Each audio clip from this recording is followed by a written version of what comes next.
Bada bing, bada boo. Two songs are released 2 days before David's arrest. One is titled Imaginary Love. This song itself is not moody like you would imagine with a title like that. It's kind of an upbeat song with lyrics that read, "Jump out of them clothes and jump into my life. Let's sweat it out till it's too hot tonight. Tell me when you dream, do you see me, me, me?" Then a few days later, another song comes out titled S**X. The lyrics are exactly what you imagine. Girl, you're sexy as a motherfucker because you're sexy like no other girl. Can't get enough. Don't let no one say nothing because you're bad as fuck. From heaven you fell, dancing all on my tongue, but don't kiss and tell.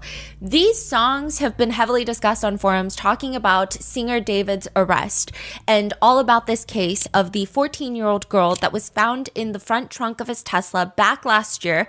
David has just been arrested, and these songs are released exactly around that time. But they're not released by David.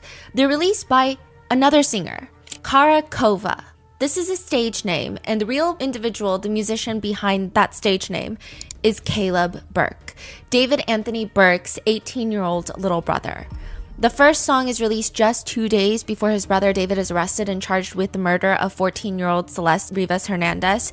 And with a case like this, it seems like anyone who is around David by choice, whether it be familial ties or friendships, they're going to be scrutinized by the internet. With a lot of people wondering if maybe some of these people knew what David was doing. If his close friends and family members knew, or maybe they even helped. Every single person who was around David is being questioned on forums as to whether or not that they are a potential accomplice in the murder and dismemberment of Celeste Rivas Hernandez, a 14-year-old girl. And this is a deep dive into every single one of those people.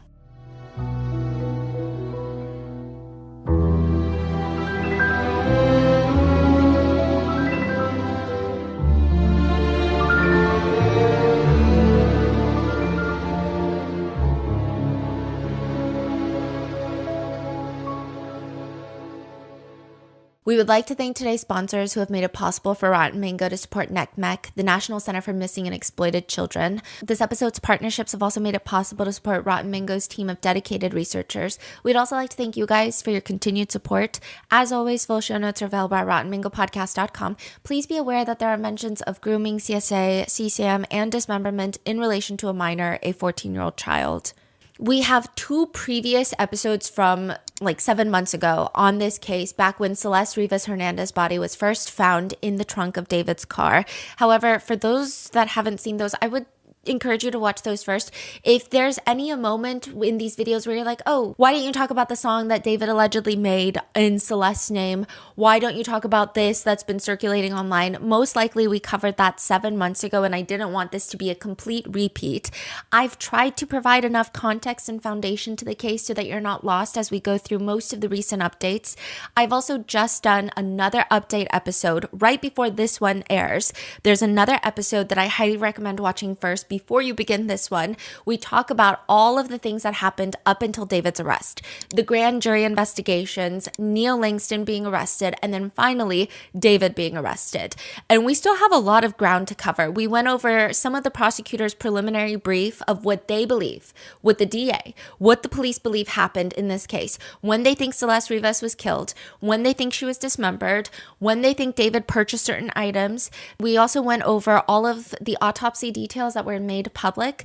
In this episode, we're going through all of the named potential accomplices. These are just Reddit theories. These are people piecing together little clues to wonder out loud on the internet if maybe other parties were involved. And that's how David got away with it for so long. We're also going to dive into the legal aspect of things, what we're expecting for the preliminary hearing that's coming up in June, what David's parents have said publicly about this case, what Celeste's family has publicly said about this case, and also a deep dive into who the David's attorneys are, because they're kind of crazy. And the judge on this case, as well as the DA. So with that being said, let's get started. One of the key figures in this case online has become a man named Steve Fisher. He's the private investigator that's been digging into this case, and he has access that a lot of people do not have. And a lot of people have mixed feelings about whether or not they like this guy, whether or not he's just like a grimy persona on the internet that's trying to get his 3 seconds of fame off of this case and maybe pointing the finger a bit too much, or he's someone that's kept this case alive by drawing more and more attention to it up until David's arrest.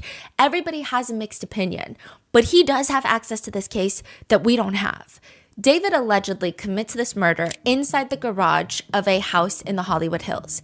David does not own this house. He rents it under his manager's name. So after the LAPD conduct a search of this house back in September of last year, the real homeowner, the property owner, like we talked about in the previous episode, they hire a PI named Steve Fisher.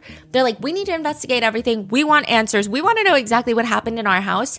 The questions that they really want the PI to answer are, quote, did any acts related to Celeste's disappearance or death occur at or materially involve the rental house? We know now, yeah, it probably did. But the DA was not telling them that back in October of 2025. So they're like, we want to know if she was murdered in this house. Like, we want to know what happened in this house. Another question that they had was, what digital and physical traces link the property to the Tesla that's later impounded? Are there overlooked items or recordings from in or around the home or neighborhood that should be preserved and provided to law enforcement?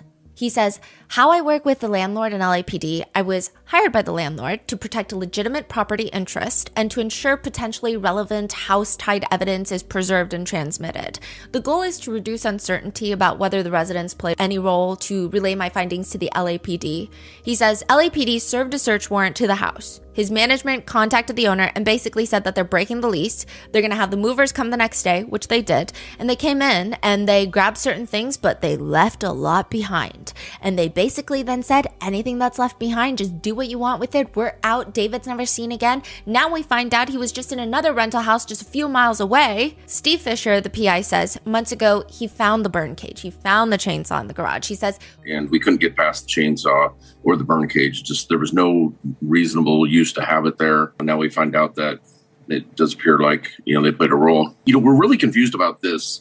What happened to this tissue and this blood marrow from the chainsaw? Because they make it sound like there was trace amounts found, and they didn't really turn the house into a crime scene. They didn't hold it long when they did the search warrant. So it's really confusing. It seems like a chainsaw would have absolutely created a horrific scene. It is very confusing, right? Because if it was a crime scene, how come they didn't do any crime scene? So they didn't do a crime scene tape, but I would say that LAPD probably knows how to work under discretion a little bit better. They did come out and said that they did extensive luminol tests, although Steve Fisher is like, I didn't find any traces of luminol. Typically, they make a mess when they search a house like that. He's like, I didn't really find any mess that you would associate with an active crime scene like this.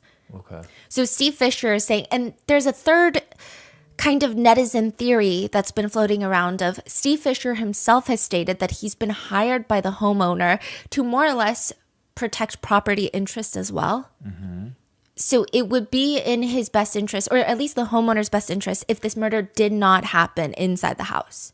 So some people think that that's why Steve Fisher keeps pushing this narrative that maybe the crime took place in Santa Barbara. But then he just wouldn't have even talked if he's trying to preserve the interests of the house owner. Right? There's a lot of back and forth about that. But one of the most alarming details, the most important detail that I think the PI has come out with, has gone public with, is his belief that there were other minors David was in contact with. Steve Fisher says that he is in contact with at least 2 other minors who David was communicating with around the same time that he was communicating with Celeste. You allegedly have proof that David was allegedly involved with other minors? Yeah, and I've brought that up before. But I have another minor that I've been in touch with for months and sent me photographic evidence of her and David at the rental house, and which was an illegal relationship. He states that he's got pictures. He says he has proof that at one point, David had 2 rental homes. So he had signed, the manager, Josh Marshall, had signed this specific,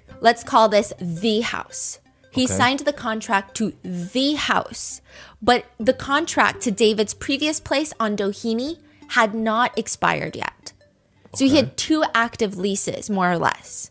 Yeah. So he's saying that on Valentine's Day, he knows for a fact that Valentine's Day of 2025, he had Celeste in one house and another minor in a different house for Valentine's Day. That's what he's claiming. Now, apparently, one of the girls has been in contact with him, and even this whole text message thread had been released, and it's hard to verify, but they're having It's a message between the girl and David, and they're having a cheeky conversation about her fighting off his alter ego, Itami. She says, "I would definitely win an Itami fight-off." David responds, "No, you would not." Who released this? This is just circulating online. Steve Fisher seems to be heavily involved with getting information out there. So he's saying that 2 other minors were communicating with David at the time. Then other people have been trying to track down these minors. They've been DMing them. They've been releasing the DMs. And I would just be wary of reaching out to people who you suspect to be involved in this case, just especially if they're minors, because I think it puts them in a situation where they're at a disadvantage of maybe they're not exactly sure what to say, but they feel pressure to say something. And then those being released publicly is a lot. But unless they speak out publicly themselves. But one of the minors in this message, she writes back, "Proof?" David writes, "You not winning against me, you're definitely not winning against Itami." She responds, "I would karate chop that bee. How would I not win against you? Let's be real." David allegedly sends a gif of a streamer who's making a funny face to the camera with his arms behind his back. And you can't really see his arms. It almost looks like he doesn't have arms. And he responds, "You, after me and Itami, cut off both your arms." She responds just ... Steve Fisher has posted online on Twitter, "I also have proof that he had an ongoing illegal relationship with another minor at the exact same time that this was going on with Celeste. This proof includes a statement from the minor and dozens of photos that include the minor and David. Yes, law enforcement is aware of this relationship. I'm also aware of a third minor. This is a pattern. Why charges are not filed?" This was before. "For this pattern of abuse against minors is beyond logic to me. It's as if homicide or nothing. How about justice for all the victims and stopping this from happening to someone else? We have to keep the pressure on, and it's time for more pressure." So this is before David is arrested for murder. He's saying, at least get him for abusing minors. The PI, Steve Fisher, also states, "After LAPD served a warrant and departed, I documented several items at the property that I believed are important to the case and understanding who David's inner circle of friends are. Why this matters for the house? These materials affect the question of whether planning, post-incident staging, or other relevant conduct intersected with the rented premises." The PI writes in a tweet, "Based on the timeline, I do not believe David was alone for more than brief periods between April 23rd and April 25th. So these are the days of the murder that the prosecutors believe happened. So he's saying those days included the Coachella wind down, the release of his Withered album, pre-sales launching, and a release party in his honor, then flying to New York City for a Band Lab event. He was at a peak moment in his career. Management, publicists, and others in his orbit were all present. The Starfucker friends were all around. It's difficult to believe that no one knew anything about Celeste. Immunity may protect someone legally, but it does not shield them from public perception, especially if information was not brought forward immediately." So Steve is almost insinuating, like, that time frame that the prosecutors dropped, I know there's no way that he was alone for long periods of time. So if he's not alone for long periods of time and Celeste is dead in the house, someone must have known. He says in an interview, "I think he had help. I think there's going to be other people that go down." I don't think he can do it by himself. I'm not saying in the murder itself, but I do think in the dismemberment, or at least the moving around, I think there's going to be financial transactions that come out in this that are, if this goes to trial, they're going to show that there were people that were getting money, and it's going to look really, really bad. A lot of people are under the impression that David must have had help in some way. I mean, there are a handful of names that have been circulating which netizens believe could be at the very least informative individuals who might have information that the public is not privy to, just based off their publicly known close working relationship and or friendship with David. It doesn't mean that they actually know anything. And again, these are just internet theories. The police and DA's office have rightfully remained really tight-lipped about the possibility of witnesses getting immunity deals if they're going to make any more arrests. If there's accomplices that they're looking into, the LAPD chief is asked, "Are you only looking at him, or you're looking at the possibility of other people?" The investigation is ongoing, so I wouldn't say ever that it couldn't lead to other places. But yeah, I wouldn't comment on that much at this point. The PI states, "I don't think he had a lot of downtime by himself, coming off of Coachella and all these PR events happening. And by the 25th, from the 23rd, he kills her. By the 25th, he's in New York. He has a party, album release, all this stuff is happening. Who was around him?" I think that's really going to be key. So let's go through all the circulating names of people that netizens think might know the most. The first one is obviously Neil Langston. He's the one that LAPD arrested in Montana for failing to appear to the grand jury subpoena. They hauled him back to LA, sat him in front of the grand jury, allegedly, because it's sealed. I can't get It seems most likely that's what he was involved in. He was in the courthouse. He gets arrested for not showing up. There's a grand jury investigation with the target being David Anthony Burke happening all simultaneously. But to say 100% he's not involved in a different grand jury subpoena, right, legally speaking, they sit him in front of a grand jury, allegedly, where he testifies for what appears to be 40 minutes. So people are not allowed into the room with the grand jurors. There's no reporters that are allowed in, no court reporters, nobody's allowed in. However, you can still go into the courthouse. You can still wait outside the courthouse. You can wait outside in the hallway of the courthouse. You can see where Deputy DA Beth Silverman, who's working this case, is. So you can do a lot of things, but you can't be in the room. So this is from someone who was on site? Yeah, lots of people were on site. Lots of people were leaking information to primarily TMZ. So I would take it with a grain of salt, but it does seem highly likely that he was there for the grand jury. And I would say that he was only there for about 40 minutes. That seems to be solid information that is not really up for debate. Now, people say that 40 minutes is very suspicious because, first of all, why would LAPD go through the hassle of going to Montana, arresting him, bringing him back to LA, unless they think that he's going to be of high probative value? Like he's going to provide some sort of information, some sort of witness statement that can put David Anthony Burke at the scene of the crime. Like he must know something. Even if he doesn't think he knows, he might know without understanding what it means. Like, oh yeah, that day, he might not know what that day means, but like, oh, May 5th, he told me he couldn't do something, and then he had this cut on his arm. Like he could know something without knowing he knows.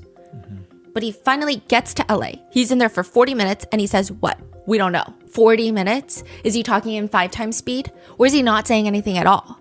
Most people think it's the latter. He only testified in front of the grand jury for 40 minutes. Meanwhile, David's manager, Robert Morgan Roth, he was on the stand reportedly for 3 days in front of the grand jurors. Wow. Netizens think that the entire time Neo Langston pled the fifth, which even that has been a huge debate. TMZ got involved. It's a very weird, messy rabbit hole that I don't know how productive it is at this point in time, but David's attorney, Blair Burke, has been reported to be vacation buddies with the TMZ founder, Harvey Levin. And ever since Blair Burke took on David's case, people have a feeling that the TMZ news has shifted, where Celeste is consistently referred to as the young lady versus the child, the girl, the young girl, the baby, like 14-year-old. They also think that even Neo Langston, TMZ is like, he pled the fifth. Then they're like, well, he didn't plead the fifth. We heard that he said, I don't know to all the questions, which is technically not pleading the fifth. Neo's attorney says that he was cooperating with the prosecutors, which he can say all of that, and that doesn't mean anything. Just because you say your client is cooperating with the prosecutors doesn't mean he didn't plead the fifth, and doesn't mean that he didn't answer I don't know to everything, because, in the off chance that he really doesn't know, he's still cooperating. He's still answering the questions. But it's become this whole thing. Netizens do not have a positive view of Neo Langston, not even in the slightest. This is just generally speaking across the board. I truly have no strong opinion on whether or not he's involved or knew anything. I genuinely think that you could put Neo Langston in a white padded room with a light bulb that has the same voltage, the same looms of like the sun. It's like lighting up the entire room, and I would still say that Neo is not very bright. That's just who he is at his core. One of the key pieces of quote unquote evidence netizens have been holding onto for believing that Neo knows more than he's letting on, aside from the very close proximity to David during this timeline of the murder and dismemberment alleged. In this ring video, there's this ring video that the PI releases. So April 29th, the PI releases ring camera footage from one of the neighbors' houses. And he's like, I've been holding on to this for a really long time. I didn't want to release it until, the police did their work. So it reads, now that the prosecution has released a briefing for the preliminary hearing in the David case, we are releasing surveillance footage of the Tesla being moved on July 29th. The driver is a lighter skinned with long hair wearing a red jersey. July 29th? Yes. Oh, they're just casually moving the car in the neighborhood? Okay. So to which all the responses are reposting a picture of David and Neo that was taken on July 28th. It was at least posted on Instagram on July 28th. Could have been taken the night of July 27th. Could have been taken 2 years ago, right? Who knows? But it's posted the day before this alleged car movement, ring camera footage. Neo is wearing his so-called favorite red jersey. He does have long hair, and he's like a pale, I think he's half Chinese or full Chinese. I think he's Chinese. He spoke about being Chinese. So it appears like it's him. That's what netizens are saying. I think the video is approximately 1 pixel in quality. I really can't tell you. Some people are saying it even looks like the driver's holding their nose as they drive. I don't know. But netizens are taking this and saying, it looks like Neo. And Neo loves wearing his red jersey. He was pictured in it the day before this footage. Maybe this is Neo. However, the state in the brief regarding the preliminary hearing states that David was the last person to drive the Tesla on July 29th, which could also be true. So either this is a video of David driving the Tesla, and because it's 1 pixel in quality, we really can't tell between Neo Langston or David Burke. Or this could be Neo drove it in the morning, and then David was the last one to drive it on the day of July 29th. There's no conversation about Tesla's cameras? There was. It seems like all of that would have been gone by the time that they found it. Yeah, they found the car and Celeste's body. And even if they subpoena it, I wonder if it'll be like a situation for what happened with Nancy Guthrie's case, where technically the Ring footage is not saved to her, or the Google Nest footage was not saved to her phone, but they subpoenaed Google, and Google was able to somehow get this footage that was logged. But if that, I mean, that could take months. Nancy Guthrie's case took a while for that footage to come out, but not nearly as long. Took that would like be a like week. the most critical, right? So it could be Neo driving it. It could be David driving it. But all we know is that the prosecutor said he was the last one to move the car, which some people think is interesting because the prosecutors could have also written, knowing that there's so much online speculation about this case, David Burke was the only one to move the Tesla and it was last moved July 29th. But instead the wording is he was the last one to move the car July 29th before he went on tour, which nothing's necessarily wrong with that wording. But some people online are saying, well, why wouldn't the prosecutors just tell everyone, like, hey, he was the only one that ever moved the car, and it was last moved on July 29th. Instead of saying he was the last one to move it. It almost sounds implying there could be someone else before. And maybe they did that wording because they also don't know, and they want to make sure to leave it open just in case. Or they know something that we don't know, which they know lots of things we don't know. But so there are netizens who think that Neo is not the one in the car. There are ones that they think he is the one in the car, but honestly, I can't tell. It's genuinely 1 pixel in quality. I can't tell who it is. I couldn't even tell you one thing about the person driving this car in this footage. But the private investigator released that basically saying this is Neo? He's always been on Neo's neck. He's always had his foot on Neo's neck. He doesn't outright say it, but it's almost insinuated by a lot of people in the comments at least. And the July 4th Sakura live stream has become a big pivotal point in why people think that Neo was involved.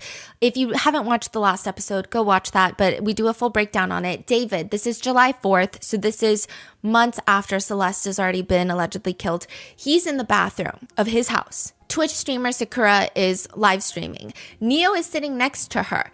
It's just Sakura and Neo in frame. David walks over and starts apologizing to Sakura about why his house smells. He's like, oh, the bathroom smells because I just took a shit in there 2 hours ago. Sakura doesn't think anything of it. And genuinely, the people that think that she knows something, I think that they're just trying to do a witch hunt. I don't think that everybody that knew David knew something. Otherwise, he would have gone to jail much quicker. And she looks genuinely confused. She's just like, oh, don't even worry about it. Like, I also just took a shit. And David is like, type shit, type shit. They do a handshake. Neo looks uncomfortable. A lot of people think that in this footage, Neo looks uncomfortable because he's like, David, why are you bringing this up on live stream? Like, you need to shut up. Don't talk about this on live stream. I didn't necessarily interpret it that way. I mean, I guess I could if I really want to kind of analyze the footage that way. I think he's trying to play it up for the cameras of like, oh God, these people are crazy. They're talking about pooping. Because it was like a very, like a little performative, almost like a reactive to, yeah, like it's very obvious. Yes, reaction. It's like, are you guys hearing this? Right, wow, right, look at them handshaking for shitting together. So it wasn't like a subtle shift. It's like obvious he's making faces. Yes. It was not like a subtle tensing up of like, okay, let me quickly change the topic. Right. It was very like, ew, gross. Trying to play it up for the cameras. In a teasing manner, right? But I still think Neo is a weird person. Neo has since publicly spoken out. He says in a series of stories, Instagram stories, me and my lawyer were actually planning on making a statement soon, but obviously now is the best of time since TMZ decided to leave out the actual full statement, so here you go. Then you click the next slide because it's Instagram story. The first statement is from his attorney. What did TMZ like say about him? TMZ, I mean, I think that people are connecting Blair Burke, David's attorney, and TMZ's Harvey Levin. I don't necessarily think that TMZ is Neo Langston's mouthpiece. If anything, they seem to be going down harsh on Neo Langston. They were just releasing bits and parts of his statement. And I don't think that they, in this particular situation, misled the audience, because Neo Langston has had some weird social media posts since David's arrest that we're going to go through. So he posts the full statement, and the first one is a statement from his attorney, Shockey Law, and it reads, "My client, Mr. Langston, will not make any public statement at this time as the investigation is ongoing. What I can share is that since returning to Los Angeles, Mr. Langston has fully cooperated with law enforcement and will continue to assist the prosecution as needed. As the investigation continues, it will become clear that Mr. Langston played no part in this heinous crime, and that he was and continues to be wrongfully persecuted in the court of public opinion, resulting in unwarranted and belligerent harassment directed towards my client and his family. We sincerely hope that justice is ultimately served for the victim and her family. Shockey Law." He's like, my client will not make a statement. You click the next button, Neo fucking Langston makes a statement.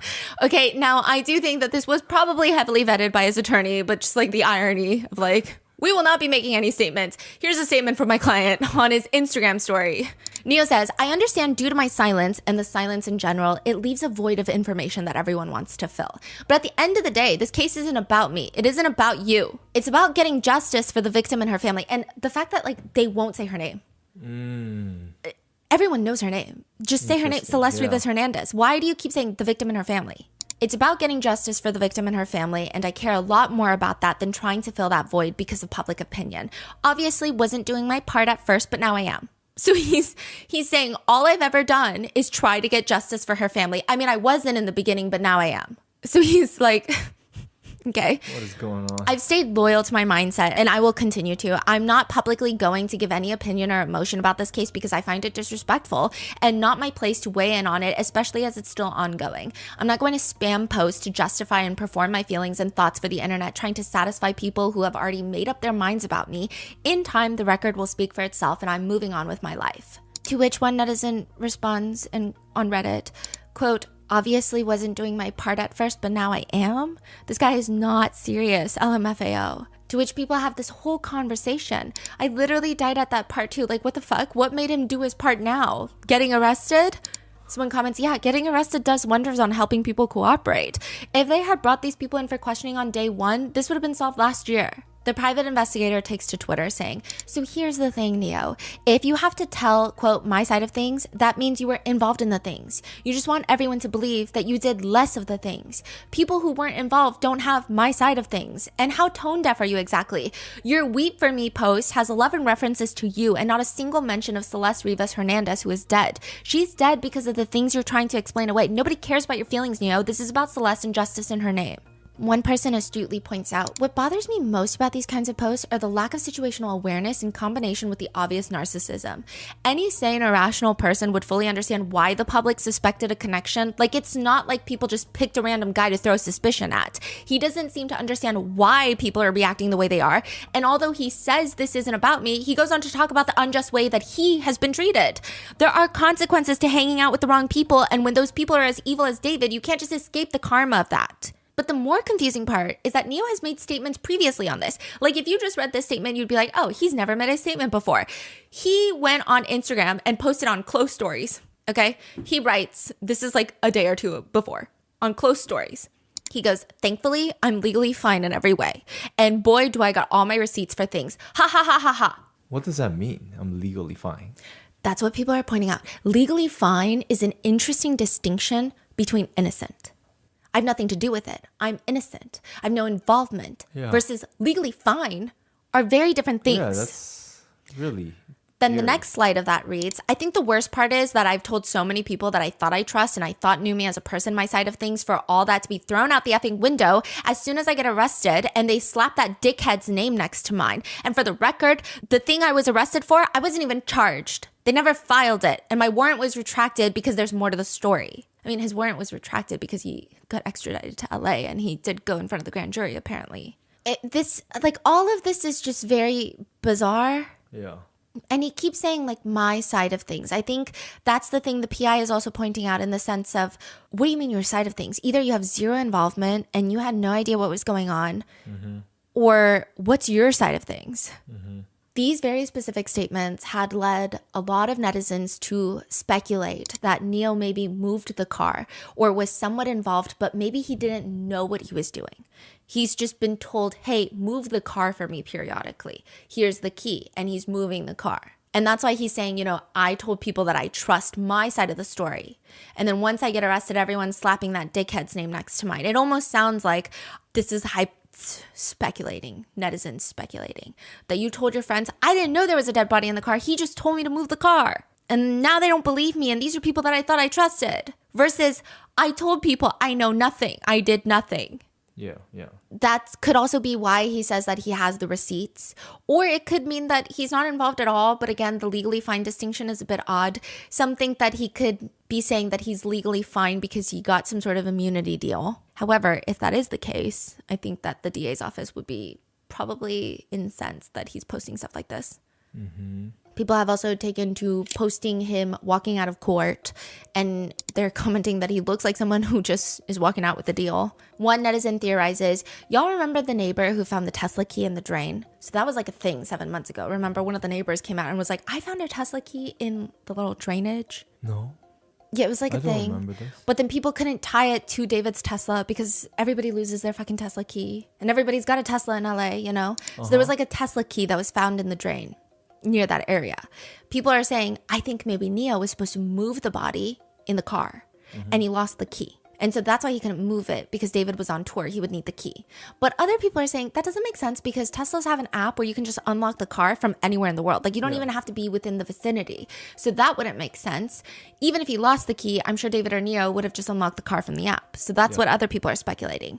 Others just have a very bad feeling about Neo, with one comment writing, I think it finally hit Neo that David is fucked, and Neo only cares about himself at this point. His days of clout with David are over. His choice to keep covering for him while receiving no benefits, or to cooperate and hope to save his reputation, I think he's going to do the latter. I really think Neo thought this shit would blow over. David would pick his career back up and he could just continue being celeb adjacent.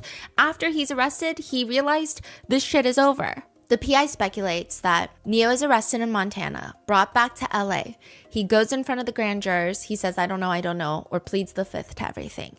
And the PI is speculating now they're using that as leverage to say, listen, we're pleading the fifth. You want to work a deal? Offer us immunity of some sort, whatever deal that we're looking for, and then we'll talk. He writes on Twitter, I have a feeling what happened was that they used that to let them know that was their intention. And they probably met a day or two later with whoever they needed to meet with on the DA side and worked out some sort of agreement, and probably then ended up giving the testimony that he had. The importance of Neo in this entire investigation is still up in the air, but people seem to be agreeing that he seems somewhat important for the LAPD to go all the way over there. One legal expert states, I don't know what his role is, but what leads me to believe that this is an important witness, you don't go through the trouble of getting an arrest warrant, going out of state, having that individual arrested unless you're a key witness. That's just not how the LA County's DA's office typically works. So he just went home right after the grand jury, basically? I think he lives in LA. I think his mom lives in Montana. So I think he's still in LA. Okay. Yeah. And his charge was dropped. Okay. Now, and the same legal expert speculates, ideally in a case like this where you have an individual who's the target of your investigation, so that would be David, and he's surrounded by an entourage, and members of the entourage probably don't want to cooperate or rat or snitch, whatever you want to call it, the DA is trying to use that grand jury to lock in their testimony so that they can go to trial and they can't go sideways. Basically, so potentially Neo or other people can't change their testimony. There's also a circulating TikTok of a guy whose father is an auto mechanic. And he says, here's the weird thing. He's saying that David ordered 2 chainsaws. He's like, my dad is an auto mechanic. Like, these chainsaws, they don't break. Like, you don't need 2 of them. You need 1. So why did he order 2? And he's speculating that he ordered 2 because he had an accomplice. And a lot of the comments are pointing at Neo. My dad is a mechanic.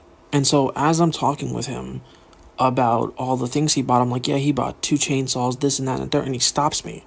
And he's like, why'd he buy 2? And I'm like, I don't know. And I was like, maybe because like one of them would break, or maybe one of them's faulty. And he looks at me, he's like, no, they don't break that easily. so why the fuck did he buy two? And I'm like, I don't know. He's like, no, somebody had to help him because you would never need two chainsaws. Those things are powerful and, But I don't necessarily know if Neo would have been involved in dismembering Celeste. I think Neo reminds me, or at least strikes me as the type of person who's really only out for himself. I'm not entirely sure how much he would be willing to risk his entire life and freedom for David, who seems to be just a friend that he was using for money and clout. Unless David promised him the world, which, I mean, I still just don't see how that would make sense. Another thing is with the two chainsaws, maybe an auto mechanic knows that they're not going to break, but I don't know if a regular civilian like David would know that. I also think that there was some speculations online that David ordered two chainsaws because he didn't know how to charge, that you would need to charge the battery. So instead of he ordered two, there are just there are lots of speculations on why two chainsaws instead of one. I don't know. So he ordered two chainsaws from Amazon. Yes. And the private investigator only found one? I think he found the boxes. I don't even know if he found, we don't know if those are the ones that he ordered on Amazon. It's very hard to, I see. Okay. The preliminary brief, if I recall correctly, it said to the chainsaws and other tools. They left it open as well. One comment summarizes, it really doesn't make any sense that any of his friends actually helped him dismember the body. Being a friend you mooch off of versus being a friend you will go down to jail for life are very different. Unless it was his parents, I don't even know if David's parents would go so far, considering they have other kids. Another person comments, I can't see Neo doing life for a short-term friend. I wouldn't even do that for a long-term friend. If he has nothing to worry about, it explains why he's being so nonchalant about this and posting on social media. I was convinced that he had something to do with it, but that was mainly down to the private investigator heavily insinuating he was the last person to move the Tesla. It's going to be very interesting to see the receipts. One person writes, maybe his stories are being read into incorrectly. Maybe, quote, more to the story refers to there being more to the story of what happened for him being dragged into LA to testify. Maybe other people were pointing the finger at him and it wasn't real. Maybe the receipts are simply related to his name being cleared in this case. I don't know. Regardless, a lot of netizens think that Neo might have to at least probably known that Celeste was a child and could have potentially known the nature of what was going on between David and Celeste. How could he have not known she was a minor? And these are still crimes. Even if he didn't know about killing and dismembering, that's still a crime what he did to Celeste. And if he did know, how could you not do something about it? Then you have Josh Marshall, who was David's manager. A lot of people have a lot to say about Josh Marshall. It comes from the fact that mainly he's David's manager. I will say a few threads that they think are connected is first the email. There is a screenshot going around of an alleged anonymous email sent to David's management team back in February of 2024. So this is a year before Celeste is allegedly killed. That reads, there's been talk about the artist David possibly having something to do with the disappearance of a 13-year-old Celeste Rivas. If that statement holds any merit, please do the right thing and take her home. Her parents are very worried. They attach a photo of Celeste's missing persons poster. Steve Fisher, the PI, writes on Twitter, early in the case, I released information about an email that was sent to David's manager, Josh Marshall, and another person, notifying them that Celeste Rivas Hernandez was a missing person. Josh publicly denied this in TikTok comments, claiming this was untrue. However, an alleged copy of that email was leaked tonight on Reddit. The screenshot circulating online is said to be one that Josh took himself, sent to David, who then forwarded it to one of Celeste's friends, and there will be more that proves that this is a known relationship between an adult and a child. So the PI is saying, I know Josh Marshall saw this. Right, okay. Or he's speculating heavily that Josh Marshall saw this. Steve Fisher further alleges that David also knew about this email because apparently, like I said, he's saying that David forwarded this email to other people and these other people are how the PI got it. Is Josh Marshall a big time manager or is it just... He's the founder of Mogul Vision, which is the sub label that was managing David. Lil Mosey, he discovered, I guess you could say he managed Lil Mosey. He worked with a few other slightly bigger names. Okay. Yeah. Okay. Now, after that email was sent, apparently Celeste goes back home, remember? And also when the sheriff's department goes to David's house. But in an alleged TikTok comment, Josh Marshall reportedly writes, and this is a random TikTok account that was created in Puerto Rico, which a lot of people do believe that Josh Marshall lives in Puerto Rico. I don't know, take it with a grain of salt. There's no way to verify that this is Josh Marshall's account, but a lot of mainstream media have even reported that this is Josh Marshall, so I don't know. He responds as if he is Josh Marshall. So again, up for debate, but it reads, "This video is false." So there was this whole video on TikTok of someone accusing Josh Marshall of being involved in helping kill Celeste. The comment reads, "This video is false and the person is misinformed. This is the only time I'll speak on this matter for now. This has been a tough time for my family as I am a father of 3 children. I received no emails and I'm no one's roommate. I live full-time at home with my wife and kids. My daughter is 14 and this news is affecting so many lives. I never received any emails. I had zero knowledge of anything and I don't live in California. Also, I work remotely 95% of the time and my job doesn't require me to have much interaction with any of my clients / David, as there are many others that work with him on a day-to-day capacity, not me. This news is tragic for so many and for her family. I hope the proper authorities get to the bottom of it soon. Let me remind people, a lot of this is speculation and alleged. In the meantime, I'm with my family helping them emotionally get through the news of this tragedy. Please report on factual information. Josh Marshall." He's the one that you say he went to the grand jury and then... That was Morgan Roth, his other manager. So Josh Marshall is part of Mogul Vision. Okay. So like the record label. Is he the one that rented the place for him? Okay. Mm-hmm. Yes. So he wasn't there. And then he has another manager? Or it's unclear if Josh Marshall was subpoenaed by the grand jury. Okay. But Robert Morgan Roth was there for like 3 days. And who exactly is he? He's the touring manager. Oh. Yeah, so he also works with... spending a lot of time with David right after... Yes. So murder. Robert Morgan Roth works with Mogul Vision, but he also is like co-president of Zara Brothers Tour or something of that nature, something like that name. He is basically handling all the touring stuff. So yes, he was probably there on tour with David the whole time. Wow, I see. Yeah. Whereas I don't think Josh Marshall was. If anything, I'm sure David had a different, smaller manager that handled his day-to-day, like Josh Marshall said. This is not me saying that Josh Marshall is a good person or anything. I mean, I don't know him at all. But I will say that Josh Marshall's Instagram is also registered in Puerto Rico, so this could be Josh Marshall. But it's also weird that he would make his first and only statement on TikTok comments, of all places. Not like a proper PR statement for being the founder of this mini record label. It just doesn't make sense. Also, I don't know if Josh Marshall should be stating that he barely had interactions with David when it's clear that David was at his wedding in July of 2023 and even performed. This is also like a super intimate wedding in Italy. Josh Marshall's wife had posted about it and it's still up on her Instagram. It's like each row of the wedding has like 3 seats in each row. It's a really intimate wedding. And maybe David's just there to perform for his manager boss, right? But it's still kind of odd. The email, I will say, is a big part of why Josh Marshall's name comes up, and the fact that he's the one that signed the lease to the Hollywood Hills place that David was living in when this occurred. And also the Fonda Theater concert. There is a concert in LA at the Fonda Theater from June 27th, 2024. It was like a 3-day concert. And Celeste is pictured in the VIP section at this massive concert with Josh Marshall, David's parents, David's siblings, and other members of David's entourage in the VIP section. This is where we get the video of what looks like, and this has been, Caleb Burke, David's brother, has spoken up about this since then, but what looks like Celeste and Caleb walking back. Like they just went backstage, right? Or... Yes. Now, he does clarify what they were doing in that context, but he confirms that's Celeste. And the photo you're referring to? Yes. We can see them very clearly? I mean, it's like 10 pixels. Yeah, pretty much. I mean, if you factor in that Caleb confirmed that's Celeste at the Fonda Theater, she's wearing the same clothes. You can't really zoom in and see her face super clearly, but it matches. Oh, wow. Now, Celeste is there, and they have this huge photo booth set up at the Fonda Theater. And conveniently, she's not in any of the photo booth pictures that were taken and uploaded.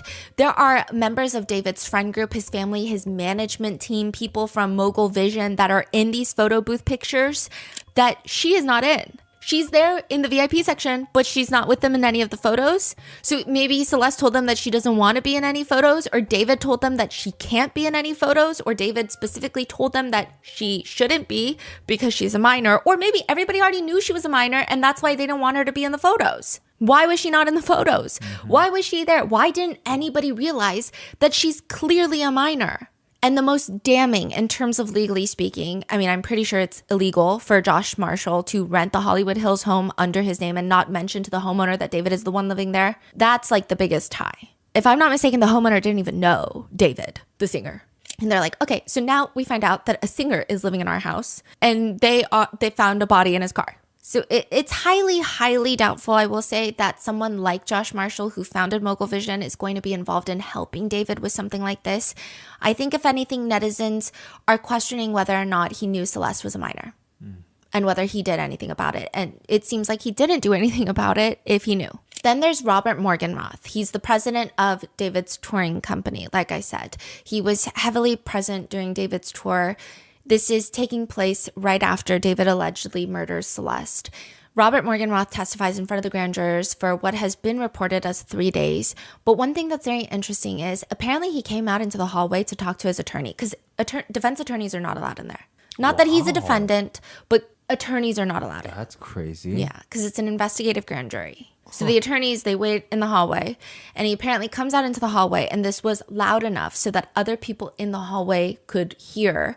And it's been reported that he says she, Beth Silverman, the deputy DA, presenting the case to the grand jurors, she was very pushy on why I didn't call the police. We don't know if this really happened, or maybe passerbys misheard what he said, but he allegedly continues to tell his attorney in the hallway, I said I feel like I didn't have the responsibility to do that and just wanted to continue with the tour. Even if he did say that, it's unclear what he's referring to. Is he referring to potentially that he knew that Celeste was underage and she was missing and that she was with David before she had gone missing, or that there's a body in David's car? Most netizens think it's the former, that he knew that Celeste was a minor and had gone missing. I can't verify this, but according to Redditors, the only statement that he's made publicly is, it's not even a statement, but apparently he privated everything. And he did post a recent story where he had a screenshot of his company making $900,000 thus far in 2026 since year start. And in the past month made about $350,000. From, I guess, other tours, other things. He posted his revenue? Yeah. What is going on? Yeah. Like a flex? Yeah. Okay. I guess he's so bothered by everyone talking about him, or at least it feels like he's so bothered that he must be like, no, guys, I'm still killing it. One netizen comments, Robert Morgenroth hasn't made a single public statement, but he has made time to post about his company making $800,000 to $900,000 in 2026. Meanwhile, his former client David is facing serious charges, and he's reportedly been questioned for days in front of a grand jury. The priorities here are interesting. Then there's Asia Collins, who is a very close friend of David's, or at least appeared to be in the past. There were reports during the grand jury hearings that there was an unnamed female witness that was being uncooperative. A lot of Redditors believe that if this is true, they think it could have been Asia Collins. But we don't know for sure. We don't even know if she was subpoenaed.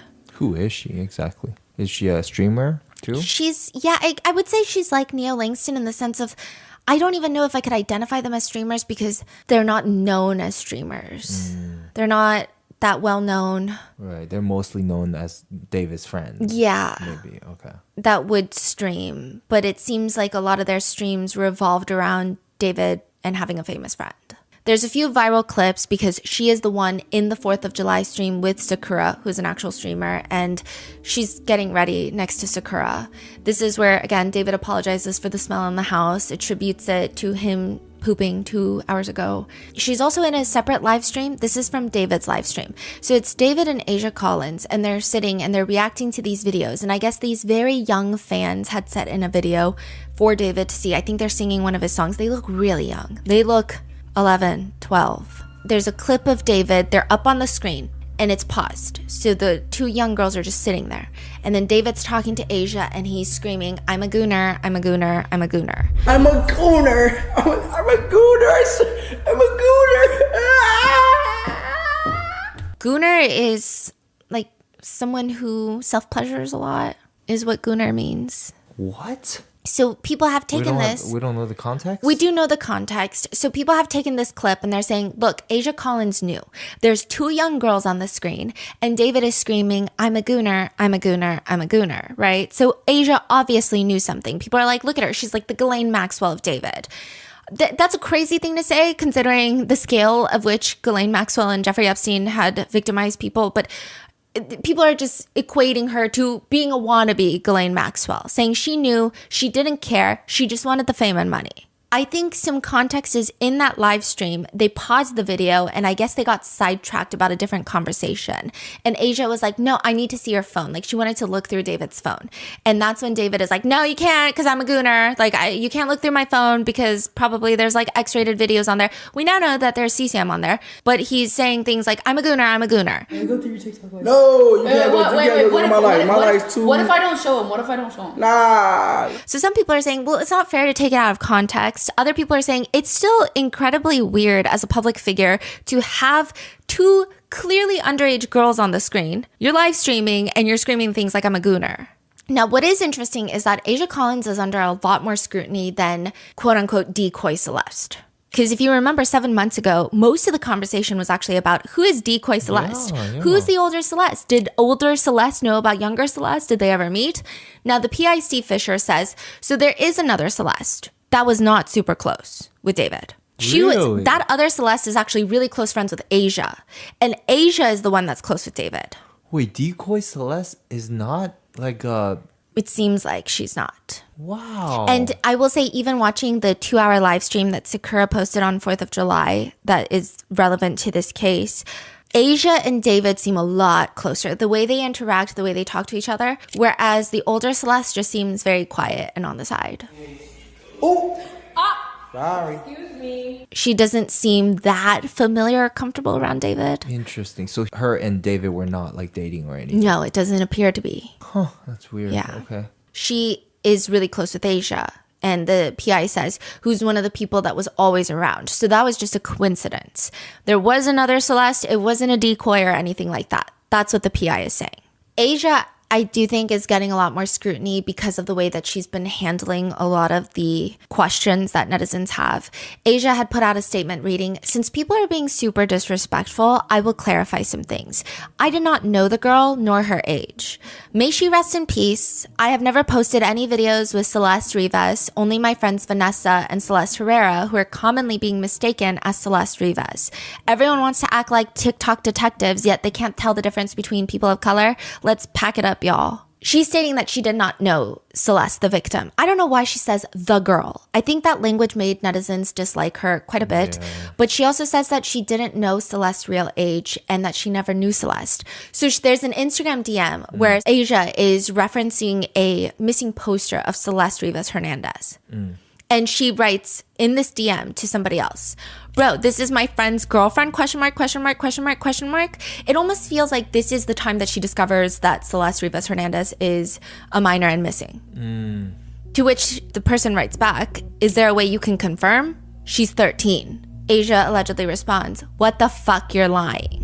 Wow, this is 2024. A year before she's killed. Right. So you're saying you didn't know the girl, you didn't know her age, you know nothing about this. But I mean, if these DMs are real, they prove otherwise. Right.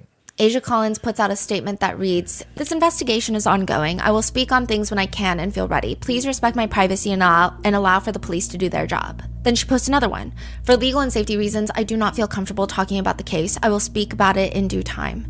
In the meantime, I suggest you don't believe everything you see online. And because she doesn't explain how she went from not knowing the girl to knowing the girl and knowing her age to now I can't talk, people start digging and people can pinpoint her being in the same location that Celeste was in at one point from the Fonda Theater in Los Angeles. One comment reads, footage from the Fonda Theater in 2024 shows that David performed on 3 separate nights between June 27th and 29th, and Celeste was present with them at the side stage on all 3 days, around David's management, team, and other crew members. This shows a complete failure by everyone who knew she was spending time with David and chose to do nothing. She had been reported missing multiple times, and still nobody took action or confirmed her safety. All parties involved should be held accountable for this unacceptable negligence and for knowingly allowing the situation to continue. When you look at what ultimately happened to Celeste, it's impossible to ignore how many people let this happen. Another comment reads, did anyone around David care to ask about the girl that looked 11? I find it hard to believe that none of his friends knew. Neo and Asia for sure knew. One person writes, it will follow Asia because she can't stop associating herself with it. I've said it before, but Celeste Herrera, Decoy Celeste, was smart. She just completely removed herself from the situation and didn't post anything antagonistic. If you Google Asia, all she will be is beside posts about David. Her snide remarks calling Celeste the girl will always be there. She also just keeps engaging with netizens and having a bit of a condescending attitude, which doesn't do her any favors in this case. There's one video of Asia, and I will say it's unclear when this video was filmed and posted, but some people believe it's around the time that this is all taking place. And she's just telling the camera, sometimes I just get so fucking sad, that people just can't keep my dick out their mouth. Like, y'all got anything else better to do? Keep talking about me though, it's chill. On what appears to be Asia's account on Reddit, she posts on one of the many David subreddits, hi, this is Asia. Yes, this is actually my account. Just wanted to come on here and state a few things because a lot of things have gotten out of hand. I have made it clear on multiple platforms that I am no longer friends with David. And as for talking about things, I am respecting the investigation as well as Celeste Rivas. You guys do not know everything going on as much as you have done digging. I am also lost as well. The harassment has gotten horrible. I have people being extremely misogynistic and terrible towards me because of things they believe to be true, but not actually having any facts. I only want justice for Celeste Rivas as a young girl's life was taken. I myself have been a victim of grooming and often felt when I was younger that I had a mature demeanor and, quote, grew up fast. I know you all don't know me, but it also means you don't know my personality or nature. The post that was put on here that picked on everything in my life was not necessary. All it was doing was nitpicking every single job I've ever had. I don't understand what's wrong with working so hard. As for OnlyFans, the moment I started it, I ended it shortly. I was scared and it wasn't who I was. Seeing this Reddit post pictures of me and my personal information just isn't okay. I have had people track me down at work, stalk me, threaten to kill me, threaten to eat me up, chop me up, you name it. Yet people don't know how hard I am working in silence to bring justice to Celeste Rivas in the ways that I can. I would appreciate if people actually sat back and thought about the harassment you are bringing to people who have nothing to do with this case. This will be the only time I will be speaking on this until I'm ready. Thank you. I understand everyone's curiosity and frustration. I don't know what she thought was going to happen in that. The comments were obviously exactly what you expect, but clearly not what Asia Collins expected. She responds, all right, y'all are rude as fuck and I tried, so I'm deleting this app like I had been a while ago. Reddit is nothing but disrespectful. The comments are exactly what you imagine. One person writes, this is a performative ass post. Knowing everyone is watching her and waiting for her to acknowledge it, girl, just shut the fuck up. Everything she does is so selfish and performative. She acts like someone else dying that she knew is an inconvenient bother to her and her life. It's concerning how consistently she lacks any and all empathy and basic human decency. Another reads, bitch, you knew that was a little girl. And you did shit to protect her. Never called her parents, never called the cops. This feel sorry for me. I was also groomed too. I grew up around sex workers. Literally has zero to do with this situation and everything to do with you trying to deflect. One is a bit simpler, writing, when she's older, she's gonna regret the way that she handled every step of this, especially if she's a mother herself and can view it from that lens. There isn't really a strong piece of evidence tying Asia to having any sort of criminal involvement. I would say there's a lot more speculations about Neo considering he was arrested and seemingly testified to the grand jurors. Asia's name primarily comes up frequently when you go down the Reddit rabbit holes. As for if David truly does have accomplices, DA Hochman is asked, Mr. Hochman, were there other people who were aware of this relationship? Is it possible that you will be arresting other people within his circle? And did he act alone in this death? Again, with respect to whether or not there's any other individuals or we're going to take any other actions, you will know about them if we do, but at this point, I'm not commenting. Another interesting aspect to this is the deputy DA stated that this case involves a voluminous amount of evidence, including material obtained through a wiretap. So side note, the wiretap, the prosecutors have stated that they need someone externally to review all of it, to basically check that the prosecutors are not listening to any privileged conversations, aka any conversations between David and Blair Burke, his attorney, or paralegals, or anyone on his legal team. So this would, have one assume that this wiretap took place after Celeste's body is found in David's car. So it should be interesting to see who exactly he's talking to, what he's saying to these people. I'm sure at least so crazy, at some point, Neo and Asia may have called David. Does it happen a lot, wiretapping? Not that frequently. Right. I think that this case even the prosecutors have said, because of the decomposition state of Celeste, and because of the way the laws are set up, if David was only found guilty of dismembering a corpse, it's basically like a misdemeanor in California. It's not this huge felony.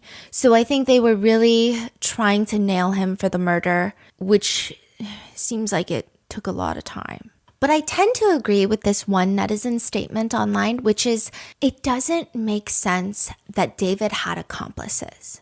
Because one person theorizes, an accomplice with any emotional investment in this would be looking at this and freaking out. They would get rid of the body. The incinerator, the shovels, the chainsaws, the pool, all the phone evidence that's found. While he's out on tour, the accomplice could have had the perfect time of driving away with the body so that it wouldn't look like he'd done it, maybe even pretending to steal the car, or at least dispose of the pool, other items. I mean, if David is reckless, that doesn't mean an accomplice would be willing to be reckless just because.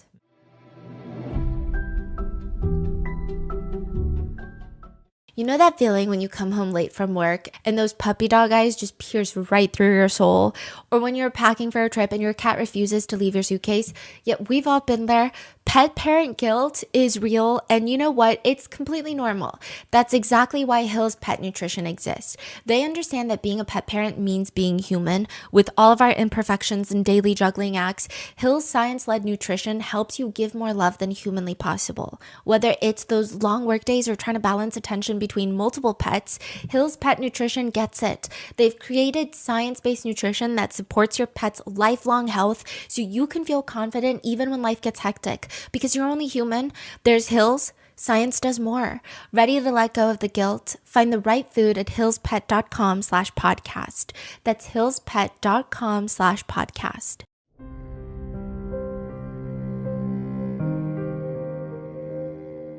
David's attorney, Blair Burke, is proud of what she is doing. Like, maybe she's not proud about representing David, but you never know. She represented Harvey Weinstein previously, and she stated in an interview, "I am a feminist." Which, I mean, I think you can be a criminal defense attorney and be a feminist. That's not what I'm saying. Also, I guess it's not feminist to judge other women, but there's just a lot of statements that she made in this interview that are unhinged. She says, in terms of sexual harassment, in terms of misconduct even, that's a conversation we should have. But these are very complicated conversations because human interactions, sexuality, and conduct is on a continuum. But while it's unacceptable or not allowed of us in a workplace, for instance, someone with more power to abuse their power by being vulgar or boorish or putting their hand on a woman when it's not wanted, it's important not to conflate that with rape. Every one of these acts is not rape. Every one of these acts is not a crime. It is definitely something we should be talking about, but it's not necessarily something we should criminalize. She continues, one of those very uncomfortable truths is that there are women who engaged in sexual contact with a man in situations when they're not necessarily attracted to that man, but that more powerful man was offering them something they wanted. Advancement, the Golden Globe, something they want, and they decided to have that encounter in order to get that, intentionally, consensually, and later regret that they did that. We can decide that that is a fundamentally coercive act and should criminalize it. But right now, it's not a crime, and I believe it shouldn't be a crime. I believe one of the dangerous things about what's happening here is we're treating women as children. We are infantilizing women. She's talking about this case? No, so this is an interview that she did around the time that she's representing Harvey Weinstein. Oh. So this is not particularly about David's case, but this is how she views what she does for work. She says, we are infantilizing women. It's a thing as feminists we don't want to do, which is to claim that a woman doesn't have the ability to choose. This is a very, very high-profile celebrity attorney, by the way. She's represented Mel Gibson, Leonardo DiCaprio, Cameron Diaz, Lindsay Lohan, Britney Spears, Caitlyn Jenner, Halle Berry, Queen Latifah, Kanye West, Reese Witherspoon, but also Harvey Weinstein. It seems that her career trajectory went from representing a lot of celebrities for celebrity-like crimes, divorces, intoxication, paparazzi run-ins. But after repping Harvey Weinstein, it seems like she's become a defender of those that have been accused of SA. Which is dangerous, considering she believes and says things like this, or at least it's dangerous in my opinion, right? I think it's dangerous. But what do I know? She says things like, the idea of someone going on Instagram or Twitter and making accusations all of a sudden, that's enough to destroy a life. I don't think any of us want to accept that, and we shouldn't. Because when they come to our son or our father or our husband, we would want someone to care about the process. It's also really dangerous because with that comes this horrible slogan, believe women, as if some gender, by definition, only speaks the truth. She also says that the statute of limitations is very important, but even the way she phrases it, she says, if you were a victim of a crime, you need to report it, and there are reasons for it, because the freshness of it allows it to be a reflection of evidence. If you wait 20 years just because you didn't feel like it, that creates a problem. No victim waits 20 years to go to the authorities because they just didn't feel like it, because they felt like they had other things that they wanted to do.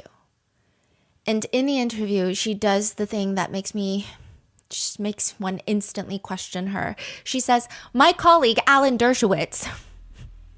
Alan fucking Dershowitz. Alan fucking lives in the Epstein files, Dershowitz. Okay, so she mentions an op-ed that he wrote, so there's that. But what do you expect from the woman who literally has said, quote, just because you're a woman and make a claim on Instagram doesn't make you a victim? I do think that defense attorneys play an integral part of our justice system, and sure, it is her job, but she really did not have to do this interview. She really did not have to say these things, and also say that she's a feminist while saying that just because a girl has an Instagram and an accusation doesn't make her a victim, putting down women in such a condescending manner when they are probably going through some of the most traumatic moments of their lives, to trivialize that, to be a girl on social media, you're not a victim, is just so, like, it's harmful in ways that I can't even begin to express. Yes, she can be a criminal defense attorney and a feminist, and she probably could represent people who have been accused of SA and be all those three things at once. But to me, I can't fathom how you can be a feminist and say these specific things. I don't think that anyone was upset with her for representing Harvey Weinstein. I mean, yeah, people were, but I think these comments in the interview are pretty asinine. David retained Blair Burke last year when Celeste's body was first discovered in his car. He has since added Marilyn Bednarski, a death penalty defense attorney in LA, because technically David could face the death penalty. She's also just very experienced with over 100 jury trials tried in federal court under her belt. As well as Regina Peter from Blair Burke's firm. The judge presiding over the case is Judge Charlene Olmedo. She is a former prosecutor. She runs a strict program. She has a reputation of precision, fairness, composure. A lot of attorneys have stated you don't show up to her courtroom unless you're prepared. She has presided over the very high-profile trial of Danny Masterson, that 70s Show's actor that was accused and convicted of SA. He was the one where I think a lot of people, this might ring a bigger bell. Ashton Kutcher and Mila Kunis wrote those character witness statements in favor of Danny Masterson, the man that is convicted of SA. And they did this whole weird apology video that was weird. They were intended for the judge to read. And not to undermine the testimony of the victims. And we're sorry. But during the sentencing, she tells Danny Masterson, I know you're sitting here steadfast in your claims of innocence, and thus no doubt feeling victimized by a justice system that you feel has failed you. And I'm sure you're asking yourself how you can be convicted of each charge of a incident occurring 20 years ago based on the testimony of a woman that you believe is disgruntled and has a vendetta against you.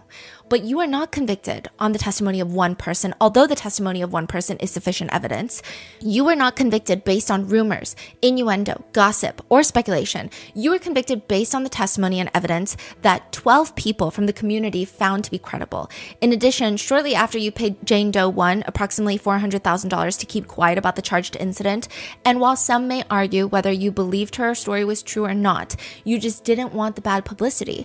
She was seeking money from you close to $500,000, an awful lot to pay for the silence about an incident you claim never happened. That's a bad look. So Mr. Masterson, you are not the victim here. Your actions 20 years ago took away another person's voice and choice. Ultimately, one way or another, you will have to come to terms with both your prior actions and subsequent consequences. She then slapped him with the maximum sentence, stating, as to count 1, a violation of penal code, I sentenced Mr. Masterson to be imprisoned in state prison for a term of 15 years to life. Count 2, in prison for 15 years to life. I order them to run consecutive. So you can your terms can be concurrent, which means served at the same time, which I don't understand the purpose of that. So it's like both, let's say you have 15 years, technically you would think it's 30, but they're like, you can serve them simultaneously, concurrently, so you only serve 15 years. But she said consecutively. So charge 1, 15 years. Once that's up, another 15 years. The total sentence is 30 years to life. There have been a few hearings in court so far, all ramping up to the preliminary hearing. And the first 3 hearings, I will say the defense team, Blair Burke, seemed a bit not as collected as Deputy DA Beth Silverman. So I'm assuming she's very, very expensive, right? In that caliber. Yeah. I don't know for sure, but there were estimates that Danny Masterson's trial, because he also had a really high profile team, probably cost him like $5-10 million easily. And that was essay charges. We're already talking about lots of discovery, lots of evidence, and a murder charge. Potentially death penalty. A lot of people are like, how can David afford Blair Burke? I don't necessarily know how much David has made previously in his career, but he was dropped from his label. And it sounds like a bad thing, right? It's like, oh, he was dropped from his label, which means he's not making any more money. When the Celeste body was found, he was dropped from his label. However, it kind of almost gave him the rights to his songs back. Like, he doesn't have to split as much licensing, it appears. So he's still getting, even on Spotify, he's still getting like 23 million streams a month. I tried to cross-reference with how much other artists were reporting on Reddit that they were getting paid as being the sole owner of their songs. I mean, he still probably has to pay royalties to the people who co-wrote the songs, helped produce the songs. But doesn't he make his own stuff in the closet? Yeah, but there's lots of producers that worked on his Withered album, and he could potentially be making close to like $1 million a month from streams. Dang. I don't know, because streaming is like such a weird. I'm just going based off of what people said on Reddit of how much they make per stream on certain platforms, and then I tried adding it up. My math could be horribly off, so don't trust me on this. 20 million listens right now. 23 million on Spotify. That's not including Apple Music or other streaming platforms. The only place that he's not making money is YouTube. So YouTube very quickly demonetized his account. So none of his music videos are bringing in money. Yeah. Wow. I think that he's going to end up using most, if not all, and more on his legal defense team. And I do think anything after that is, I mean, I do hope that Celeste's family bring on a civil suit. Wow. But I don't even know what would be left at that point. So it seems like Blair Burke is familiarizing herself with everything going on. She doesn't seem as quick with it as Deputy DA Beth Silverman, which is to be expected. It seems that Silverman has been working on this case for at least months and months and months and months. However, there are rumors that Blair Burke might not even take this case to trial. Someone who claims that they have worked with Blair Burke before states that she has a tendency to take on celebrity cases before really looking into them, and that she probably may quit sometime during the trial or before the trial. One Reddit comment is talking about the person that knows Blair Burke. He apparently has a YouTube channel. He's an attorney. I think it's like Bruce, lawyer. And they write, he says that she predicts she's going to step down before it even goes to trial, either because the family runs out of money or because she won't like what she sees in discovery or because it'll be obvious that he did it. And she's already said some bold things about this case that she's like, oh, it's going to show he didn't do it. People are also saying Blair Burke doesn't necessarily seem like the type to do murder trials. She seems like the Hollywood fixer type. But she did say in a previous interview, I never hesitate to get a client. That's what I love. That's what I do. The most important time for a criminal defense lawyer is when the mob is out, right? I'm very proud of what I'm doing as a woman, as a feminist, as a criminal defense lawyer. We as women should not want injustice. But as for Blair Burke, one comment reads, she doesn't do many homicide trials. Her last murder client got life in prison, so not a stellar record there. That's what they write. Now, during the first few hearings in court, David appeared to be emotionless. He doesn't really show a lot of emotions, just kind of looking around the courtroom. But he's not intently looking around the courtroom. It's just like he's just kind of gazing out, seeing what's going on. Is that like the video clip that we saw? Yes. That was not Judge Almedo. That was a different judge for his arraignment. And Judge Almedo is not a fan of cameras in the courtroom. This is a state case, which usually lots of state cases are live streamed. I highly doubt this will be live streamed. Wow. How do you know she's not a fan of the cameras? So the same thing happened with Diddy's trial, where all these legacy medias, they have attorneys representing them, and they'll come and they'll try to talk to the judge in open court. So this is all in like court transcripts. And they'll be like, hey, we need to either see something or we want cameras in the courtroom. So in this case, the attorney came up and was like, I'm representing legacy media and listing all the media companies, and like, we want cameras in the courtroom. And she's like, no. She was just like, no. Dang. She's like, it's up to me and no. And she's citing the law too. She's citing codes, like law codes. She's like, because of this, no. I can say no because of no. So I don't think she's going to allow cameras in the courtroom, which might be for the best. This is kind of similar to Luigi's trial in New York City, which is the first trial is going to be in state court, not federal court. So we know federal court, there's no cameras in the courtroom. State court, a lot of judges will let cameras in. It's up to the discretion of the judges, but Luigi's judge also does not seem to be a fan of cameras. But he looks kind of bored. That's the best way to describe David. He just kind of looks bored. There hasn't really been any notable intel about how he looks in any of the hearings. He just looks distant, bored, unengaged, except the last one, he apparently winked at his attorney, allegedly. What do you mean? Just a quick wink? Yeah, they were able to push back his preliminary hearing by a month. And it's reported that after hearing that, when David was led back, he winked at his attorney. I don't know. Maybe there was something in his eye. It could have been a lint ball. It could have been a wink. But that's been the reporting. So he looks bored, and he has pled not guilty, and his attorneys have stated, we believe the actual evidence will show David Burke did not murder Celeste Rivas Hernandez, nor was he the cause of her death. And we would like to be able to have the evidence come into the light of day at the earliest opportunity. Meanwhile, the prosecutors are like, oh, you want the evidence to come into light of day? We're going to drop a pre-preliminary hearing brief. Okay, this is where there's so much like legal context, and I don't know how many people care about this, but it might be important. If you watch the very first audio episode of the updates, I kind of went into the grand jury, charging grand juries, which result in an indictment. So there's multiple ways that someone can get arrested in state court in California, which is a grand jury comes with a true bill of indictment. So they voted. The DA went to the grand jurors and was like, can you vote? They're like, yes, here we go. Indictment. David Burke gets arrested. He's indicted. You see this happen in federal cases because that's how it always happens in federal cases. Indictment, arrest. Right? Or it's like arrest and then we find out about the indictment, but it's already been filed. So then in California, this is not that common. What's not common? Indictment? Indictments are not common in the state of California on a state level. Oh, okay. And that's because, for example, in a lot of places, when you get indicted, you don't really get a preliminary hearing. Okay. Because you've already been indicted. So they're like, yeah, you can go to trial. A preliminary hearing, what that is the prosecution presents evidence to the judge. And the judge decides if they're going to go to trial. Okay. The judge has to be like, okay, this is enough evidence that we have to try the case. I'm not saying you're guilty, but we have to try the case. So that's the whole purpose of a preliminary hearing. And lots of DAs, if they don't want a preliminary hearing.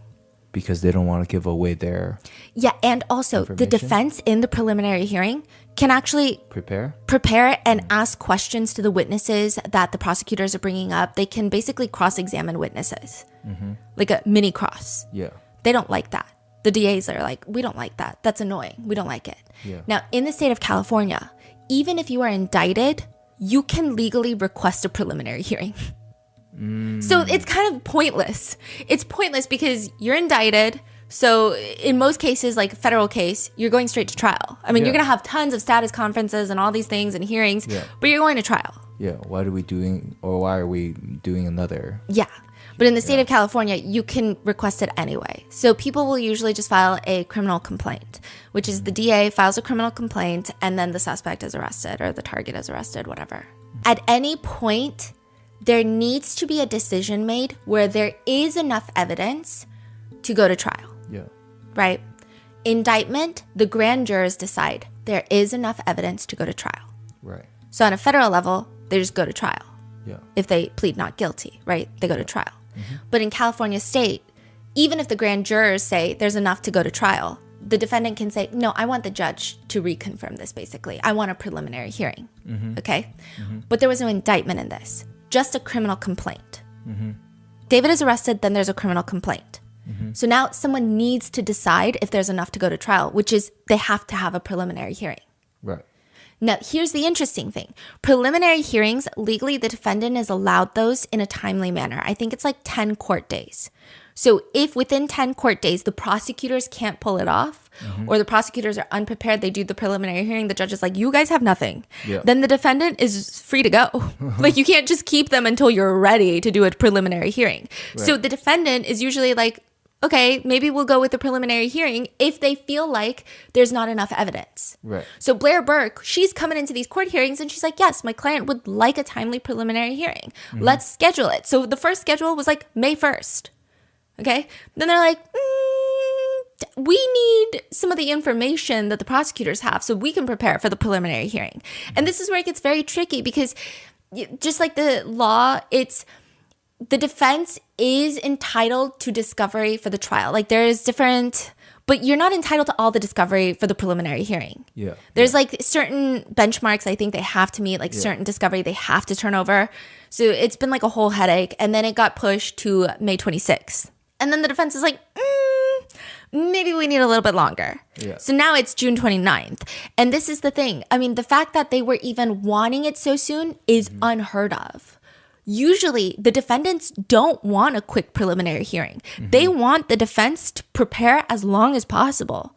They want to go through the discovery. They want to study it. They want to know, kind of what to expect, who they expect to testify, to cross-examine. And now, I don't think any of the star witnesses are going to testify. Just putting that out there, I think it's going to be lots of police officers, and I think it's going to be forensic experts. So this is what I'm getting out of this is that at first, David's team was like, okay, let's just do this thing because they think they maybe can get away with it. Let's just get it over with. Yeah, sometimes from what I can tell online and from lawyers who have been speaking up about this, is that a defendant will push the attorney to want it sooner because they're like, I just want to get out of here. Like, like, come on. Let's go. Yeah. And then as the day started to approach, they were like, wait, hold on. We need to be better prepared. Can you guys give me more information? So that's when the real, Yeah. I think there was a lot of conversation and even almost fear-mongering of people saying, well, he wasn't indicted, so the prosecutors might not be ready. The prosecutors have no idea what they're doing because he wasn't indicted and it already took 7 months to arrest him. Like, they're a mess. But in the state of California, on a state level, most felony charges do not come with an indictment. They come with a criminal complaint and there is a prelim. Okay, so you're saying you think they're totally ready. Yeah, and then just like seeing the way Beth Silverman is conducting herself in these hearings, she seems like she knows what the fuck up. The DA, right? She's the deputy DA. She's in charge of this case, yes. Yeah.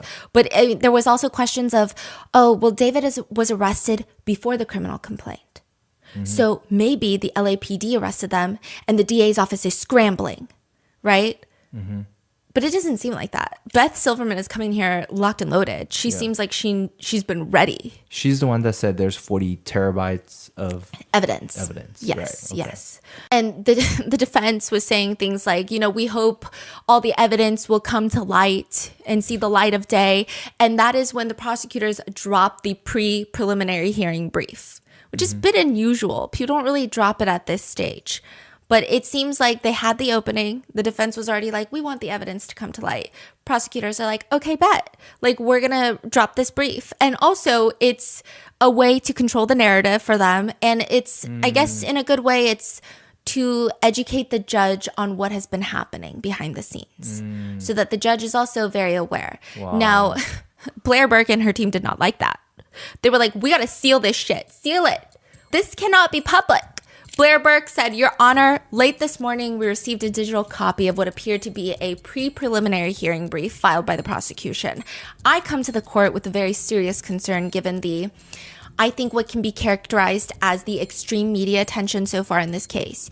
And the prosecution has appeared to file a rather unusual, in my experience, preliminary hearing brief that appears to be a very one-sided version of what is anticipated as the evidence in this case. But no evidence has been presented by the prosecution in a courtroom. Certainly, there has been no adjudication of the admissibility of that evidence.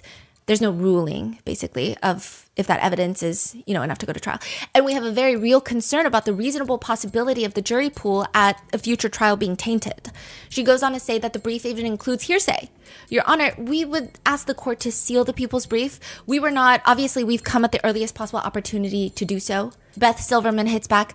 I've certainly never heard of the defense claiming that a people's filing is one-sided. I'm laying out what I believe to be the evidence that's been unearthed over the last several months and what the people intend to present the court during a preliminary hearing. It's interesting because whenever I handle these types of cases that tend to garner media attention, by the time the trial rolls around, which is, as the court is aware, years down the road, usually, many people on the panels don't even know about the case. Beth Silverman goes on to state, we've had cases that garnered much more media attention than this one, and I can think of one that's going on right now. I think she's referencing Nick Reiner. Really? Okay. Think. What is she saying about it? No, she's just saying I can think of one right now that's getting more attention than this one. I think that's a reference to Nick Reiner. But, I mean, this is LA County. Like, you're talking about Menendez brothers. ASAP Rocky was recently tried. Mm-hmm. Like, it's LA County. Yeah. She goes on to state more or less, hey, so, I mean, we're going to even bring all this to open court in a few weeks anyway. So what do you mean you want it sealed? Like, there's nothing in there that's going to be sealed in open court. Like, what kind of logic is that, basically? That's what Beth Silverman is saying. And she says, but I'd certainly like to see what the legal authority is that counsel claims it has before I make any other statements. Blair Burke argues, it's an entirely one-sided narrative regarding what the prosecution believes they will seek to admit in court at the preliminary hearing or what the prosecution claims will be the testimony in a preliminary hearing of witnesses. We do have a very real concern about the amount of white-hot focus of attention on this case for the last 7 months and specifically in the last 2 weeks.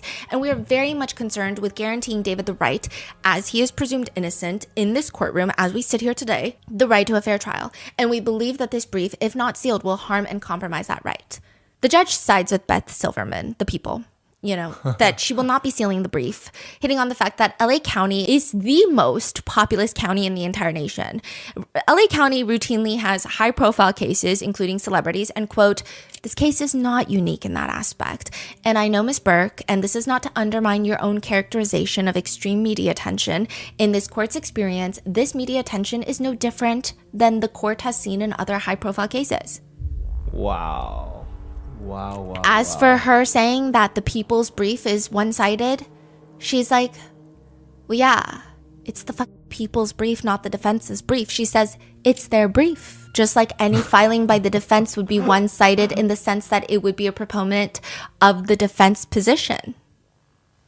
Naturally, it's going to be one-sided, basically. Why would the people put in your 2 cents? The defense is like, okay, fine. We want to quickly get a preliminary hearing. And we want a lot of this discovery right now.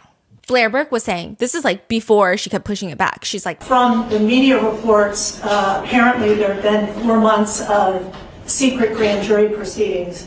We believe that Mr. Burke is entitled at the earliest opportunity to an open preliminary hearing and the proceedings not be done in secret. So this is like, they keep pushing it back and back and back. And wait, so they wanted it quick in that moment. Mm-hmm. Okay. And then they keep pushing it back after that. Okay. She also states that she wants discovery, that they have no discovery, basically. We have been given almost no discovery thus far. We received a 3-page follow-up report, no autopsy report, and a copy of the complaint. And we would ask the people respectfully to produce discovery at the earliest opportunity. Your Honor, as I've indicated to counsel, there's approximately 40 terabytes of discovery in this case. Moreover, in order to obtain the transcripts from a grand jury investigation, counsel has to file a motion. So she's like, Blair Burke is asking me for grand jury transcripts. Counsel has to file a motion. She knows the way the system works. Mm-hmm. She's not doing it? So she's like saying, oh, I didn't get the grand jury transcripts. And Beth is like, you didn't file a motion to get them. Yeah. Okay, she didn't say it like that. Yeah. So Beth is like, she doesn't know what she's doing. She knows the way the system works. I'm not able to gather those. They have to be provided after the court orders them released because it was an investigation. Second of all, if counsel plans on going to a preliminary hearing within the 10 days, it is unlikely that there will be very much discovery provided within that period, given the voluminous nature and how long it's going to take to copy onto drives. In addition to that, the coroner's report was sealed in this case in order to prevent it from hampering truthful testimony from witnesses that testified at the grand jury. So an order will also have to be obtained. Which is kind of interesting to think about, but... Wait, why is it interesting? Oh, yeah. Like, how would anybody know? Mm-hmm. So they're implying they don't want someone potentially know the state of... Or how she died. How she died to tell a lie or okay. Wow. Or it could be like the TV shows where nothing has been released and someone's like, yeah, I didn't know he stabbed her. And they're like, who said she was stabbed? Right. Something like that. So does David's team seem underprepared or just don't... From what I saw, I'm sure Blair Burke is on her shit. And it seems like with every hearing, she's more on her shit, okay?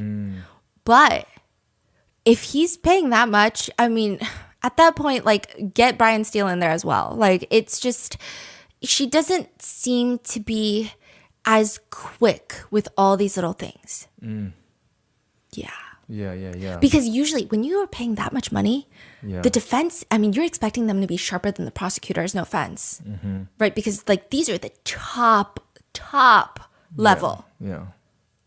Yeah, they're making the big bucks. Yeah. That's why they get millions. Paid. Millions on millions. Yeah, like, you're expecting they're going to run circles around the prosecution. Yeah. But. Wow, okay. Not saying prosecutors are not as intelligent. They're just overworked. They got a lot of cases going on. They're underpaid. They're overworked. So the prosecutors are like, you guys want a preliminary hearing and you want all the discovery. I'm telling you right now, you're not going to get that because there's so much evidence. It's going to take longer than even 15 days to get you the evidence that you want. Throughout the investigation, we've accrued approximately 50 terabytes of data. Over the last approximately month, maybe 5 weeks, Robbery Homicide Division has been trying to upload their entire investigative file through a system that the county purchased for the DA's office, where we're all supposed to be able to share information with defense counsel directly. After approximately 4.5 weeks, 5 weeks, only 30% of the LAPD's case file has been uploaded, and that is using multiple computers. There is a voluminous amount of digital data in this case. She also gives us an idea of what kind of evidence there will be. There are police reports and documents from the LAPD, from the Sheriff's Department, from the CHP. There's body-worn video. There are numerous forensic reports, including DNA trace evidence, field investigative unit services, chemical processing. There are property reports. There are vehicle reports. There are arrest and booking reports. All of those things we are going to endeavor to turn over, hopefully tomorrow afternoon. Wow. Overall, Beth Silverman seems super confident. David's team seems a little less confident. There are a lot of interesting moments where David's team seem... Okay, maybe like it just takes a second for them to get into the groove of things, but there's this moment where the defense requests the judge to unseal the search warrants. We'd ask that we'd orally move to unseal them so that the court can issue an order. So that, like, we're just asking through mouth. The court is like, yeah, I'm not sure I can issue just a general order to unseal search warrants without specific case numbers. I don't have a problem with issuing an order, but I think I would need to have the specific, and by case number, it wouldn't be this case number. Beth Silverman talks to a detective, and she's like, okay, I'll get you all the warrant numbers. And later, Blair Burke is like, by the way, I brought you this 5 terabyte drive for you since you told me last time in open court that the 1 terabyte drive I gave you wasn't enough. Wait. Okay, so previously, Blair Burke gave Beth Silverman a 1 terabyte drive. Okay, which, like, is notoriously not a lot. Like, this is 1 terabyte. There have been FOIA requests that we've done where they're like, send us a fucking 1 terabyte drive. And it's like police reports, right? So I'm assuming in this case, it's massive and they're sending a 1 terabyte drive. Okay. And she knows there's 50 terabytes. So then she sends a 1 terabyte drive and Beth Silverman in open court is like, what did you think you were going to do with that? Like, what do you want us to do with that? That's nothing. We need a lot more than that. Like, you keep asking us for discovery and you give us a 1 terabyte drive. So then she's like, by the way, I brought this 5 terabyte drive. Okay. She's like waving it around, I think. Now, they want specifically before this prelim, it seems that the defense clearly want the iCloud data. this is iCloud from David's iCloud account. They want that. What? That's what they want? And by the way, the CSAM is not going to be on there. We're going to get into that in a second, but they want the iCloud data. Whatever's on that iCloud, I don't know. What is on iCloud? Yeah. Photos? Probably. Photos? Voice memo, maybe? Notes apps these days. People have been doing lots of notes apps. He seems like the type to do that. Yeah, so they're like, we want the iCloud data. Beth Silverman was like, that iCloud data in totality, just the iCloud data is probably like 8 terabytes, which this has been, again, misspoken in the news and on Reddit of like, oh, it's 8 terabytes of CSAM. It's just 8 terabytes of iCloud data. And none of the CSAM is going to be on there, obviously. They can't just like hand over CSAM like that. So Beth Silverman is like, okay, we'll get your fast 5 terabyte hard drive out of here. She doesn't say it like that, but more or less. She is like, absolutely, I will say absolutely under no circumstances did she say that. I'm just making things up. It just sounds like that, okay? She's like, I'm sorry. Just so counsel's aware, and I'm sure the court knows this, we cannot place an item that is larger than the capacity of the drive you provided us on 2 different drives. She's like legally speaking, we don't do this. I can't split up evidence. So if the iCloud data is 8 terabytes, I can't put 4 on this one and 4 on the other one. You got to at least give me a 10 terabyte drive, and I can put all the 8 terabytes in that 10 terabyte drive. So basically, get your ass 5 terabyte drive out of here. Is that not? And Beth Silverman is like, it cannot be split. These are direct transcripts, not the 5 terabyte drive, but like the rest of it. Blair Burke says so. Beth Silverman says it cannot be split. I heard that for the first time today. We will do that and deliver it tomorrow. So she's like, I'll get you your 10 terabyte drive tomorrow. And she says, great. And also going forward, I've been informed that when you give up a hard drive, it needs to be sealed. In other words, you know, you give us an open box. We need a sealed hard drive, like in the original packaging. Okay? So. Yeah. Wow. Maybe I'll see her in her full glory soon, I guess. But it's interesting. It's just interesting.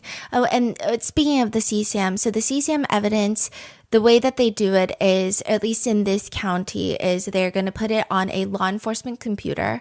That CSAM will be placed in the courthouse in a very specific room that only the defense and the prosecutors can access. And the defense will have to go there and view the CSAM, or an expert will have to go and view the CSAM on that specific computer. They can't bring it back. They can't have it on their devices, because even just having it on a device is illegal, even if it's for work, right? So, yeah. Which, I mean, Blair Burke knows that, and she's like, yeah, absolutely. So it's not a problem. I'm just saying it was a part of the conversation. Yeah. Because I guess there were some concerns of like, maybe David would like to see certain things, right? Now, netizens think that the defense probably will not be insanity. It doesn't seem like there can be even a viable insanity plea, which, I mean, hardly ever works to begin with.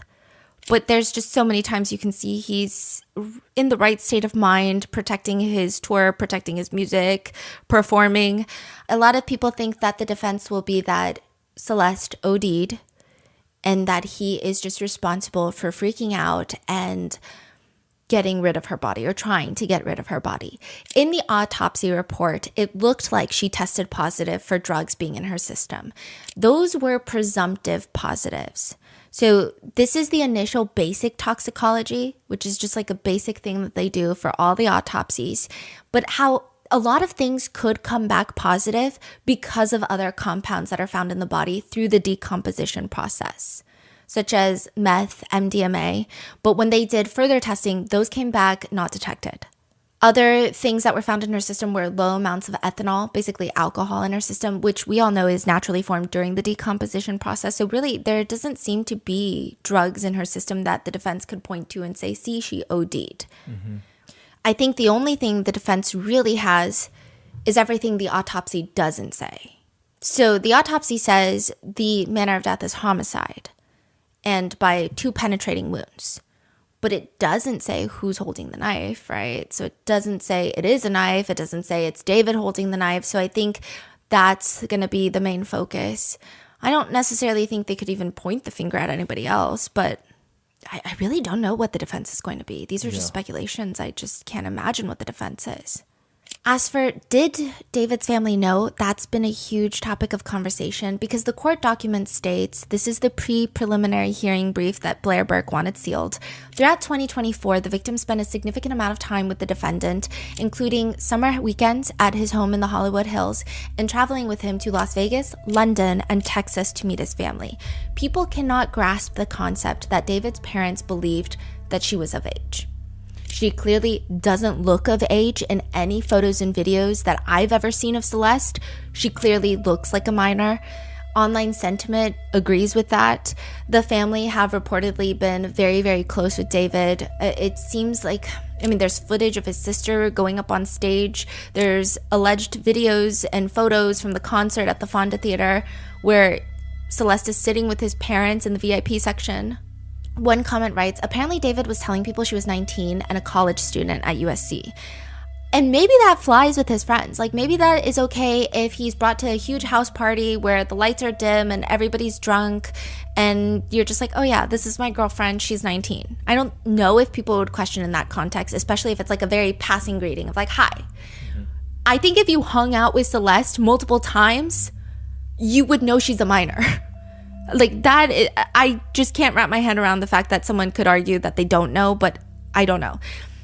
If you see her in passing, maybe. Now, if you're bringing someone home to your parents and you say she's 19 and she's a student at USC, his dad is an attorney, his mom is a teacher, I can't imagine that they would believe that. I just don't see that happening. Was a high school, middle school teacher? Is it? I don't know. But she has children around that age.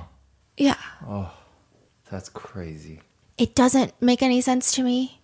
She looks so young in all of her pictures. I know people are probably going to try to do the whole adultification thing of young girls where they're like, she's mature she looks 11. I don't know. I don't know how they could even possibly believe that. They did know, however, that David was at least being investigated before his arrest because they were subpoenaed to the grand jury hearings earlier in 2026. And that's part of why the information got leaked that there was a grand jury investigation into David, because all of this is sealed. So it gets leaked in two big ways. So the first of them is that David's parents and his brother Caleb, the three of them, Caleb is now 18, they fight the subpoena. They're in Texas and they file a petition of habeas corpus contending that the court's order summoning them to testify in California violates due process. So this is public. Mm-hmm. So they have to reference the grand jury investigation and they have to reference that David is the target of the investigation. That's how people found out? Yeah. So that's how they're like, oh, we can confirm for sure there's grand jury investigations into David. Because otherwise it's sealed. Uh-huh. And then Neo gets arrested and it's kind of like, okay, now we can definitely confirm again, once more, that this is happening. But they did end up going? No. The families? No, yeah. No. They've still been fighting it out in court. Okay. Yeah. So the DA's office fought telling the judge in Texas. I would say if a car with a dismembered, decomposing body is registered to your home address, because David's car was registered to Texas, you should expect to be questioned by the authorities about that.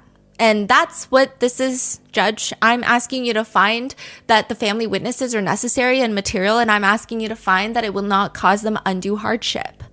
As for the Burke parents, their attorney argues on their behalf. If the DA needs parents to testify, then they have no case. In my opinion, they're just doing that for harassment purposes. If a proper subpoena was issued, they would have already spoken. The attorney has stated that the Burke family has been somewhat aware that an arrest was a possibility, which is kind of crazy. Yeah. Which, side note, David also transferred 2 of his Houston houses to a trust under his mom's name. I believe his mom is the beneficiary of the trust. That was back in September of last year. So he moved quick with that. Really quick. Wait, September? The body was found in September? Yeah. And within 10 days, he moved the house to his mom, both houses.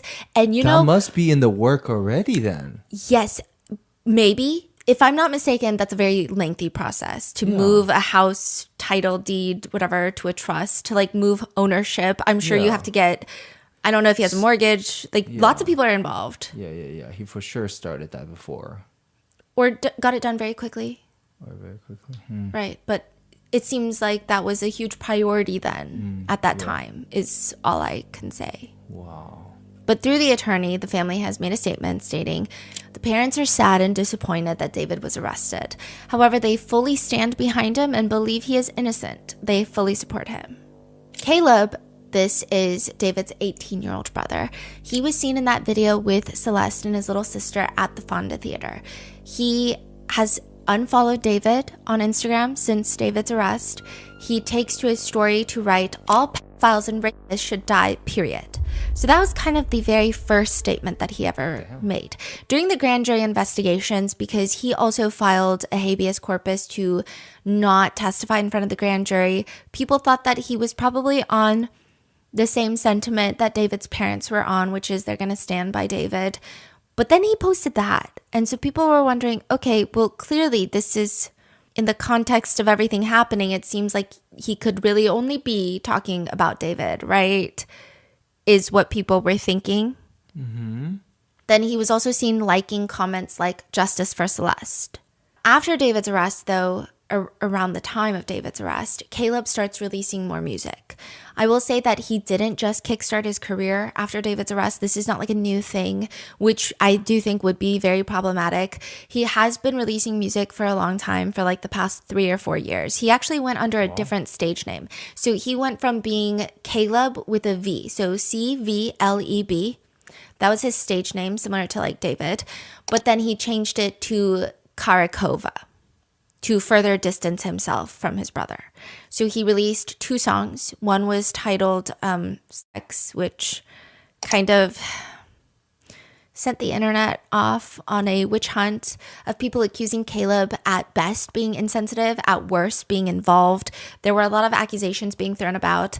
Caleb Burke has since come out to state, quote, "I've been wanting to say something for a while, but I have to be careful about what I say. This is an ongoing legal matter. I don't want to make this horrible situation about me. I want justice for Celeste and her family. I've seen people say that I knew what was going on and was protecting my brother. This is not true at all. I have not lived with my brother for years and was not very close with him. We didn't speak often other than when our family was brought on tour or he was visiting home. I was around Celeste a few times when I was 15. I did not know her well, and I did not know her age." I think, I will say, maybe more believable when someone is 15 to not be able to identify. I think I give a lot more grace in this situation versus his parents. Yeah, Yeah. for sure. I mean, I'm like, you're 15, you probably don't know either, right? He continues, "People have been posting a video showing me backstage with her at one of David's concerts when I was 15, and I've been waiting to address it for a while." So when this video was circulating, some people were even thinking, what if Caleb and Celeste were dating? And like, there were so many weird internet theories, which turned out to be entirely false. But he writes, "People have gone as far to say that I was sneaking her backstage, which is not true. She was already at the show, and the video takes place after the show had already ended. In the video, we were sent to grab something from a fan that was in the front of the stage, and we were walking back." News companies such as TMZ, Daily Mail, and others have started saying that I'm taking advantage of the whole situation to promote my music and that I am just now launching my music career. That is not true at all. I've been releasing and posting music over the last 3 to 4 years, and I took over a half-year hiatus due to what happened. I changed my online name from Caleb to Kova as I did not want to associate myself with any of this. I have not once mentioned this situation or my identity on the new accounts. So on Karakova, he never mentions that he's David's brother. TMZ even reported my age incorrectly, saying that I'm 20 when I just turned 18 in November.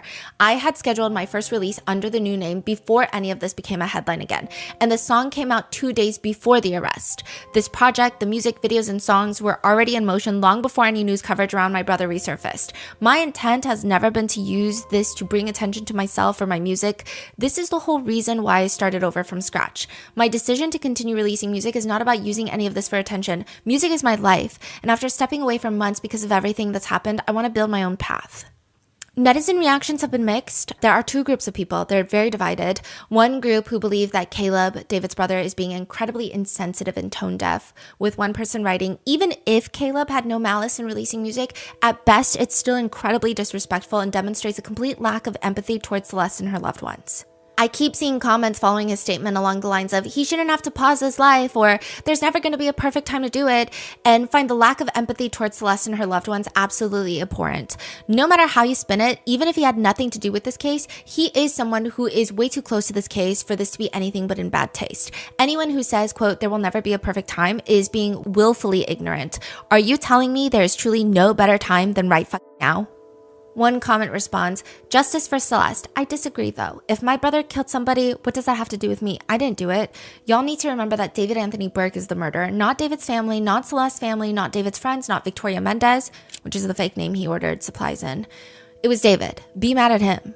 Another perspective reads, first, nobody in this case deserves more sympathy and empathy than Celeste and the Rivas Hernandez family, but people should really give Caleb a break. He is not the same person as David. Just because his older brother made a terrible decision does not mean that Caleb should have to suffer. He has already disowned him on Instagram, stating that he thinks all rapists and pedophiles should die. He basically voiced that he wants death for his own brother.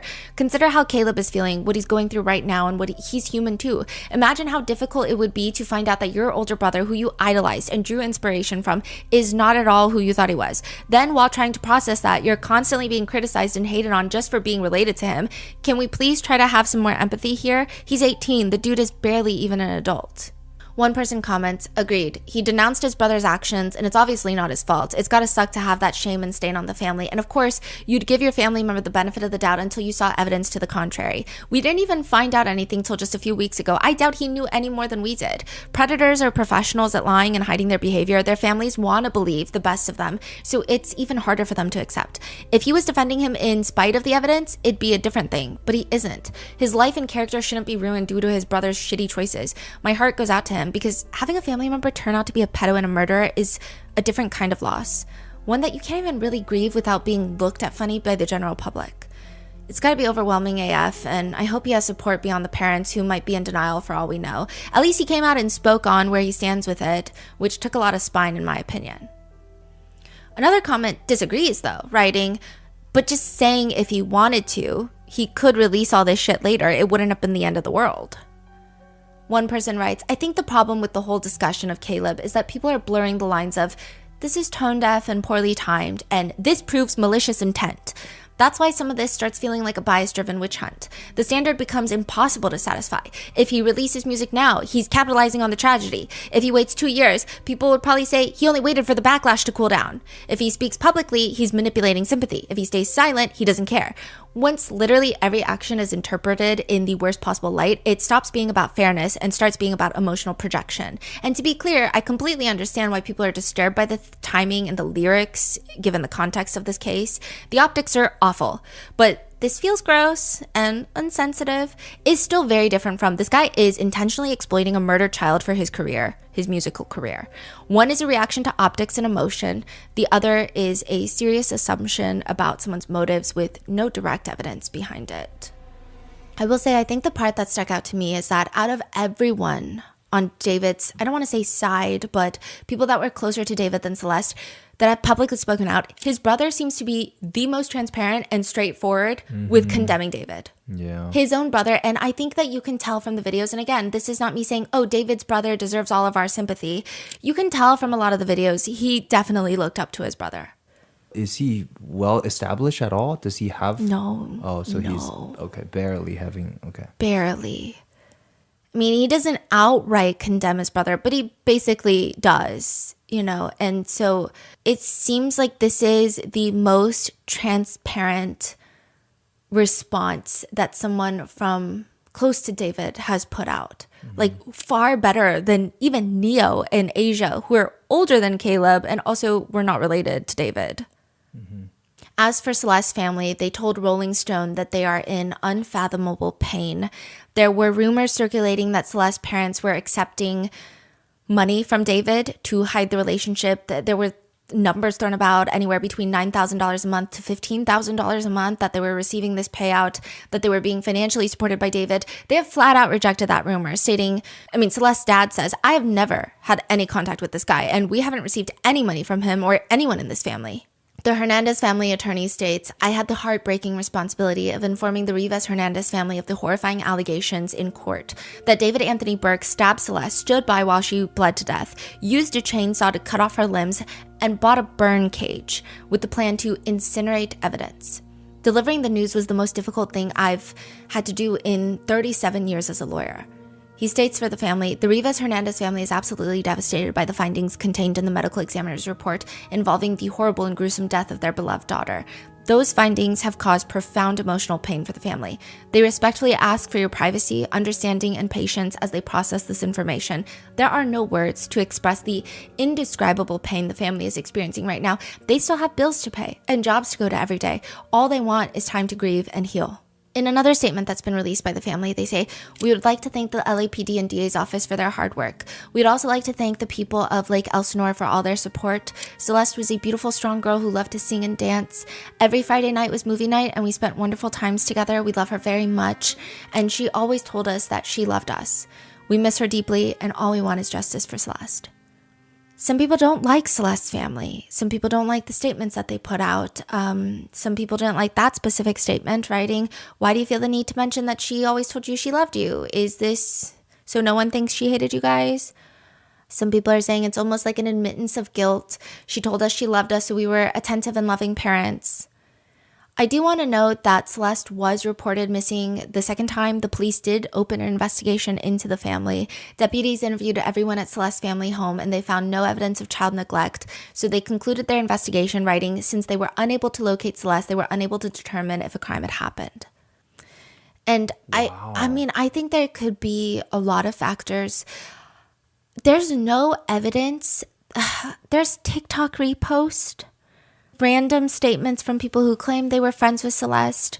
There's TikTok reposts that allegedly Celeste made in an account, and even that's really hard to verify, where she might have liked things that insinuated that she had a rough home life.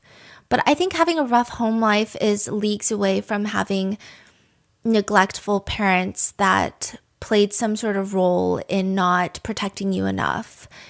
I think in a perfect world, every parent should protect their child in a way that they can't go missing, that they cannot be groomed. But that's a very perfect world, and there could be a lot of factors of why they didn't even feel comfortable going to the police. I think some people have drawn the speculation that Celeste's family didn't really bother to continue bothering the police about Celeste going missing because they didn't care. I don't think that's the case. I mean, you're also talking about a time that's heavy with probably ICE presence. Immigration status could also play a role. Socioeconomic status definitely plays a role. I mean, she was missing for so many months, and the police weren't really looking for her. So even if they had gone to the police every day, which we don't know if they did or did not, we don't know why the police weren't looking for her. Mm-hmm. Maybe they have already had dealt with the police and they know the police is not going to look for Celeste because, they didn't. They didn't look for a girl who's missing from a socioeconomically not a stable background. I'm sure if this was a missing girl from the Hollywood Hills, they would have looked for her. I think there's a lot of nuance that maybe we need to factor into this case. And I think out of everyone that the netizens should attack, Celeste's family is probably last on that list. London, however, has been a huge issue. The preliminary brief has stated that Celeste traveled to London with David, and traveling to London has been heavily just a point of contention because you cannot travel to a foreign country without your parents, without some sort of form being signed. Usually every country has different rules. She did have a passport card that was abandoned in Santa Barbara and found, remember? You know, the isolated highway stretch. So did her parents know that she was going to London? Was something forged? Was it not? I guess that's been a huge point of contention. Because London is brought up, we don't know if David had gone to London multiple times, but recently he was talking about working on the Withered album, writing the album, and he says that he went to London to write the album. So just another London connection, but he says, quote, I went to London for 2 weeks with 3 of my friends, and we just made a song every day for 2 weeks in London. I love London because of the gloomy aesthetic and the gloomy just vibe and environment that London has. There's barely any sun there, and I love that because the music I make is really sad. And then, so 2 weeks I made a song every day, came out with half the album, and then I went back to Houston for another 2 weeks, and I made the rest of the project on my phone just off of beats that people sent me. So if that's the case, maybe this is the London trip in question. And if that is also correct, it seems like Celeste may have helped write a lot of the music, and that is bringing more lyrics up into discussion. There is a whole interlude, remember, of Celeste's voice, what seems to be Celeste's voice in this new album, the String Theory interlude. Oh, yeah. So the dots seem to all be connecting here. I do think that with Celeste's family, we can't really be so rigid with our thinking. I think this is, out of all the places to have some level of understanding. D.A. Hochman says, I had the chance to meet with some of the family members of Celeste, and their grief is incalculable as to what happened to their daughter. What they have demanded, what we have assured them that the district attorney's office working with LAPD would give them, is the proof beyond a reasonable doubt on who killed their daughter, on how their daughter was killed, when their daughter was killed, and bring that killer to justice. That killer that we have now charged is David Anthony Burke. but one person still writes, I have no sympathy for them. They had one job, which was to keep their kids safe. Another writes, they chose to be a parent, then refused to even do the bare minimum. It amazes me that there are people having sympathy for these parents. It's disrespectful to that little girl that no one was protecting her. The devil doesn't always need an advocate, so stop with the old, they tried BS. David is just one person. There will always be sick fucks like him around. It's up to the parents to watch and protect their child. That is why they need to be charged and made an example of, so maybe the next time a parent will think twice. A lot of people think that's a bit harsh with someone responding, I said it before and I'll say it again. Whatever Celeste's parents and family did or didn't do, they're facing the consequences of it now by having lost their daughter and having to face the murder. To me, that's punishment enough. You guys have a right to your own opinions, but as for me personally, I don't feel good about rubbing it in. As for David's family, they're facing the consequences of their own too. Others write, they see their daughter hanging out in nice houses and getting taken care of. He had to have been buying her clothes, nails, or whatever most predators do, and they thought, wow, she's having fun and she's safe. It's easy to place blame, and yes, they should have done more, but also David shouldn't have murdered her, and she would still be alive. I just think there's a lot more places to be angry about right now. Prosecutors have yet to decide if they want to pursue the death penalty. The defense has, like I said, requested the preliminary hearing be pushed back to June, late June. And as of right now, he is in the LAPD 77th Street jail. He's in the same facility as Nick Reiner, who is accused of killing his parents. David is also being segregated away from the other inmates due to his fame and notoriety. He gets a shower every other day. He gets a phone call the same day that he showers, so every other day. So it's a really big day for him, shower days. A couple hours of recreation time a week by himself. I believe it's about 3 hours a week. He's not on self-exit watch, but he's alone. They think that something could potentially happen to him due to his status. There also could be more charges headed David's way, just because, I mean, the CSAM, that could be a state charge, that could be a federal charge. Typically, it's the feds. And specifically for CSAM, I mean, Beth Silverman really emphasized it too. In the court hearing, she uses the words, he also had an iPhone, and that iPhone, as it's been reviewed, contained a significant amount of child pornography.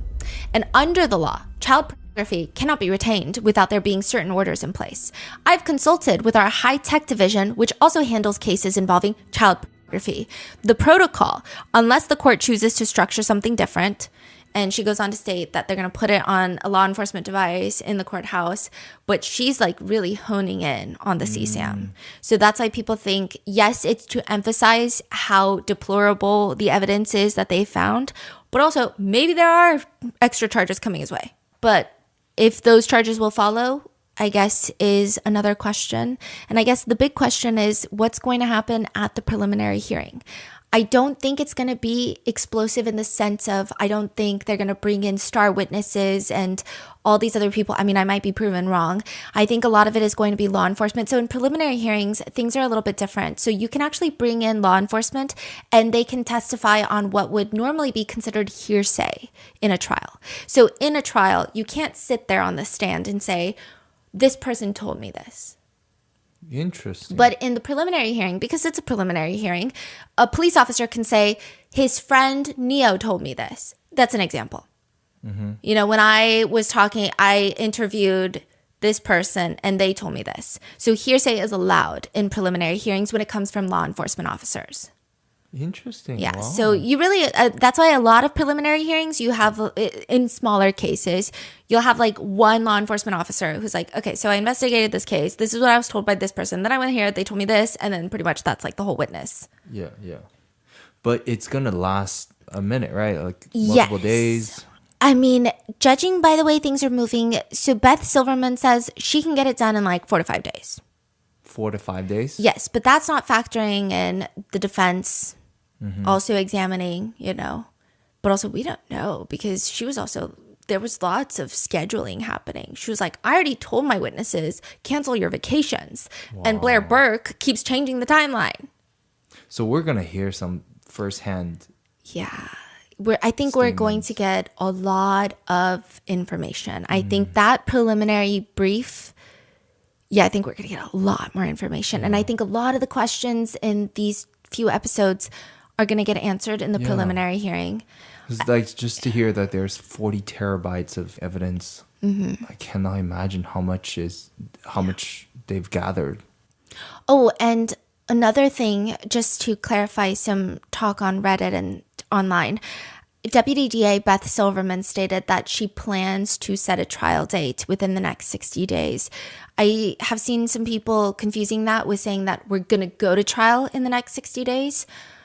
I think that's just setting a date. Yeah, within and the next 60 days. That date is probably going to be years from now. That is if there is a trial. I mean, I think the judge is obviously, the preliminary hearing is going to go in favor of the prosecution. There's going to be a trial, but that's if David doesn't plead guilty. Yeah. Is that a possibility, you think?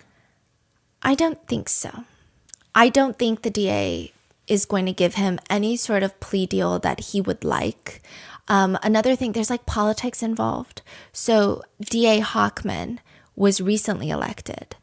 And there's, this is his career, as with all DAs. And he definitely needs to prove himself. He has some not great wins under his belt already, some criticism under his belt. So, I mean, this is a huge case. I don't think they're going to give him a good plea deal that he would take. And I just don't see him pleading guilty. I mean, I could be proven wrong, but usually people like David don't plead guilty. Because, I mean, what would he get out of pleading guilty? He'd rather probably just take his chances. It's not like he cares about if he's going into debt paying for his attorney, or his parents are going into debt paying for his attorney. Okay. But yeah, so I will keep you guys updated once the preliminary hearing starts, and obviously with the future trial, when and if that occurs. But what are your thoughts on this case? Let me know in the comments. So with that, be safe, and I will see you in the next one.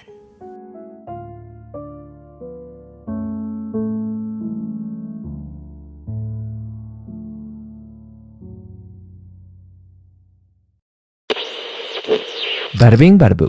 There's usually a few places that require automatic introspection. Like if you were a completely able-bodied person, you use the accessible bathroom stall and you walk out and you see that you clearly did not need to use that stall. You could have just waited for a different one and someone else was waiting for that one. If you ever do that, I mean, don't do that. But if you do, that is a moment that would require deep self-reflection as you awkwardly wash your hands in shame. It's almost automatic, I would hope. Another one of those places is sitting in the back of a police car with your hands behind your back. Clearly, you're not getting a free ride. This is far less comfortable than the worst Uber ride that you've ever been on. And Isabel, she looks freaking uncomfortable. Isabel is sitting there and she's sitting up with her back is straight up against the back seat of this police car. She's not even sitting up straight because she wants to be on her best behavior, which would be smart. But Isabel, you're going to soon find out she's not that smart. But because her wrists are handcuffed behind her back, she can't even slouch if she wants to. She's wearing this white t-shirt. She's got very curly hair. And she almost has this very young baby face. And she looks bored. She's sitting on the left side of the back of the cop car. The back door to the right side opens. And she just casually looks over. She's not on high alert. She's not anxious. She's not looking around frantically. And she just leans her head to the side.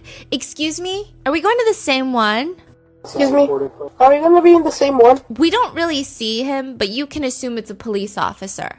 And he's clarifying. What do you mean, same one? Same jail? Yeah, you are. What do you mean, same one? Same jail? Yeah. Another girl. starts sitting in the back seat of the same police car, and she's got bright red hair. She's wearing a tiny little tank top, and she also has her hands handcuffed behind her back. And both of them instantly, the minute that the red-haired girl, her butt touches the bottom of the seat, they look at each other and they start giggling. They're like, yeah, and they just start cackling. They're looking at each other like we're about to be in the same jail. 15-year-old Isabel Valdez and 14-year-old Lois Lippert are sitting next to each other in the back of this police car, and for the next 30 minutes, I mean, I don't know how they're going to come back from the next 30 minutes. This is immediately after both of them are arrested on their high school campus, Lake Brantley High School in Florida, where they were planning to kill a classmate in one of the school bathrooms. Lois says, dude, they pulled the security cameras and stuff, and they got to see us walking out. I know, they saw. Dude, they pulled up the security cameras and stuff, and I got to see us walking out. Saw. Yeah. Mind you, the police are in the front driving, so they're not alone in the backseat of the police car, which even then, they should know that they're being recorded. Lois is like, yeah, that was the first time I actually seen, I wanted to see more. I was like, whoa, look, I'm on the cameras there. It was so cool. I was like, damn, I forgot that there's just videos like that.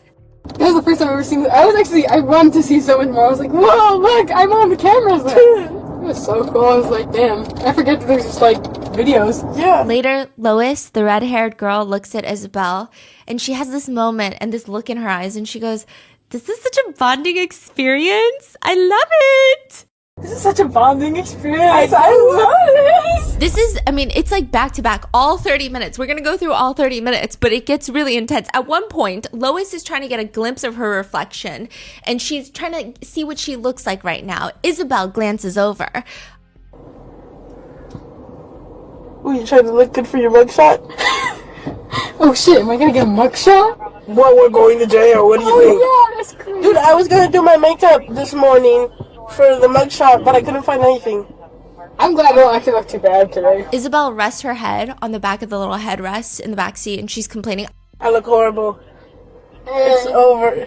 And don't worry, you don't need to, don't worry, you're the butch. It doesn't matter if you look bad. Hey, at least they were gonna see me some way or another in the mugshot. And later, Lois brings up, you think I'll be able to fix my hair, or you think I'll be in prison handcuffs for this? Yeah, still handcuffs. Really? But don't you gotta put up that number thing? I think that's only it shows. So stupid. And they talk about how they're so glad that at least red-haired girl Lois, her hair looks good and she dyed it before this incident. And at some point, Isabel and Lois, they start talking about how they're going to get out of jail sooner than later because, quote, not a school shooting at least. Yeah, we'd be in prison for life. Yeah. Not a school shooting, at least. We'd be in prison for life. Yeah. Because the whole point of this was not that they were going to shoot up their school. No, the whole point was they were going to kill their classmate to bring a school shooter back from the dead. 2 teens arrested after an alleged plan to kill their classmate. This is the case of 15-year-old Isabel Valdez and 14-year-old Lois Lippert.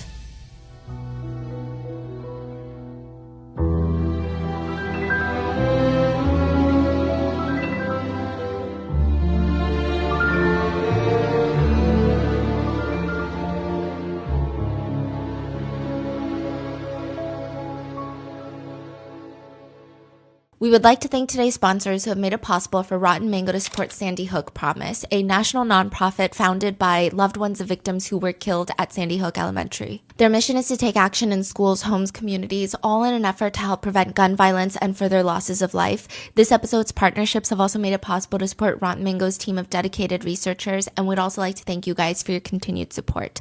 As always, full show notes are available at rottenmangopodcast.com. Today's episode discusses in-depth, severe eating disorders, as well as multiple instances of gun violence in schools. Additionally, on a smaller note, there are lots of mentions. We don't dive too deep into the rabbit hole, but we do touch heavily upon controversial topics of certain online forums and sub-communities that glorify school shooters and mass killers.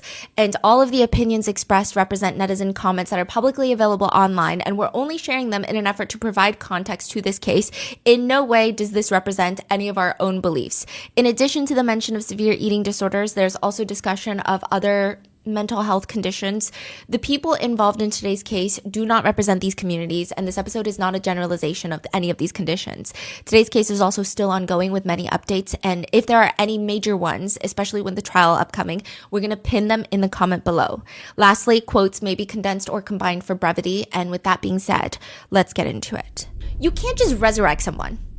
On top of that, the mere definition of resurrection is too vague. The definition of resurrection could also be changed based on who you talk to, what they believe in. But interestingly enough, resurrections are pretty much in every recorded religion, culture. Apparently, it is a story that humans love, bringing someone back from the dead. But there's also different types of resurrections. You have a resurrection proper. This is when the soul comes back to the original body. Literally, somebody dies. They come back to life. This is not a near-death experience like, oh, I almost died. I redlined. I was code red. No, you were dead. And then you come back to life in the original body. You have been resurrected. The second one is a bit more aligned with reincarnations, which is a soul comes back, but in a different or new body. Now, I will say a lot of people believe that you can come back in a new human body, that you were born again with a new life. But some people, a small group of people, believe that you can actually come back through a body that is not new. This is where all the fantasy horror movies come into play. They take heavy inspiration from having someone take over another person's body and be able to control their human form.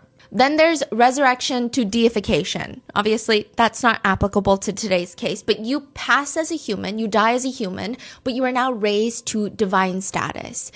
Sometimes you can bypass the death part and become a god of some sort, but usually there is a dying, whether it's symbolic or literal. But clearly we're not talking about deification or religious resurrections. I would not be well versed enough to touch on that even in the slightest, nor do I think it's my place.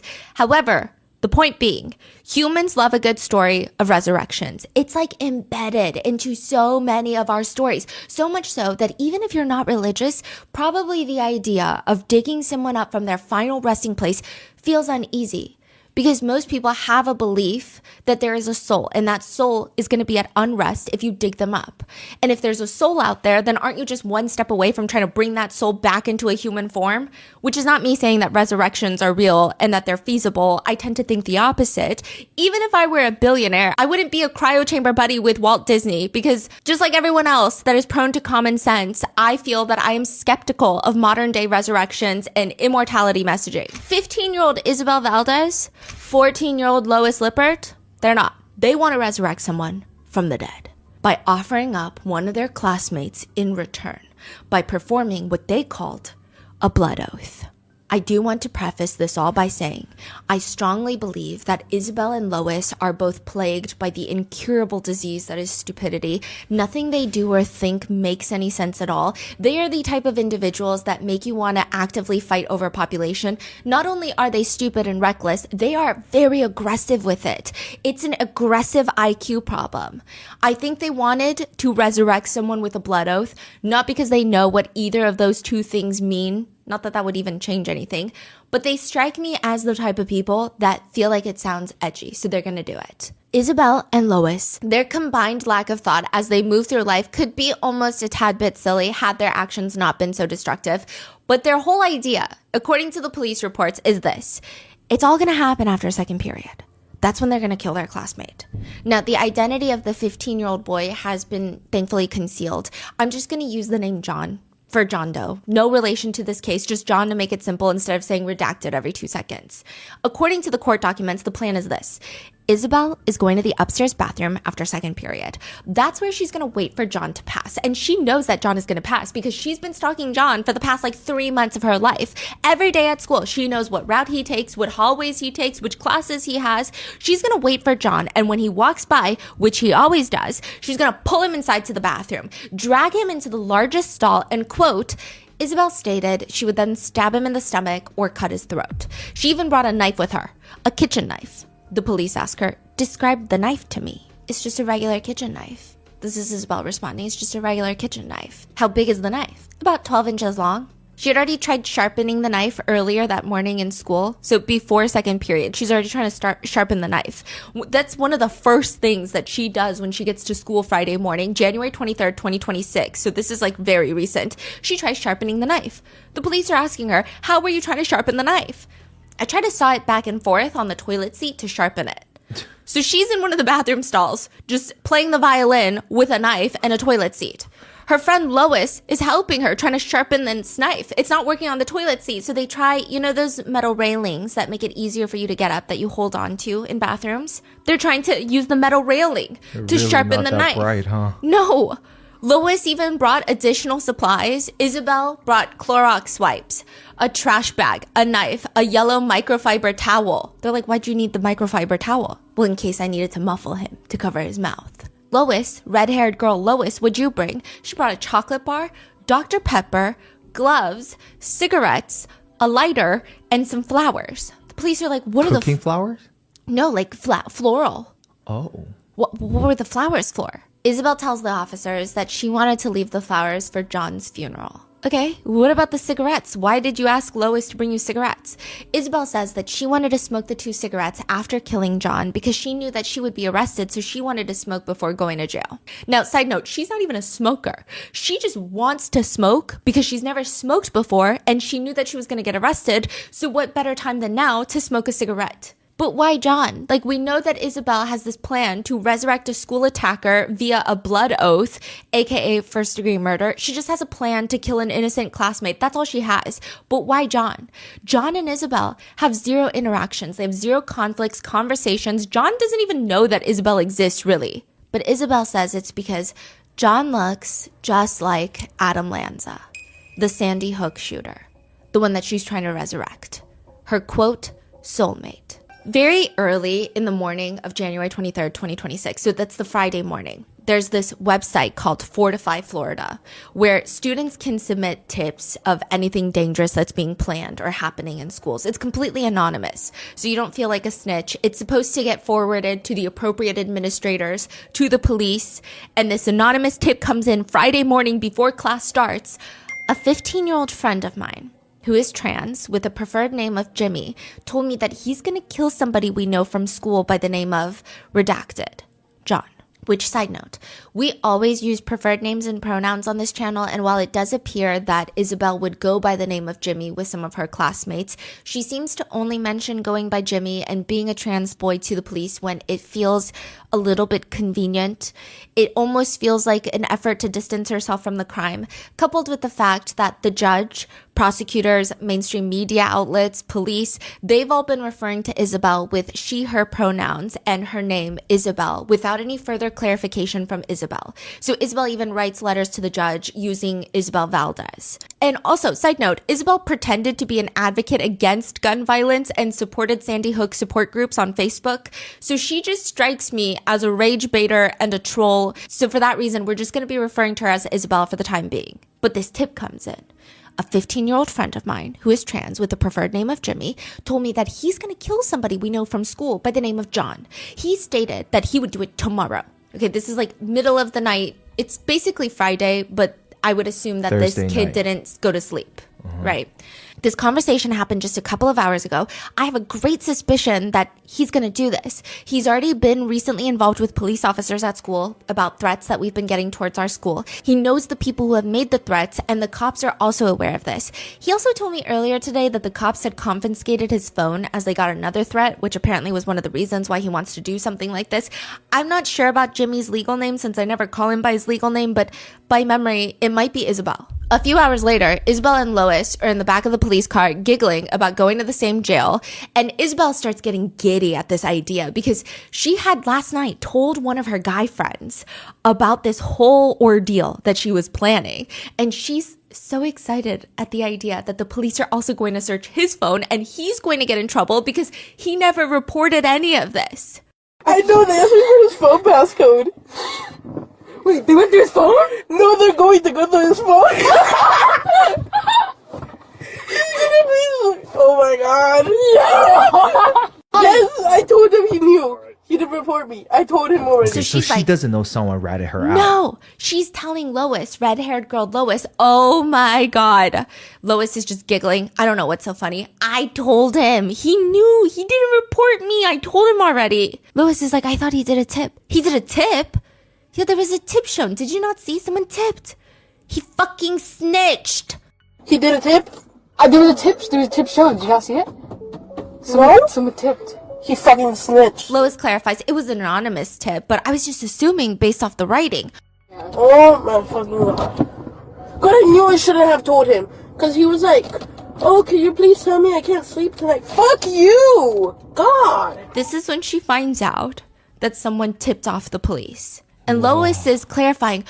Yeah, I got shown a tip and it was like, my friend, 15-year-old, named, he goes by Jimmy, is planning to kill some dude. Yeah, and it was like, I don't really remember their real name, but I think it was Isabel.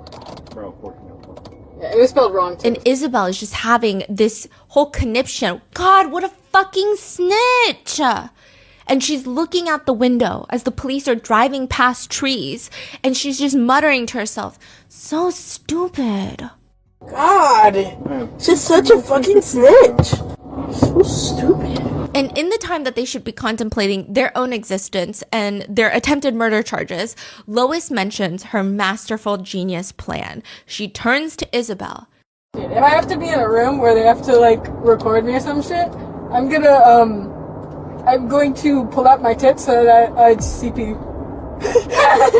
That's what I was thinking. If they had to start doing that instead of just doing, the audio recording, I was like, I'm gonna pull it. They both seem to silently agree that this is a phenomenal idea. And during a brief moment of quiet in the car, Isabel turns to Lois and she says, hey, let's roleplay some Columbine stuff. What? And she says, wait, so who's Eric? Red-haired Lois responds, well, I'll probably be Eric because Eric obviously gets it in the ass. Hey, let's roleplay some Columbine stuff. Hey, yeah. Wait, who's Eric? Well, obviously, I'll probably be Eric because Eric obviously gets it up the ass. Okay. So Lois, red-haired Lois, is going to roleplay Eric, one of the Columbine shooters, and Isabel is going to be Dylan, another one of the Columbine shooters. Isabel starts doing this unsettling but also very bizarre role-playing session in the car, and mind you, there's still 2 police officers in the front. Isabel says, hey, Eric. Oh, fuck off, Cleveland. Hey, kitty, please talk to me. You probably don't even know about KMFDM. Which, side note, KMFDM is a German industrial rock band that Eric was a huge fan of, and it's almost become, unfortunately for the band, synonymous with this weird, glorifying school attacker aesthetic. People who don't even like KMFDM music will purchase KMFDM shirts to wear because they think they're in the aesthetic of Eric and Dylan. I don't know what aesthetic that is. Dead. Okay, but Isabel is like, yeah, I do. Flashes off my KMFDM shirt. Yes, I do. Flashes my KMFDM shirt off. So she's inserting the motions of role playing. She's like, yeah, I know the band. Flashes off my KMFDM shirt. Lois, aka Eric, turns to her and is like, whoa, you know about KMFDM? Yeah. I feel something in my pants. Ha ha ha ha. Whoa, you know about KMFDM? Yes. I feel something in my pants. Isabel says, hey, what if I have my Jewish babies inside of you?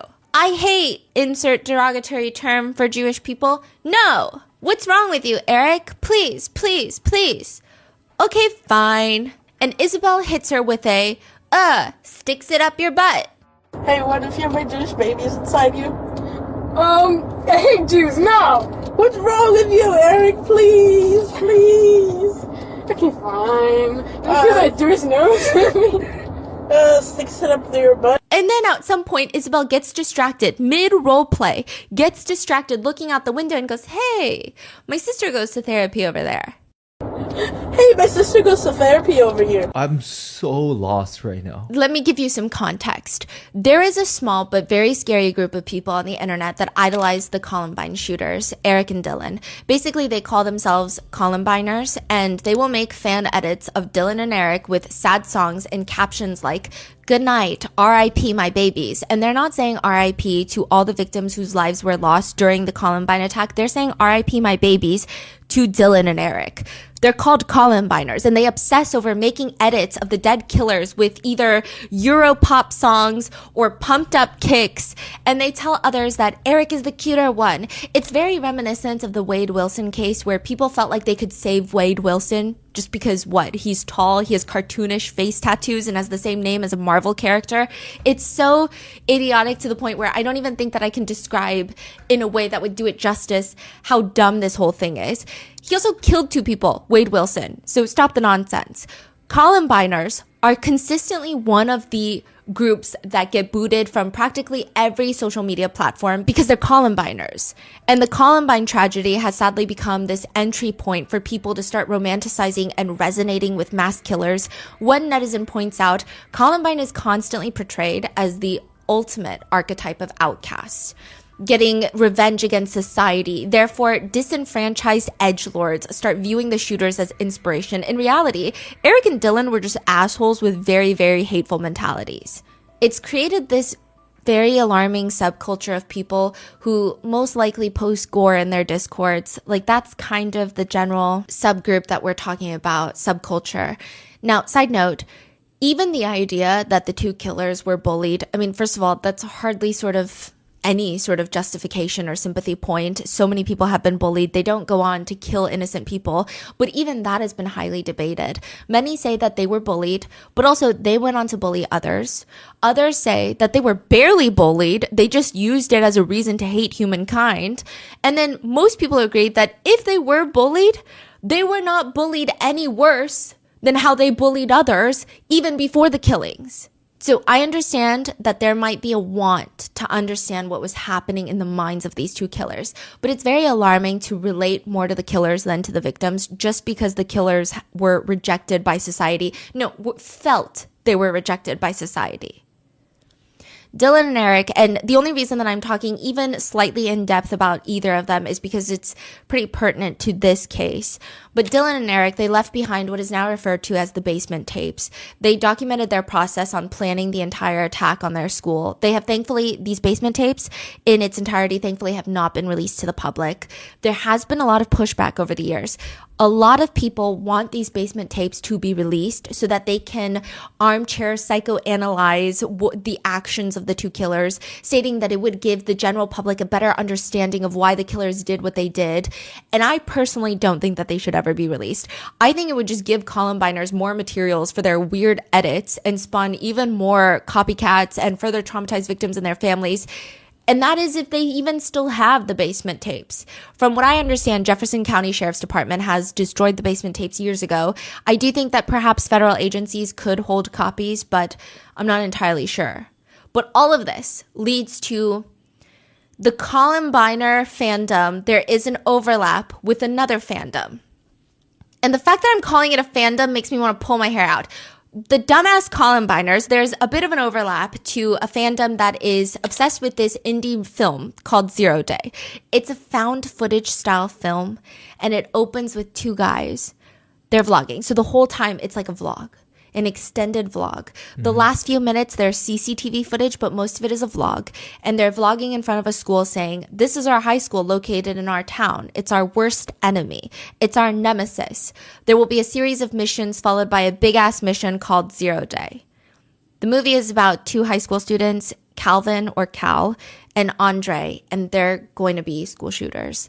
It's very clearly inspired by Columbine. Even the 2 characters, it seems like Cal is based on Dylan and Andre being Eric. There is a lot of praise around the film centered around how real it felt, with movie clips often being mistaken for real footage from Columbine, which is conflicting. But people state that they watched the movie and they've become even more passionate about gun reform because it's left such an unsettling feeling in their hearts.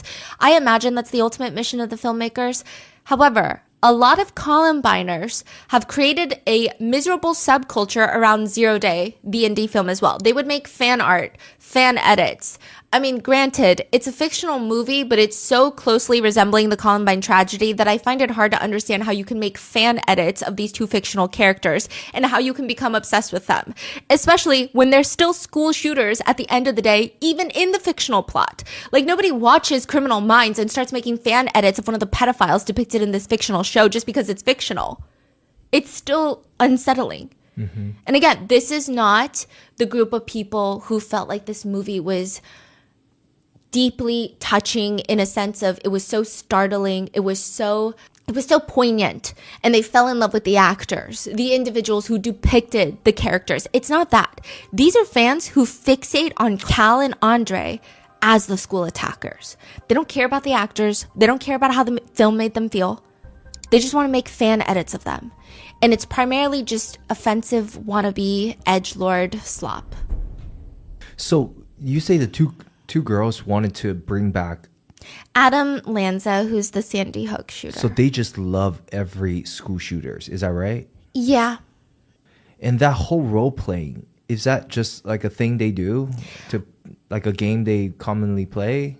It seems like it. It seems like this is how they talk on Discord, and a lot of people have categorized them as LARPers. What's that? It's like faker, like people trying to be edgy, but you're not actually edgy.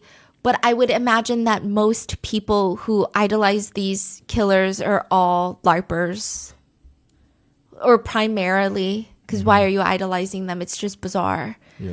Yeah. It's really weird because I think everyone dislikes Isabel Valdez and Lois Lippert, or it seems generally speaking, most people dislike them because of what they've done. But weirdly, even in their community that they came from, where they glorify killers, they're getting hated on, because I went into the weird depths of the darkness on the internet. And they're getting hated on over there because they're like, they're little fucking faker LARPers. And I'm like, you guys are all weird. And within this niche of Zero Day fans, they have a group of people that like fan art and a group of people that will make fan art for these people.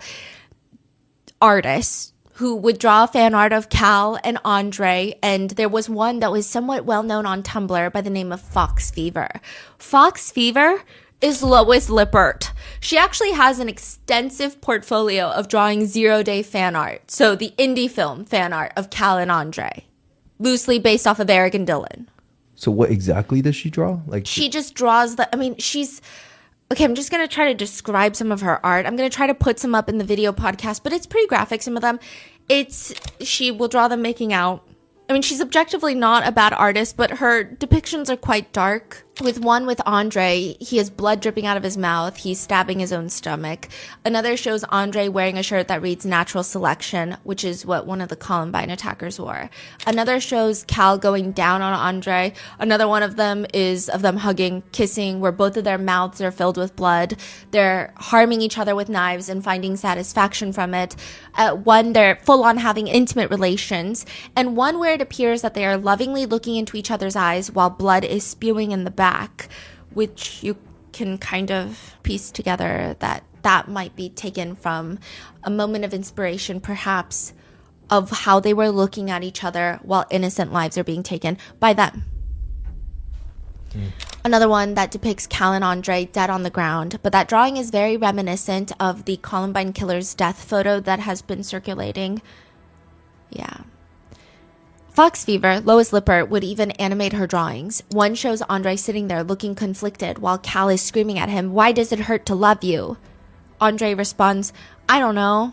So it's really not that deep, but another drawing comes with the words, "You can't cure somebody who has nothing wrong with them." She also liked to draw Elliot Rogers, Jeffrey Dahmer, one of the Academy Maniacs, which is a Russian killer. So again, just like wannabe edgelord slop. But 14-year-old Lois Lippert has also drawn very personal images of Isabel and John, the classmate that they were allegedly going to kill together. One drawing shows John sitting on the floor and his body language looks like he's backing away, trying to scoot away.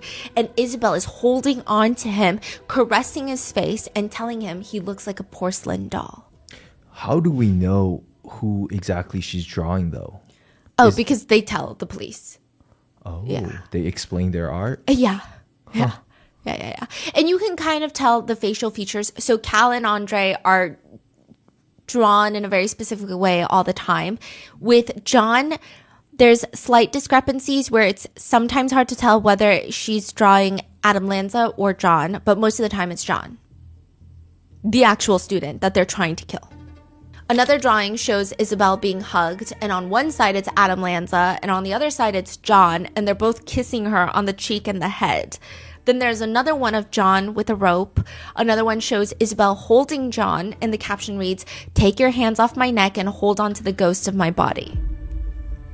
They're just trying to be dark and introspective and poetic. Isabel is the artist? No. No. Okay, so she is drawing her friend? Yeah, Lois. Not herself. No, Lois Redhair is drawing Isabel with John, and Isabel is the one that wants to kill John. Lois is just kind of here for the ride. She's like, "I'll help you," essentially. So she's Allegedly. not like drawing herself. No. At all. No. Interesting. Okay. So she's drawing Isabel, she's drawing John, and she does take a lot of requests. There was apparently a DM from people who had messaged Lois Lippert, red-haired girl, the artist previously, and were like, "Hey, can you draw this for me?" And she would say, "You have to go through Jimmy first," which is Isabel. So it seems like she does take requests. Then another one is Isabel holding a guy's face to her chest. It looks like John, and she's hugging him. He looks very alarmed and not excited to be there. It's just odd. Another one depicts Isabel holding up a very thin, frail John up against the wall, like holding him up in the air while she's admiring him. Others show Isabel reaching down there, doing things to John. Another shows her performing intimate acts on Adam Lanza. One of the alarming drawings shows Isabel and John dead on the ground, but the way they're laying on the ground, the clothing that they're wearing, the positioning of their bodies, where their arms are laying, it's basically, again, the Columbine shooter's death photo, because both self-exited in the library that day. It's a real photo, but it's drawn, and it's replaced with Isabel and John instead of Eric and Dylan. Back in the police car, Isabel turns to Lois, the artist, the red-haired girl. They also saw the drawings. The ones of Isabel and John, the student that they were trying to allegedly kill, right? And the ones of Isabel and Adam Lanza that Lois drew all of this for. And Lois doesn't even seem that alarmed. She just says, "They also saw the drawings." Oh yeah, I told them about that. I told them like, yeah, I did some weird drawings. I didn't actually tell the full thing till like 10:30, I think. Yeah, they made me tell everything that was in the drawings. Oh, okay, can you remind me of the drawings? Let me just know what they went through. Dude. Did they comment on it? They were like, "This is really good." Did they say anything? Yeah, they said, "You're quite the artist," and I was like, "No, that's my friend Lois's." Once they settle back down from giggling, Isabel looks at Lois and she's like, "Dude, we were supposed to spread our story through around the TCC though." What's TCC? TCC is typically known as the true crime community, but this is not, like, I know if you're watching this video, you're like, "Oh, I've never heard of TCC." There's a reason for it. We're not talking about the Redditors who are on Unsolved Mysteries, who are on 48 Hours, who are watching Dateline, going into rabbit holes. That's not what you typically refer to as TCC. TCC is more aligned with people who glorify mass murders, typically the ones that attack schools, to the point that it's almost synonymous with the Columbine community, which is basically Columbiners. To give you another example, I was falling into some weird rabbit holes. Like, they're the ones that are making, you know, the Vietnamese butcher case that we covered recently. They're making fan romantic edits of the killer and the victim falling in love whilst in the act of the crime. You could be listening to this podcast. You could be watching Dateline and never see a TCC edit in your lifetime on any of your algorithms because there's not necessarily an overlap. To give you an idea, one person comments, "I remember when I was younger, I tried to join TCC thinking it was internet sleuths, but it was just a bunch of people saying mass shooters were hot, and I was very disappointed." Another one writes, "The TCC is so fucking lame these days. I remember when people actually studied cases and had genuine interest in criminology. These days, it's just, ooh, I want XYZ murderer to breed me." They make edits of Adam Lanza saying, "I love Adam. He's so silly and quirky." They like to justify killers and their actions with blanket statements like, but we all make mistakes. He was just being quirky. They'll edit killers with halos as if they're in heaven. Some of them will even go as far to write about how they think one of the killers, and I'm not going to name them specifically because I don't really care to name more than necessarily in this episode, but they write about how one of these random school attackers would make a good boyfriend because, by the way, this is someone who killed over a dozen students, but they write, first, I think he would be very clingy and affectionate. He literally wouldn't ever get his head turned by any other girl. He'd be so focused and set on his girlfriend. This is a positive and also maybe a negative. It may be overwhelming and overbearing sometimes. He'd be quirky for sure, which I guess is a good thing. Depends on how you define quirky. He would have very different interests. I'm sure he would be very different from the usual guys that you would meet. I think he would sometimes come off as aggressive in heated moments, but then afterwards apologize profusely to his girlfriend in case he upset her. I think personally speaking, he'd be a nice boyfriend, but it would take someone open-minded and caring to understand that he's different. And different isn't necessarily bad. He's a mass killer. Another one writes on a picture of Dylan, one of the Columbine killers, I will never understand the girls that turn Dylan down because damn, I'd beg God on my knees to even be near him. Those girls don't even know how lucky they truly were. There's even Dilrick shippers. These are Dylan and Eric shippers who... I can't believe these words are coming out of my mouth, who shipped Dylan and Eric, the Columbine killers. And then there's Adam Lanza, who, to bypass all of the algorithms on social media, lots of people will do like hashtag Adam Lasagna, which is what they call Adam Lanza, and they post so that they don't get banned on these platforms. He's the Sandy Hook shooter. He killed 20 first graders and 6 educators and then self-exited when law enforcement arrived at the school. One person writes, whenever I think too hard about Adam dying in the fetal position, it makes me want to throw up. He was seeking comfort and connection even in the very end despite denying himself of it in life. Sometimes I think about who the person was to prepare Adam for cremation and if they treated his body with respect. It's going to sound freaky, but I wish I could have had just a moment with his body, not to do anything gross, but just to feel how frail he was and how he would never had even had the chance to get better, even if he didn't go through with his plan. Again, same killer who killed 26 people, 27 if you count his mother that he killed before going to Sandy Hook. He's also the one that had this very rambling video essay rant. It's like 6 hours long. It was miserable to get through. But he says, if you've ever known to have engaged in a pedophile relationship with a child, you're instantly imprisoned for prolonged periods. You're brutalized in prison, and people actually celebrate that as if it's a good thing. And then if you're lucky enough to escape prison with your life, you're on a sex offender registry. You're possibly castrated. You're tracked with a GPS device in some instances, and there are just so many issues that PDF files that everyone seems to think it's not a problem at all. It's somehow justified that they're treated in that manner, and you have to develop such extensive arguments just to refute that delusion that somehow having with children is harmful to them innately. Basically, he's a PDF file defender. And people are commenting, he's so intelligent and cute. He was so smart. I miss him every second of my life. I cry over Adam at least twice a week. Isabel Valdez was one of those people who liked Adam Lanza. Her Facebook cover photo is a memorial banner for Sandy Hook, which is a sign that reads, Sandy Hook Elementary School, we will remember. Previously, it was Columbine High School, Hart, Sandy Hook Elementary School. Her Facebook bio reads, gun safety advocate, 12/13/2012, 28 dove emoji. 28 dove emoji, she's referring to Sandy Hook, and 28, that includes Adam Lanza, which nobody includes him in that count. Some people don't even include his mom in that count because they feel that she failed to get her son the help that he clearly needed and more or less gave him easy access to firearms. But Isabel is counting Adam Lanza, 28 dove emoji. According to police documents, she tells the assistant principal that the morning that she's caught, because of this whole tip, like a few hours before she killed John, that her victim is John because he's perfect. He reminds her of Adam Lanza, and that she heard voices telling her that if she kills John, she and Adam Lanza would have this blood bond, and it would bring Adam Lanza back to life.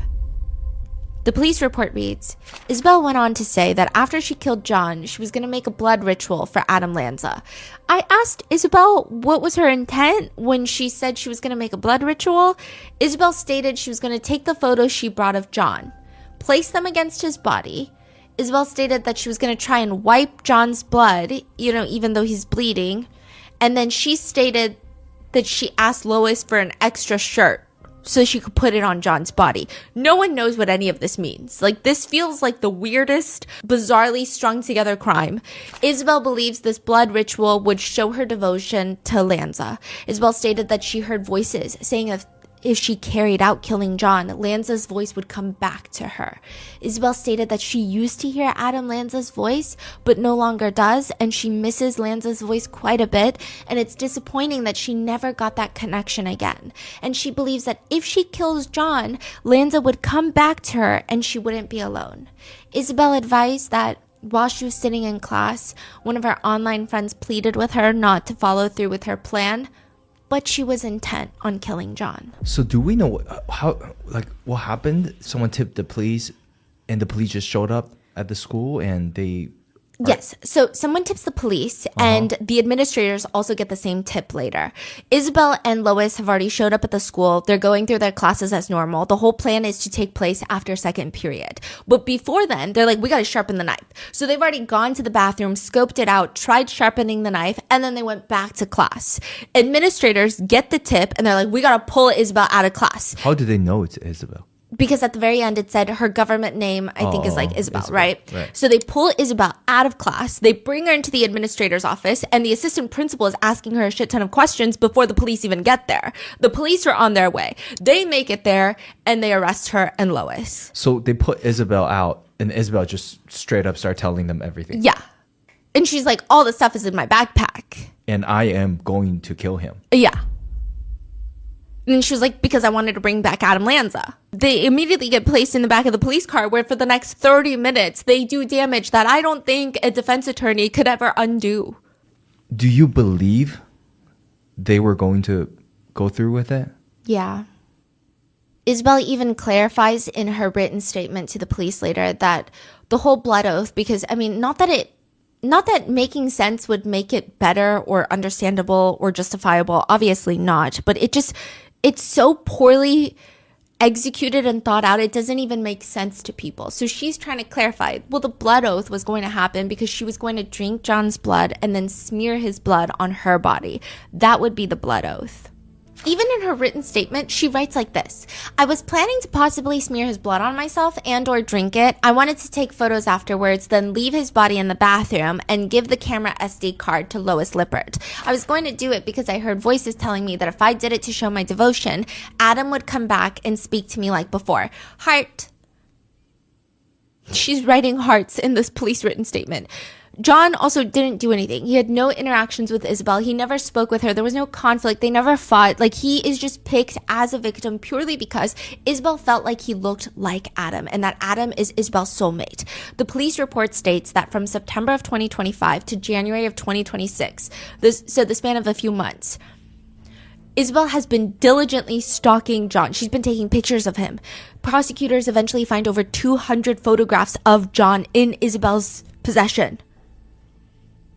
According to the police report, I asked Isabel when she started taking the photos of John. September. I asked her, where she was when she took all these photos, and she said that they were all taken at school. She would wait in the areas where she knew that he would be and would sometimes go there and just take photos waiting for him to show up. She would wait for John to pass her, and she never tried to make it known that she's taking pictures of him, so he would have his back turned to her and she would take all these photos. But it continues. And they're asking, what did you do with the photos? Did you post them anywhere? She's like, yeah, I posted them on my TikTok. My TikTok handle is I Love Sandy Hook. You're kidding me.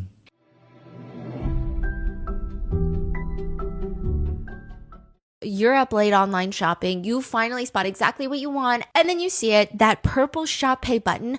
One tap and you are checked out of there in seconds. Shopify's Shop Pay button is used by millions of businesses, and it's why Shopify has the best converting checkout on the planet. No need to get the wallet out. No need to spend time logging in. You can just complete your checkout with one tap of one button. My family and I had a shop called Grandpa Mango's Art Studio where we sold his traditional Chinese artwork for an exclusive time time. And back when we were newbies, I knew Shopify from their Shop Pay button and just their fast checkouts. But now as a small business owner, Shopify became my business's literal foundation with easy to make templates, secure checkouts, and basically anything you need to start your small online business or even scale your massive global company. There's a reason why Shopify remains the best option for business owners. See less carts go abandoned and more sales with Shopify and their Shop Pay button. Sign up for your $1 per month trial today at shopify.com/rotten. Go to shopify.com/rotten. That's shopify.com/rotten.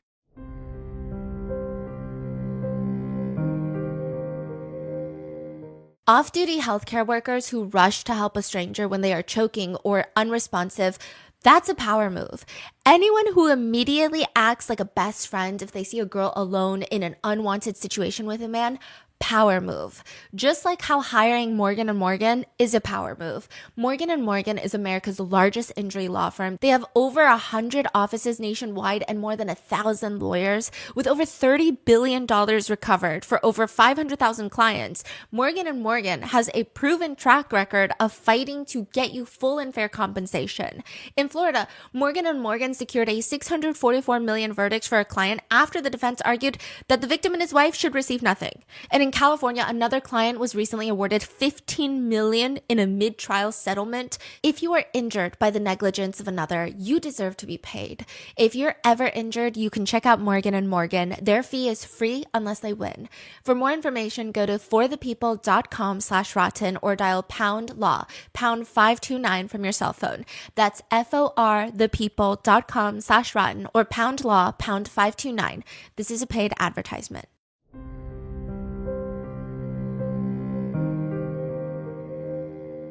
In Isabel's journal, she's contemplating heavily whether or not John, her classmate, victim, knows that she's obsessed with him. And she's trying to work through her thoughts in a very weird fashion.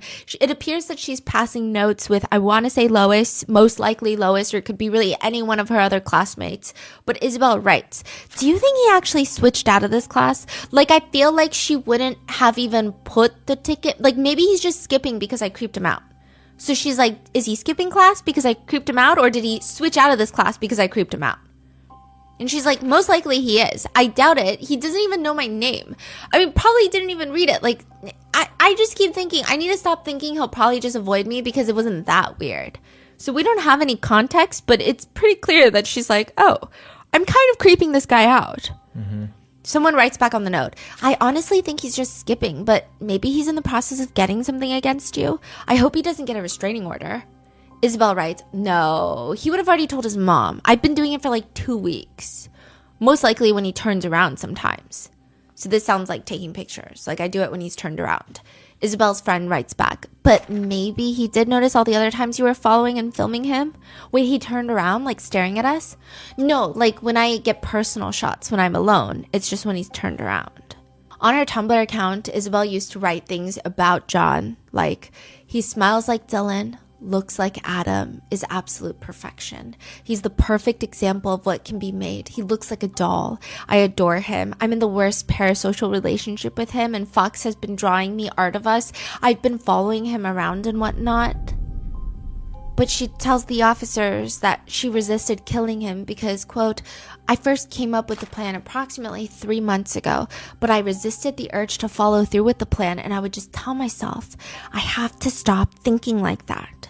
But it clearly doesn't work because January 23rd, 2026, she is arrested for trying to kill John.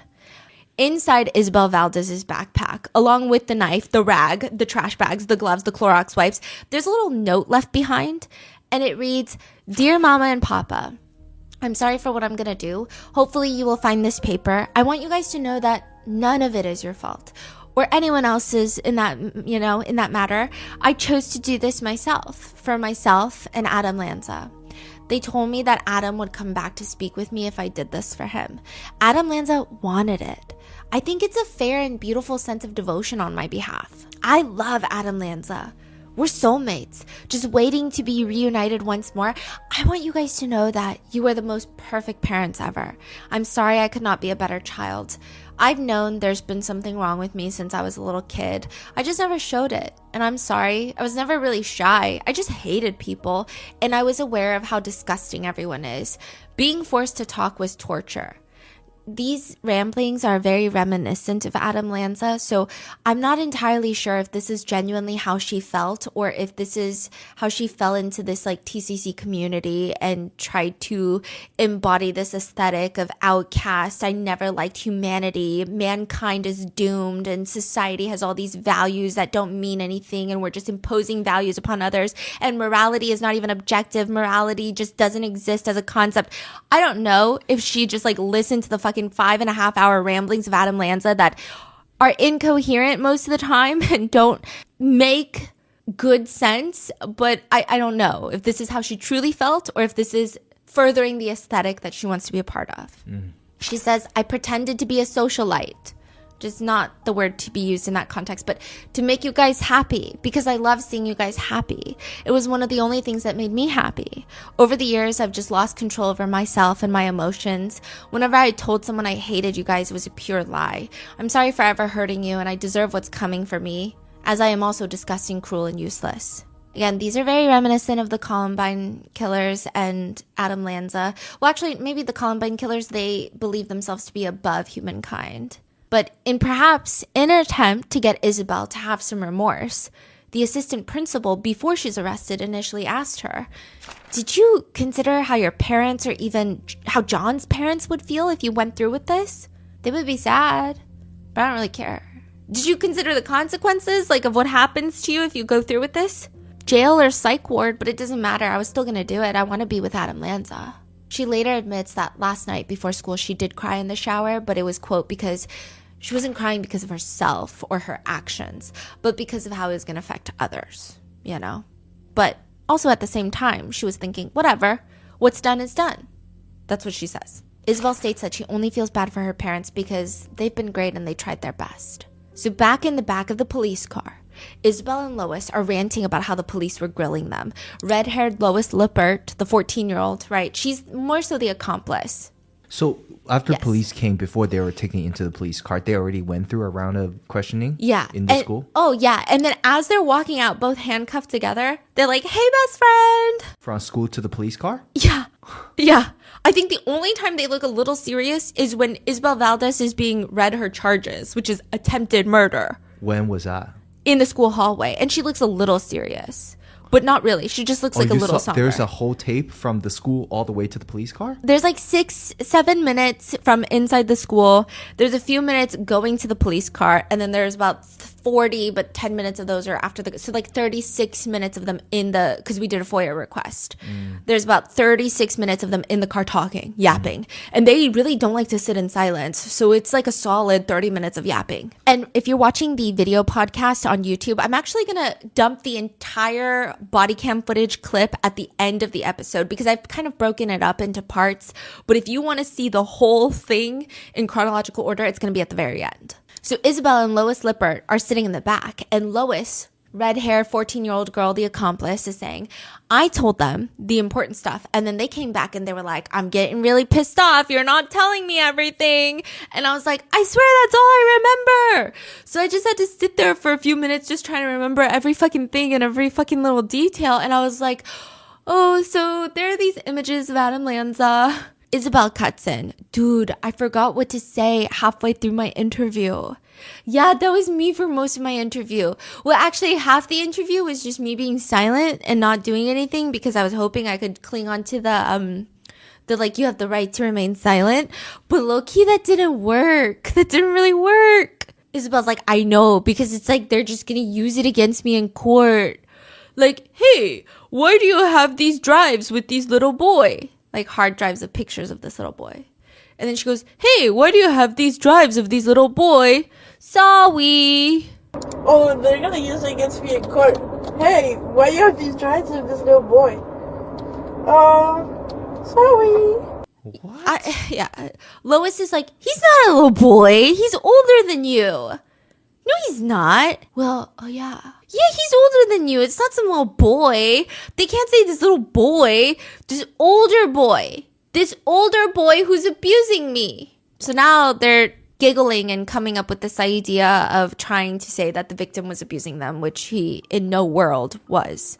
And Isabel finds it funny. She's like, yeah, I think in my dreams he told me he wanted me to kill him, so I think it's only fair. Yeah, oh my god, I almost laughed and almost peed myself. This becomes a reoccurring theme where Lois keeps saying that she almost peed herself. So she's like, I almost laughed so hard, I almost peed myself. She's not really laughing in these moments. And I will say, if you watch the clip in its entirety that I'm putting at this end of the video, you just see Lois get filled with more and more regret, like both of them. The energy gets more tense. They're still joking around and laughing, but I think it's dawning on them very slowly what's happening. Very slowly. Yeah, very slowly. Very, very slowly. Yeah.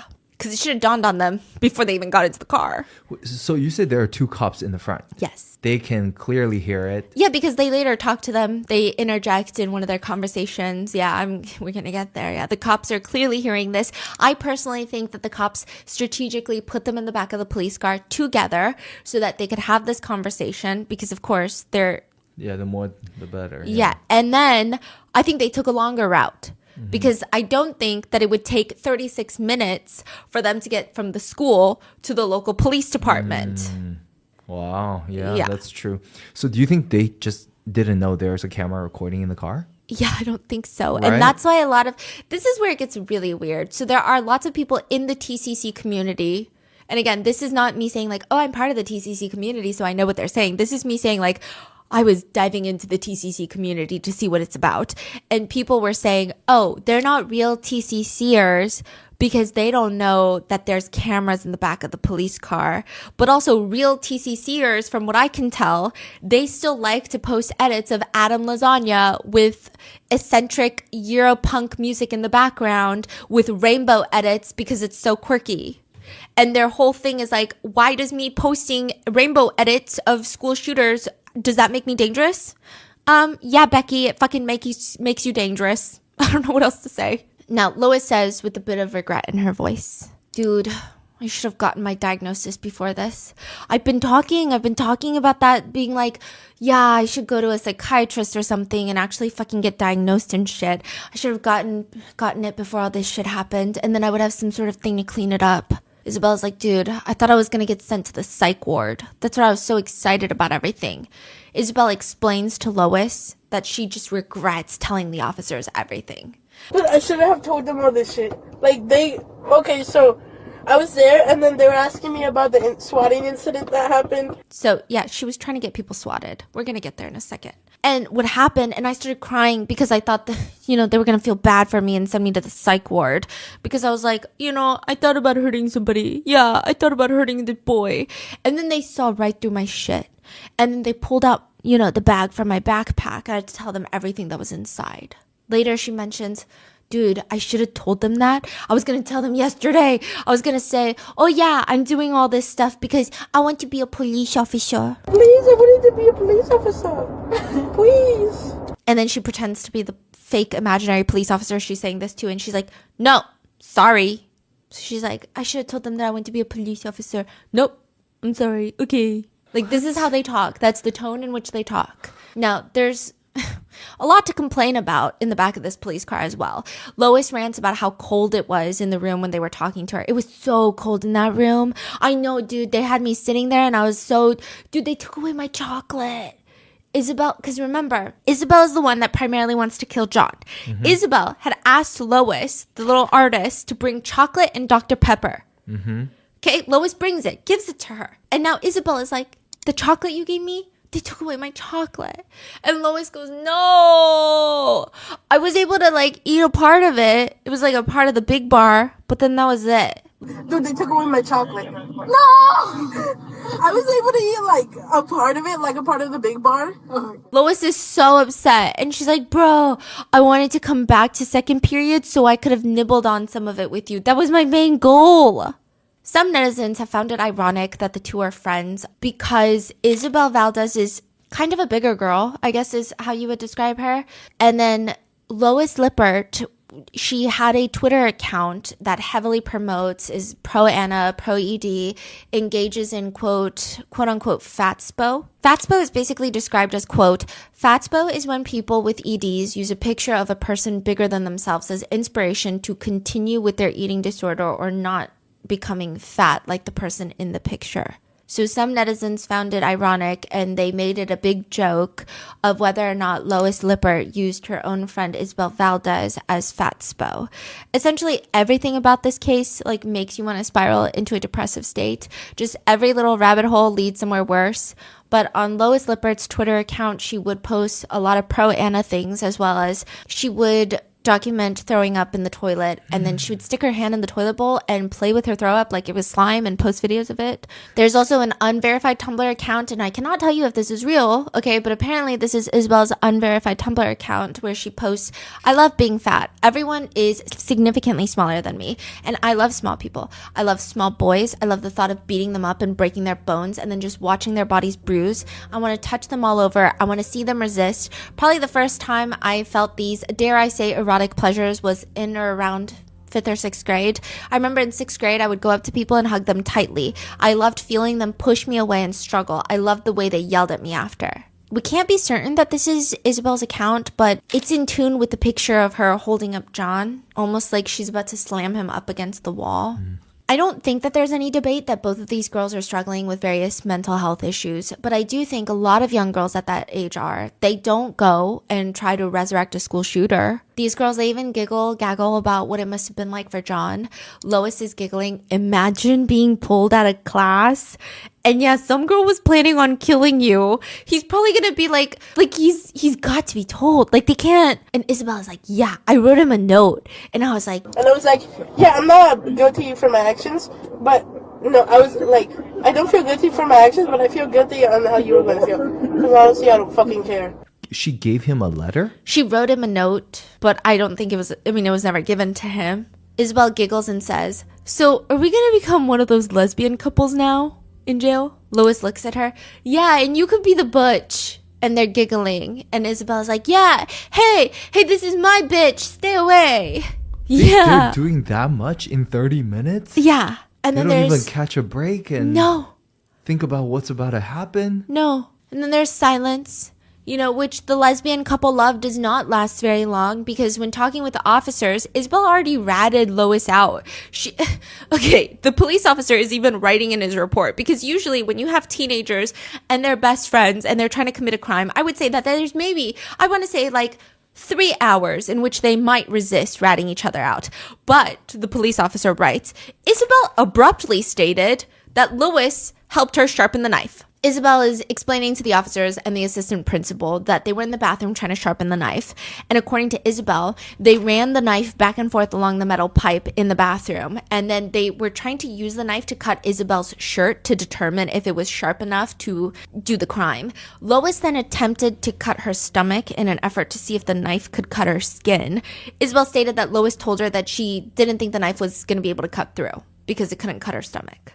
But it's not like Isabel really needs to quote-unquote rat out Lois when there's already quite a bit of digital evidence against both of them. Isabel's plan was to either slit John's throat or stab him in the stomach. There was no getaway plan. Then she was going to smoke a cigarette in the bathroom before going to jail and sprinkle flowers on his body or to his funeral. It's kind of unclear which one. But Isabel, the night before, had been messaging Lois over Discord saying things like, it's going to be over by tomorrow. If you have some gloves, bring them for me. Bring latex ones. I'm bringing a trash bag, wipes, and some other things. I'm gonna go away anyway. I have incriminating shit on my phone. Holy shit. I'm gonna make a blood ritual for Adam Lanza LMAO. Everyone who prayed on my downfall is getting their wish. I hugged my parents extra tight today. I feel kind of bad for what's coming. He was at fault because he never got redacted to talk to me. If I had him, I wouldn't have been like this. Why? Why, John? Why? Why redacted? Why? I need to break my hard drive later. Do you have any extra white shirts that I could use? And the two of them are also, Isabel and Lois, are reportedly married on Facebook. What? Yeah, because you know how you can just like marry someone. But that's not the important part. The important part is their anniversary date is April 22nd, 1992, which is an oddly specific date. So I tried to figure it out, and it's not the date of Sandy Hook or Columbine. It's actually Adam Lance's birthday. But in the back of the police car, Isabel is again ranting about how the police are treating her like she's this dangerous criminal. And she says, dude, they had me going out to the bathroom, and they had this lady standing in the stall, and they had like 2 other people. In the stall? No, not in the... Yeah, one of them was standing in the stall. The other 2 were outside waiting. You think I'm gonna be able to fucking run away? So Isabel is making a joke at, I guess, her physique. I got too scared to ask them to go to the bathroom. I low-key still have to go. So, by the way, Lois Lippert kind of talks like this the entire time. And Isabel turns to her. I only went twice because they searched me every time and they made me take off my shoes and my socks off. Yeah, I'm glad I didn't ask them. I don't want to do all that. You gonna bend over and cough for me? Bend over and cough for you? Is that what they do? Yeah, they look at your asshole and see if anything comes out. Isabel complains at how uncomfortable it is to be in the back of the police car and states, dude, I should have done it in the morning. So now she's saying in the back of this recorded police car that she should have killed him in the morning and not waited till after second period, because if she had done it in the morning, she would have been able to kill him. And Lois is like, yeah, dude, he was right there. I was following behind him. What is happening? Yeah. Isabel also talks about how when they were interviewing her, she kept laughing, even though it's not funny, but quote, they kept on saying 6'7". Oh, I laughed at 6'7", dude, because they were talking about my grades and stuff when it first started. And they were like, yeah, was the 6th or 7th grade? I did the 6'7" behind my back. So she's handcuffed and she said she's doing 6'7". This is like, I don't even know what is happening. Yeah. Lois finds this so funny and she says, stop making me laugh. Lois explains later that she did mention to one of her friends that Isabel might try to do something on Friday, which is vague. And she reassures Isabel, she's probably thinking that you're going to self-exit. Oh, that's stupid. I'm not self-exiting. Then in a voice that would indicate maybe it's from a meme or something, but she says, killing yourself is for R words. She says the R word. I'm not a stupid R word that gives up. Please. Killing yourself is for retards. I'm not a stupid retard that gives up. Please. I am retarded though. I am R-worded though. Fuck. Lois tries to comfort her. Not a stupid R-word though. Aw, thanks. One of the most damning pieces of evidence against Isabel is a journal entry that's written in the style of a bad movie plot where the killer fesses up to the murder, hides the note for it to be found by the main character at the end in the bottom of the underwear drawer.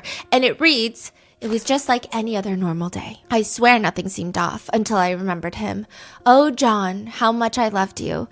Today was finally the day. You're so worth it. Fuck. We were leaving second period. I grabbed him. I don't know what happened, but I just started talking. Oh, you're so beautiful. The cutest boy around. I loved him dearly. I would ruin my life for him, and that is very much what I was doing. I was able to get my hands on some chloroform. It knocked him out cold. It was absolutely perfect.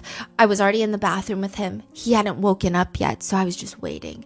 He is so small, so precious. I'd been waiting for this for a long time. Slowly, he woke up. I saw those beautiful eyes I much adored. Finally, up close, he was absolutely perfection. Hi, sweetheart, I said without thinking. He looked extremely disturbed. I don't blame him. Who wouldn't, LOL. He didn't speak, just looked in terror. I pulled the knife out of my bag and held it to his throat. I saw the fear. I saw his breath hitch. It gave me more adrenaline. And she spells adrenaline, ADRENALYN. Adrenaline. I pulled my phone out and started recording him. Can you smile for the camera? I held the knife closer to his throat. I watched as he forced himself to smile just for me. And that is where she ends this weird, bizarre note. It's presented as if she wrote it after the fact in this dramatized narrative form. Right, and the cop found the note. Yeah, it's like fanfic. Yeah. So the police found it and locked it. Yeah, and they're like, okay, well, you wrote this note. You wrote one to your parents detailing your exact motive. So, and you had a lot of the supplies that you're talking about. Yeah. So what is Lois's whole thing? Like, what's her motive? Does she have a motive? Does she even care? What is she doing there? I think she doesn't care. I mean, I think she clearly is dealing with lots of mental health issues, and I'm not saying that as some sort of excuse because, yeah, so did I at 14. She seems more like the follower, though I don't really like to give those labels. But it's Isabel is the one with the plan. I think if anything, maybe Lois thought it would be cool that she would go down in notoriety, or maybe she thought that Isabel would never go through with it. But if Lois was the one to be like, oh, well, you can't do that, then maybe she wouldn't be seen as cool by her TCC community. And again, this is not to diminish any of the impact that Lois Lippert had. It seems as if Isabel is the one more so spearheading this. She's the one with the very strong reasoning of why she felt she wanted to kill John. But I think it's also just as disgusting that Lois is like, oh, I'm doing it for the thrill and for the fun, and like maybe I'll be known in the TCC community. Regardless, despicable. And I think one of the reasons that the investigators moved so fast on this tip was, well, it was their job. They had to. But also they've had problems with Isabel prior to this. In fact, the police were at Isabel's house Thursday night for something else. The night before? Yeah, the night before. Okay. Okay, so the night before, the police go to Isabel Valdez's house because she'd been trying to do these like swatting calls on people. There was like 3 different swatting incidents. I think she was trying to swat the school or swat an individual at the school. It's a little bit unclear because they're all minors, but there's swatting incidents. Just know that. She's like trying to get someone swatted. They come, they grab her phone. Now, Thursday night, they go back to her house and they're like, hey, we have your phone. We could get a warrant and there's like so much paperwork, or you could just sign this consent form. Let us go through your phone. So they sign the consent form. The police leave Thursday night.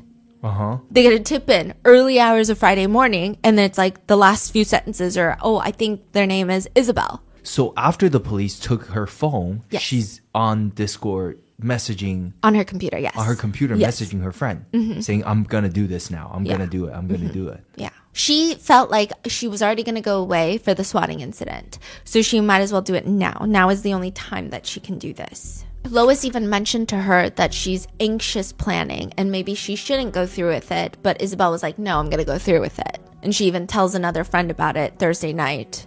I think she told, maybe it was just one, could have been more, but that one person does end up sending in that anonymous tip.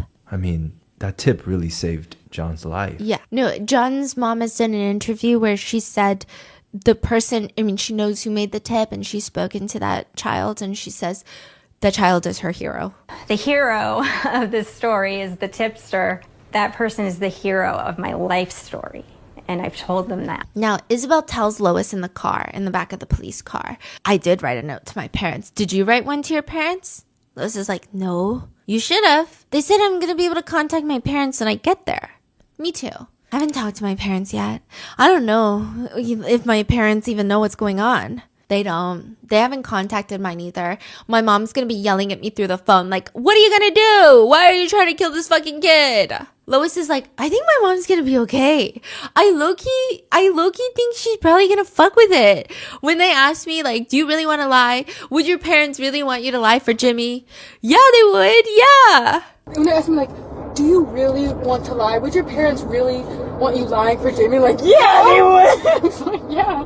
And then remember earlier in the car ride while they were role-playing Columbine, Isabel looked out the window, gets distracted by the building, and she says, hey, my sister goes to therapy there.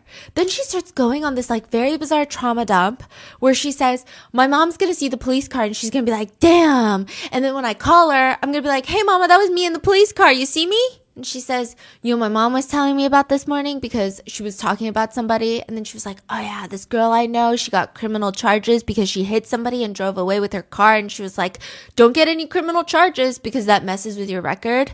I'm sorry, mama. Lois is like, I might get criminal charges, I guess. Which like, it's okay. We get them together. Okay, yeah. Honestly, we're probably going to get a minimum of 4 years or so. And this is when Lois starts to get disgruntled because Lois is the accomplice, right? So she's like, I'm not getting 4 years. Yes, you are. You helped. Dude, that was like, I'm not getting that. I'm not doing that. Hey, by the time we're going to be out, we could go to community college together. Yeah, I'm not going to go away for that long. Low-key, probably a good thing you didn't actually end up doing anything because imagine I actually did So it seems like Lois is very disgruntled about the idea of getting that many years. Later, the topic is approached again when Isabel says, my family isn't probably even going to visit me. Man, I don't even fucking care. I'll visit you. Isabel's confused.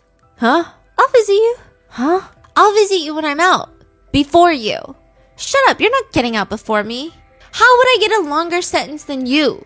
It's redacted, but contextually it feels like Isabel is bringing up the fact that Lois helped sharpen the knife and maybe they told somebody, I don't know. But Isabel is like, dude, they said that they were going to take photos in the bathroom as evidence, dude. Like, I don't know what they're going to fucking take, though. Like, it was the metal pipe. What are they supposed to take there? Wait, so do we know how many years they are possibly facing? Oh, yeah, like 20. For both? Yeah. Oh, they're treated the same? Yeah, I mean, it's attempted murder, yeah. So they both got the same charges? Yeah. For, are they... tried as adults. Mm-hmm. They're tried as adults? Yes. Mm-hmm. Oh, wow. And they were denied bond or bail, yeah. So this conversation was released. What about, like, any interrogation, any more police? Not yet. I think that will probably be released later because technically it's an open investigation. Mm-hmm. So it'll probably come out during the trial. And then if you were to FOIA request it, you'd probably get all of that after the investigation. But they released this already? Yes, because they showed it to the judge. Oh. Yes. This whole police tape was shown to the judge to be like, you cannot let them out on bail. And that's why it's allowed to be released to the public. Interesting. Yeah. I guess I'm really curious to know when is the moment that they realize. Mm-hmm. And when they truly flip on each other. Yeah, or truly realize. I wonder if it's going to happen anytime soon. It already seems like it because when they were in the court hearing, they are supposed to be separated. They're not supposed to have any contact with each other. The judge has already stated that. However, they won't even like look at each other. And maybe they won't look at each other because their attorneys were like, don't fucking look at each other. Or they don't like each other. Yeah. Which I would imagine because these are very flimsy friendships that they've formed on the basis of what? They're both dumb and idiotic. Yeah. And when they're talking about how at least they're not school shooters because that would get them life in prison, Isabel asks Lois, almost nervously, well, how long am I going to get? I'm not going to get much time. And again, later Lois brings it up again, and I think Isabel doesn't like these mentions because Lois mentioned, I'm probably not going to my involvement's not that long, so I'll be out before you. I'm probably not going to get life in jail because my parents are going to give me the best lawyers they can. And the police finally interject, and they ask... This is the first time they jumped in? Young lady, what's your name? Which one? Isabel Valdez. Isabel what? Valdez. Okay. All right. And yours, young lady? Lois Lippert. It's very clear the officers are listening to everything. And I also think that asking for their names was a good idea. I don't know if it would fly in court, but it's a good idea in the sense of these kids can't later say, oh, I was in a fucking state of psychosis. This was like shared psychosis. We're losing our minds. It's like, tell me your name. Tell me your date of birth. Okay, you're clearly in somewhat of a right state of mind because the types of things they were saying, maybe a defense attorney would later say, yeah, they were role-playing Columbine. They were in a state of psychosis. Yeah. And the fact that in the middle of the conversation, he decided to ask for their name when he already has their name. Of course, they're in the back of the police car. They've been arrested. Yeah, he knows their names. Yeah. Whoa. So I think everything is very intentional at this point. And it's very clear he's listening to everything. Because at one point, Isabel, later on, Isabel is talking in depth about, I kind of need to fart. Lois is like, please don't. Dude, I just keep needing to take a shit over there. And I was so embarrassed because they kept on coming into the stall with me. And when I sat down, I felt like I had to shit. And I felt like it was going to come out because I had diarrhea. And I still have it. And then it's silence. And the officer butts in, don't mess up my seat, please. You'll be out here cleaning it up. Oh, no, thank you. So Isabel's like, okay, I'm not going to diarrhea. Oh, no, thank you. Don't mess up my seat, please. We get you out here cleaning it up. Oh, no, thank you.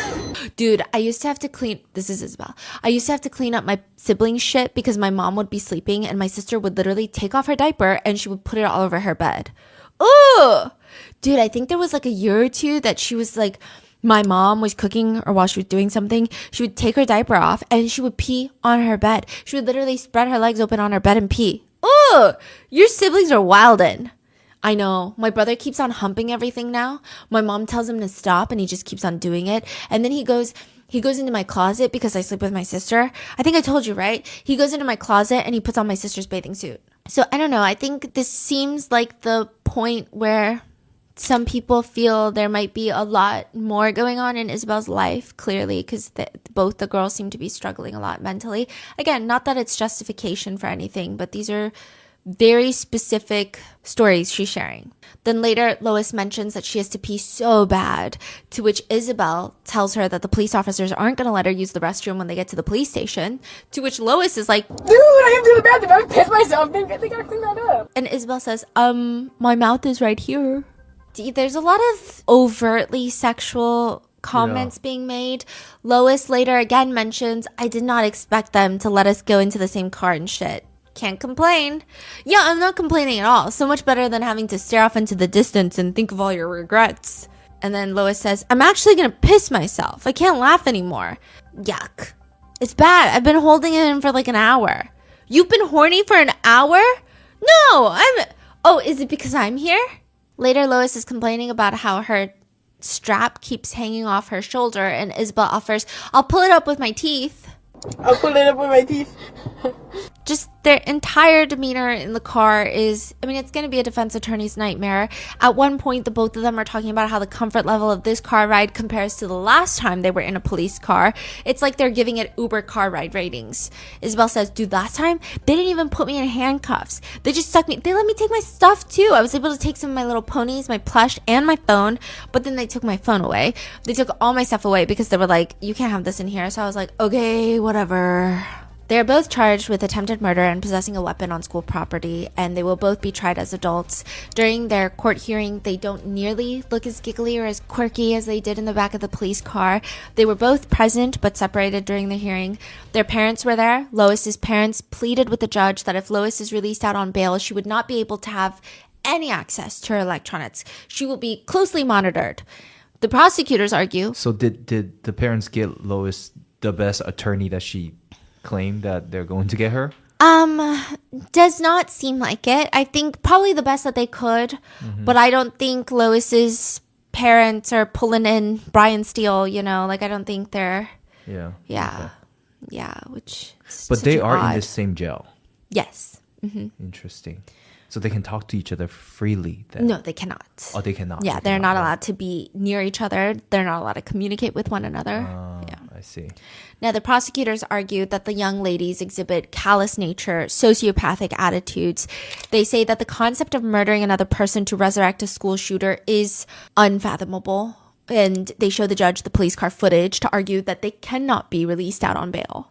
The judge states that their clear lack of remorse proved that they were a danger to society. She says, I don't think there's anything that I could do that would keep the community safe. And it's clearly a dangerous crime. All the elements, I think, have been met.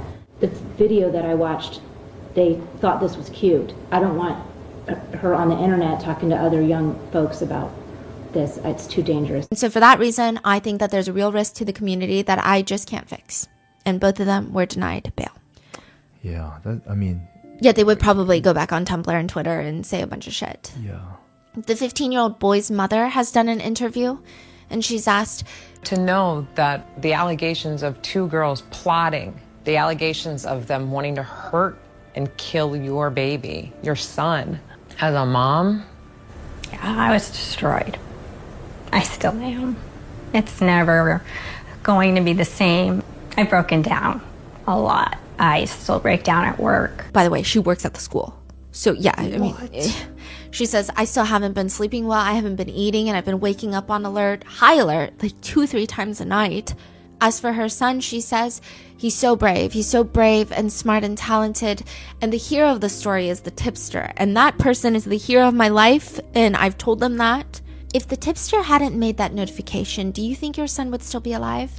I think that we would be in a very different no. To make matters worse, like I said, she works in that school, and she walks by the school bathroom where Isabel and Lois allegedly planned on killing her son every day. Isabel has since written a letter to the judge, which reads, Dear Judge Chase, first of all, I want to say that I'm very remorseful for my actions. Being away from everything, isolated from people, the internet, just everything, changed my perspective on life. Growing up, I was exposed to the internet at a very young age, and all of that was bad that stemmed from it. The internet made me a horrible, horrible person. I was groomed and assaulted multiple times growing up by people my own age and people older than me. I've always denied anything happening because I've always felt like expressing this to anyone made me weak. Sometimes I still do. My own parents don't even know about it. I was also bullied growing up very severely, that I had been wanting to self-exit since I was 7. I never expressed this feeling because I felt like others would not take me seriously since I was so young. I spoke out on the bullying, but no one paid attention to whatever I said. Even if my parents spoke out, my parents and my family tried to help me growing up, but I never accepted it for some reason. I don't know why, but I always thought that they were against me. I wanted help, but I wouldn't accept it when it came. Later on, this just changed into thoughts of, quote, I could never be loved. My parents tried their hardest, and they wanted to give me a better life than they ever had. They're still trying their hardest, trying to get me home. Around the age of 10, I found joy in hurting those that hurt me, which I don't anymore. And around 12, I just enjoyed hurting others. But around 12, I fell into a very, very deep depression. She talks about how in 2024, she was getting better because she was placed on a psychiatric hold. And then in 2025, she relapsed. And, quote, around the same time, I had met Lois Lippert, my co-defendant, and we both got worse together. I ask and pray that you have sympathy and compassion on her. In 2022, 2023, I joined this group called TCC, which also had affected me greatly. This group, they all promoted violence. I felt seen there, but in reality, it was deteriorating me. I got groomed in this community.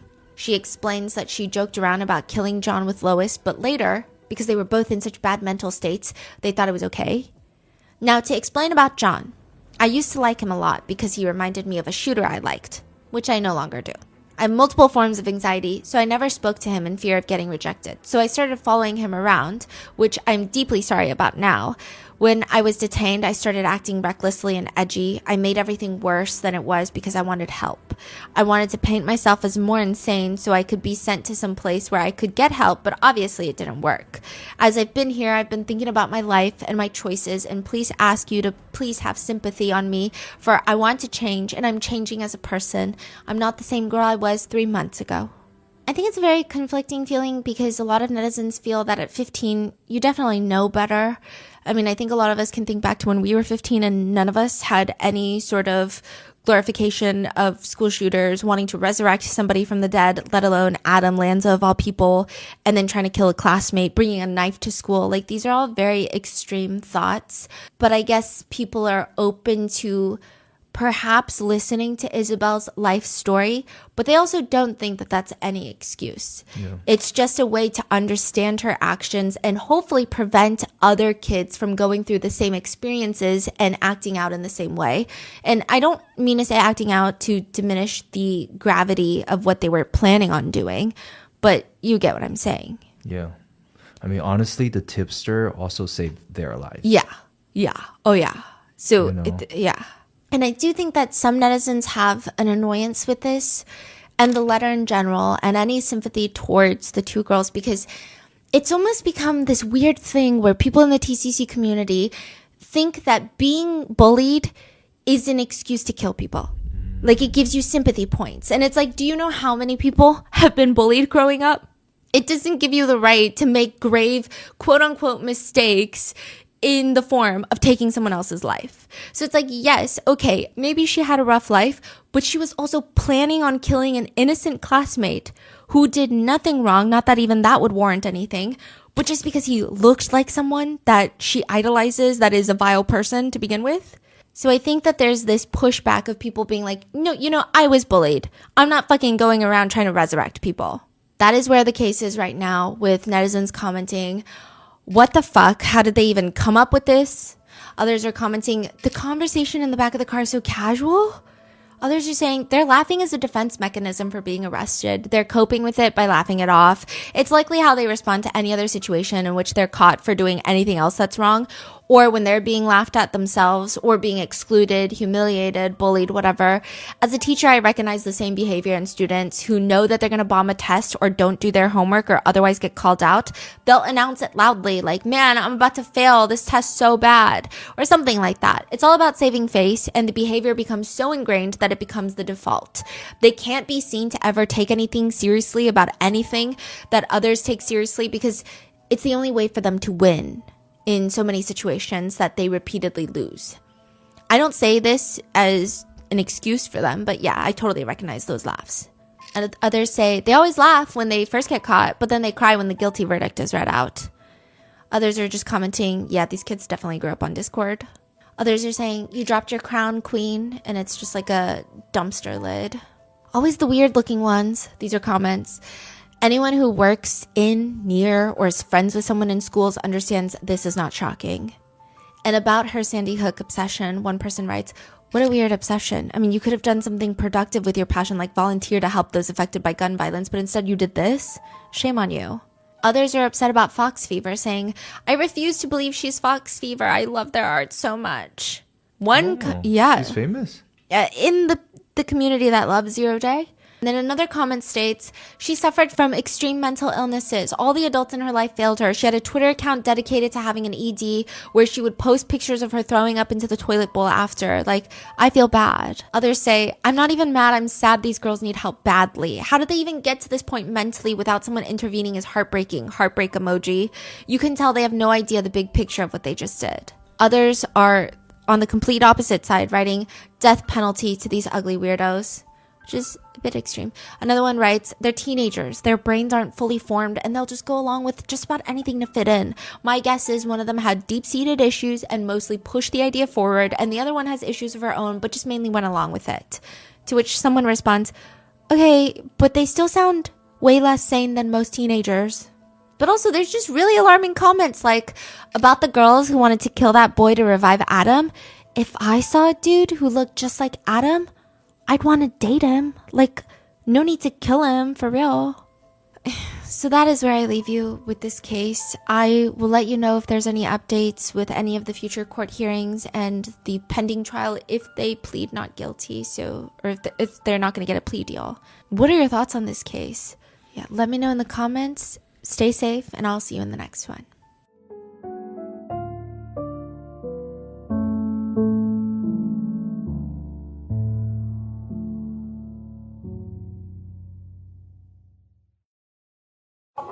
First name Neil, last name Quintana, Neil Quintana.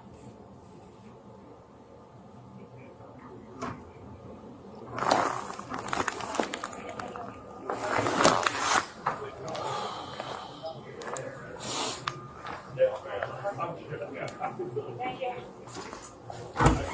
This is one that. Thanks, Sean. Hey, Brittany, do you know where Rebecca is? No. I'm going to stand out here. You guys need to turn it down more. Sorry, no. Mine's already. Isabel? Yeah. You do me a favor, you gotta stand up, put your hands behind your back.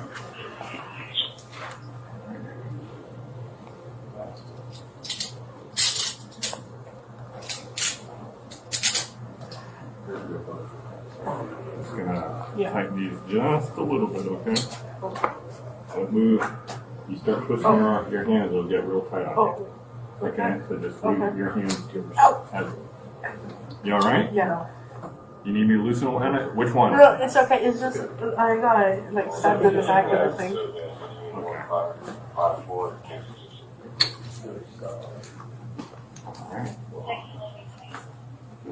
Just come on out this way. I think we're going down. Out this way? Yeah, Where's because that way, it gets you out to the... Okay, so we're waiting for the other guy. I'm just going to bring them both at the same time. Have they explained what's going on? He's coming? Yeah, all right. Have they explained to you? So unfortunately, you are under arrest. You're being charged with attempted first-degree murder. Okay? And that's premeditated. You're going to be transported to jail, and then you'll be able to get in contact with your parents there, okay? But we are going to call your parents to let them know what's going on. Okay? All right. Her stuff's evidence.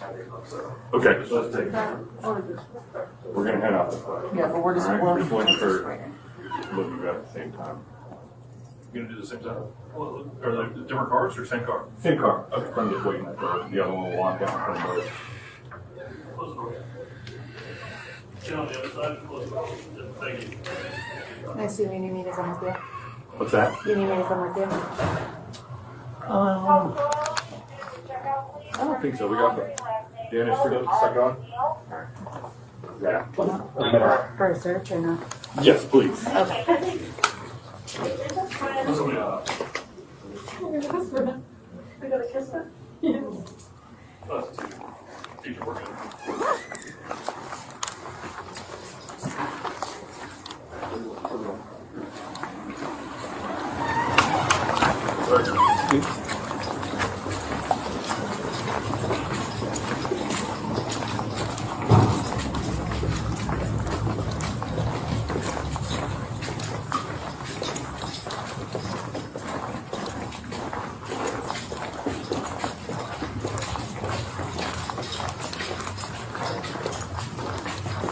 Is bag still down building 6?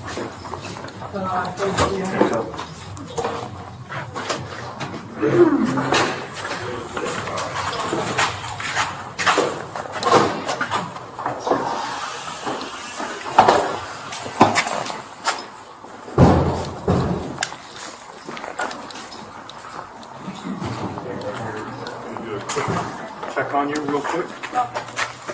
I'm Natasha Sandberg at the Sheriff's Office. I know you've been searched a few times. Had a down by the stool because you're getting the back of this car. You have to search you again. Do you have anything hidden on you that may have been missed? No. Okay. If they find something that's hidden that we don't find, you will get an extra charge at the jail. So this is your time to talk, okay? To the bill? Yeah. 4 minutes. Oh, sorry. You're fine. Okay, this is for me, please.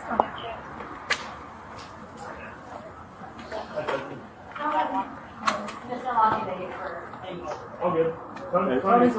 Hey, once we at least get them in the car, we'll go back and get their bags.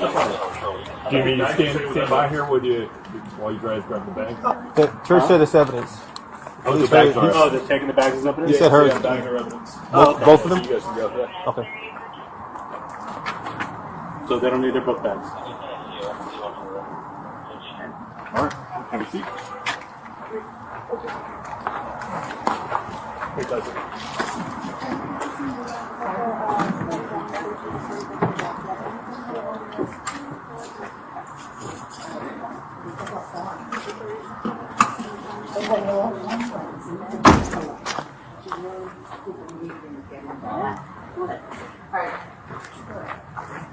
You okay? Yeah. We'll do, salad. Okay. Yeah. So the report wise, it's just you're just in transport. Okay. I'm 99% sure there's something about the church. There's a narrative that's in it right now, but it's just the first contact narrative. I'll just tell them. Do you got the Sally Port info? Like the website? On my computer. Yeah. Can you start working on that? Yeah. Is that better? And they're both in the report already. Good. All right. What's her charge? The second one. Yeah. You gotta talk to church about that. Just go get my laptop and come back down. Okay. As soon as it's over.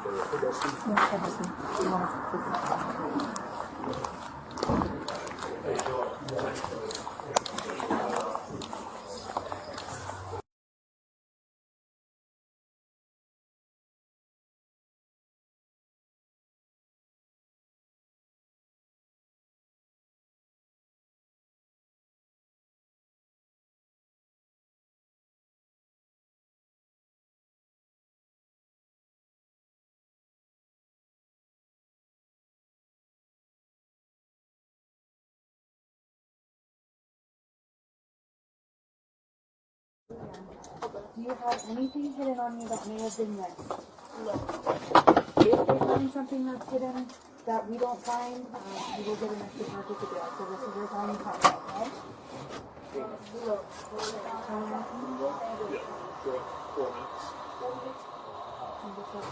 Oh, sorry. You're fine.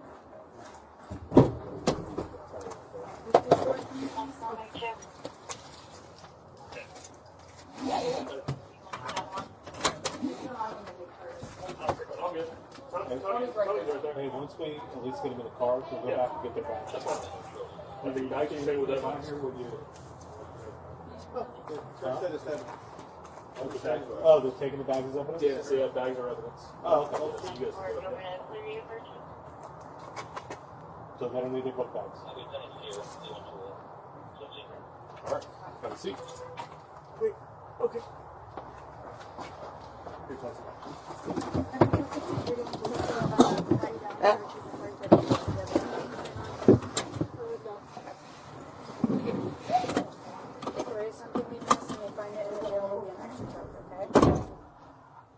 Lois.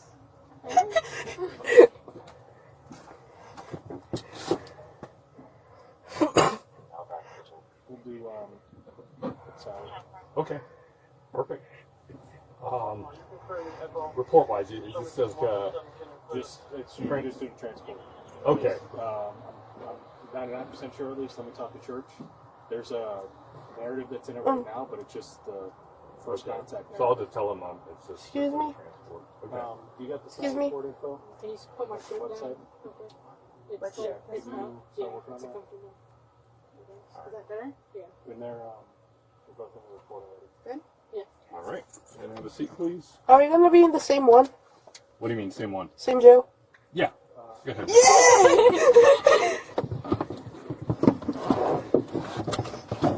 Alrighty.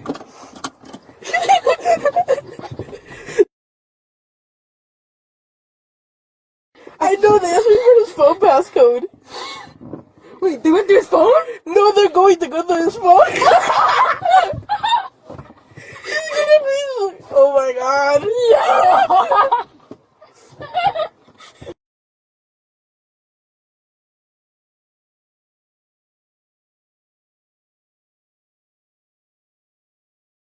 Yes, I told him he knew. He didn't report me. I told him already. He did a tip? There was a tip shown. Did you not see it? Someone tipped. He fucking snitched. I don't get why I wouldn't tell the police that he did a tip though. Huh? Did a tip though. Cause it was anonymous tip, but I was just assuming the writing. Yeah. Just like it was? Yeah. Oh my fucking god. God, I knew I shouldn't have told him. Cause he was like, oh, can you please tell me I can't sleep tonight? Fuck you! God! Bravo 14 Oh. Yeah, I got shown the tip and it was like, my friend, 15-year-old, named, he goes by Jimmy, is planning to kill some dude. Yeah, and it was like, I don't really remember their real name, but I think it was Isabel. Bravo 14. Yeah, it was spelled wrong too, so. God! She's such a fucking snitch. So that's immediately what I thought when I saw that fucking tip, yeah. 8798. So stupid. It's so cold in that room. Which, I know. Dude, they had me sitting there and I was so... Dude, they took away my chocolate. No! I was able to eat, like, a part of it, like a part of the big bar. Oh, okay. But then that's it. Were you able to... Damn it. Bro, I wanted to come back to second period so I could have, like, nibbled on some with you. I was like, this was my main goal. Because, like, they spent, like, an hour at the beginning just, like, trying to...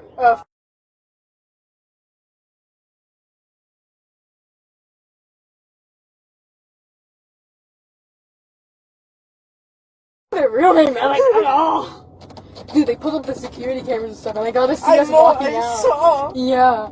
That was the first time I've ever seen this. I wanted to see so much more. I was like, whoa, look, I'm on the cameras there. It was so cool. I was like, damn. I forget that there's just, like, videos. Yeah. Like that. We're like, they're right. Hey. So, not a school shooting, at least. We'd be in prison for life. Yeah. I wonder how long we're gonna get. I'm probably not gonna get that much time.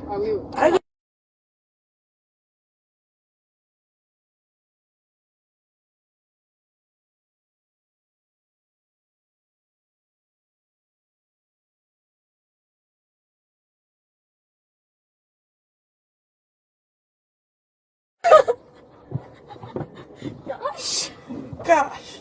Ow. I moved my hands. Ow.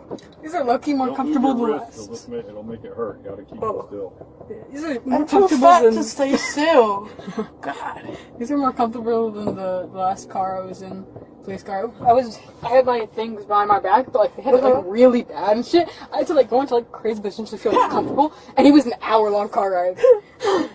Dude, last time they didn't even put me in handcuffs. They just took me. And they let me take my stuff too. I was able to take like some of my little ponies, my plush, and my phone. Oh. But then they took my phone away. They took all my stuff away. Because they were like, you can't have this in there. So I was like, okay, whatever. I wasn't giving. I don't think I had anything on me, but I got my shirt taken away.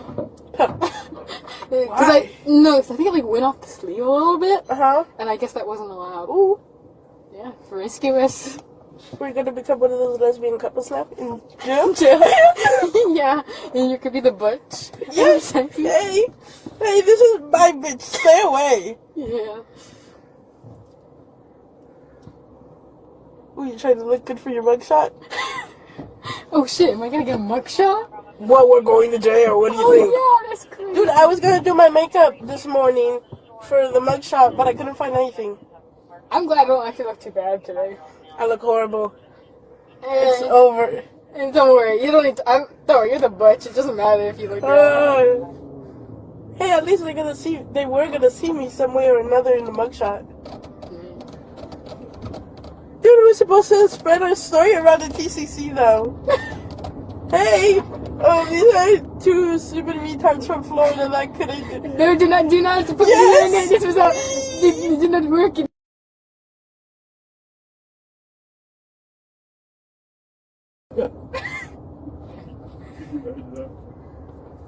So over for you, little boy. Oh. Dude, I was thinking, like, all I had time to think after, just like, I was, like, I don't know how they're gonna, like, imagine being pulled down. Yeah, some girl is trying to kill you. Like, he's probably gonna be, like, he's gotta be told. Like, they can't just... I wrote him a note. And I was like, yeah, I'm not guilty for my actions, but, I was like, I don't feel guilty for my actions, but I feel guilty on how you were gonna feel. Because honestly, I don't fucking care. No, because...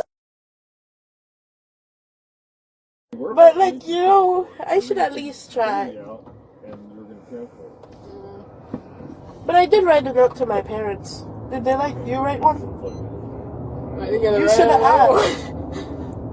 They said I'm gonna be able to contact my parents when we get there. Me too. I haven't talked to my parents yet. I don't even know if my parents know what's going on. They don't. They haven't called mine either. Well, at least shots. My mom's gonna be yelling at me through the phone. What are you doing? Why are you trying to kill this fucking kid? I think my mom's gonna be okay.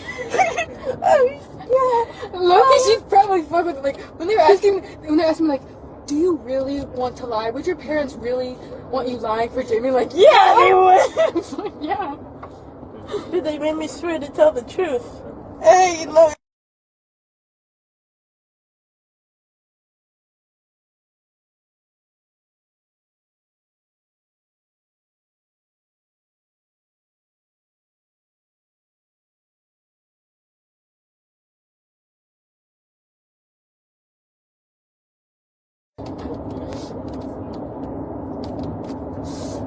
At least we're together now, because I shouldn't have fucking...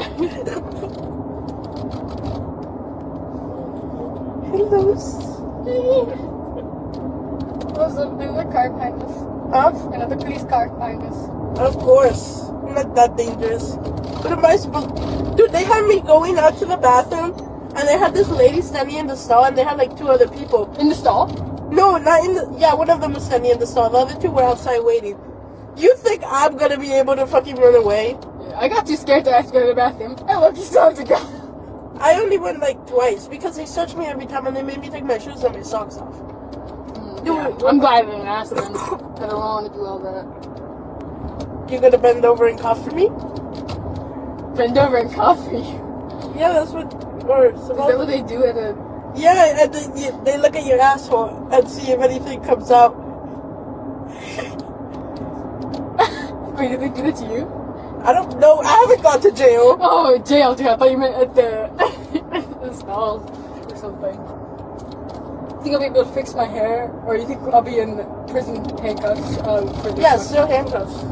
Really? But don't you gotta put up like that number thing? I think that's only in shows. So stupid. And hair's only too bad. But I asked my mom to do it last night, and she was like, "No, Mom, if you knew what I was doing, you would have done it for me to make me look all pretty for my mugshot." Yeah. God. I dyed my hair beforehand. Dude, who's...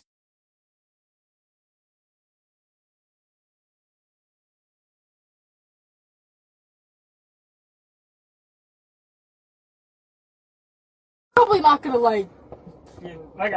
my involvement's not that long, so I'll be out before you. I'm probably not even good life to go to jail because my parents are gonna get me as low as they can. Fuck that. Like, Yeah, but... Young lady, what's your name? Which one? Isabel Valdez. Isabel what? Valdez. Okay. Alright. And yours, young lady? Lois Lippert.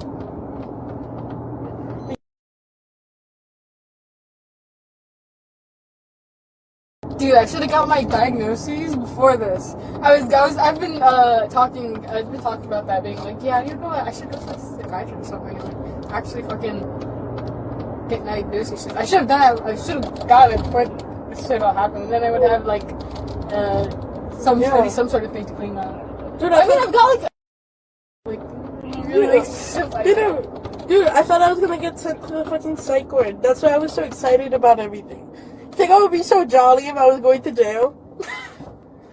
Yeah, I was kind of assuming they were wording it like you were gonna go to psych ward. I know. But I should have told them all this shit. Like, okay, so I was there, and then they were asking me about the swatting incident that happened. And, I started crying because I thought she was gonna feel bad.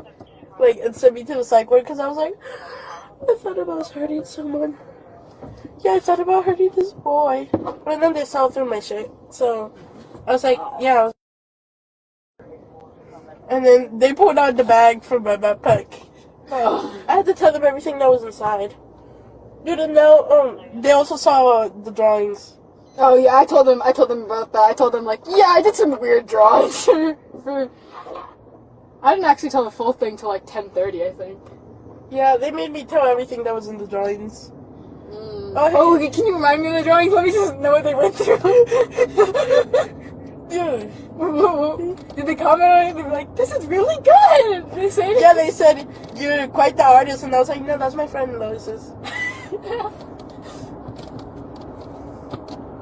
Hey, let's roleplay some Columbine stuff. Hey! Yeah. Wait, who's Eric? Well, obviously, I'll probably be Eric, because Eric obviously gets it up the ass. Okay.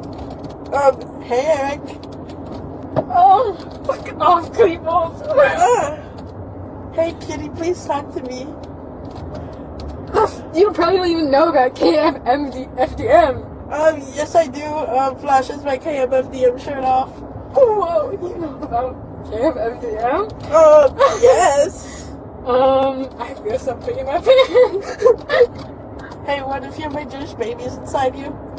I hate Jews, no! What's wrong with you, Eric? Please.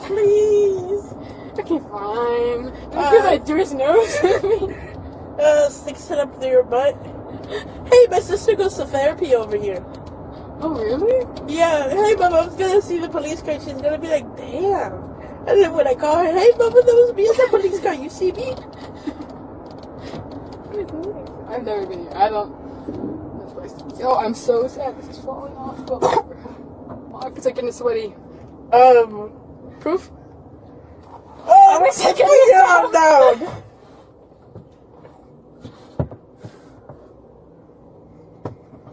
Hey.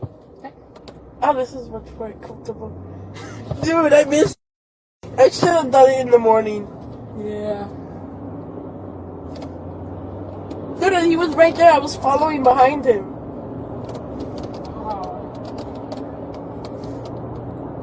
I said.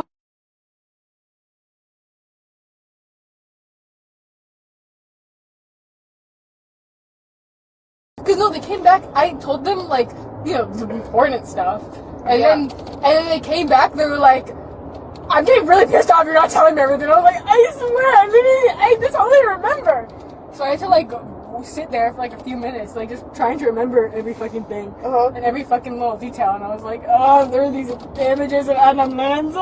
And I should have, dude. I like forgot what to say halfway through my interview. That was me for most of the interview. Yeah. Well, actually, like half the interview was me being just like silent and not doing it because I was hoping like I can just cling on to you have the right to remain silent. But lucky that didn't really work. I know, because like they're gonna use it against me in court. Hey, why you have these drawings of this little boy? Sorry. You're not a little boy. He's older than you. No, he's not. Well, oh yeah. Yeah, he's older than you. It's not some little boy. They can't say it's the little boy. This older boy who's abusing me. Yeah, I think in my dreams he told me that he wanted me to kill him. So I think it's only fair, you know? Yeah. Oh my god, I almost laughed and I almost peed myself. Dude, when they were interviewing me for the swatting, they kept on saying this dude's user, and it was laugh. And I felt so bad because I was like, this isn't nothing to laugh about, but I kept on fucking laughing, and they kept on saying 6'7". Oh, I laughed at 6'7". Dude, because they were talking about like my grades and stuff, like when it first started. They were like, yeah, was this in 6th or 7th grade? Wait, I did a 6'7" behind my back. 6'7"? Yo, stop making me laugh. I need to cough. Cough on me? You weirdo. Oh. I kinda need to fart. Please don't. Dude, I needed to take a shit over there, and like, I was so embarrassed because they kept on coming into the stall with me. And when I sat down, I felt like I had the shit, and I felt like it was gonna come out. Because I had diarrhea. I still have it. Don't mess up my seat, please. We get there. You're out here cleaning it up. Oh, no, thank you. I gotta go to the bathroom when we get there. Dude, I just have to clean up my siblings' shit because my mom would be sleeping and my sister, she would literally take her diaper off and she would put it all over her bed. Oh, dude, and before, I think there was like a year ago or two that she would go while my mom was cooking or while she was doing something, she would take her diaper off and she would pee on her bed. Like, she would literally spread her legs open on her bed and pee.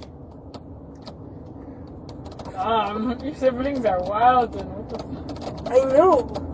And my brother keeps on humping everything now. Oh. My mom tells him to stop, and he just keeps on doing it. And then he goes into my closet, because I sleep with my sister. I think I told you, right? Yeah. He goes into my closet, and he puts on my sister's bathing suit. Oh, you're so older brother core. Look at them over there. So older brother core. So older brother core. Oh. Oh, look at us. What is this place? Sorry, I just look at the buildings and they look cool. I told them about the cigarettes too. Yeah, me too. Okay, what you tell them?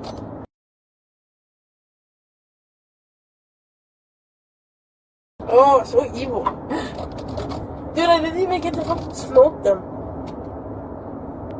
So bad. I've only ever vaped in my life and that's it.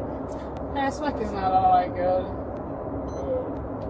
Dude, my mom was telling me about this morning, because she was like, she was talking about somebody, and then she was like, oh yeah, this girl I know, she got criminal charges because she hit somebody, and she drove away with her car, and she was like, don't get any criminal charges, because that she messes up your record. I'm sorry about that.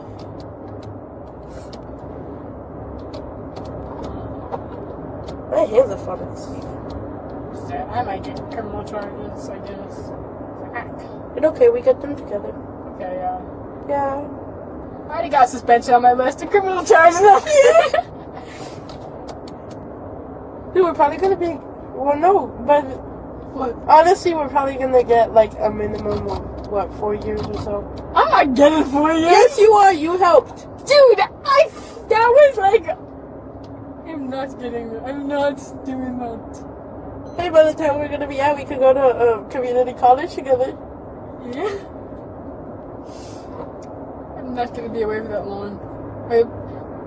Low-key, probably a good thing you didn't actually end up doing anything, because imagine if I actually did like you told them. I would have gotten. I would actually probably.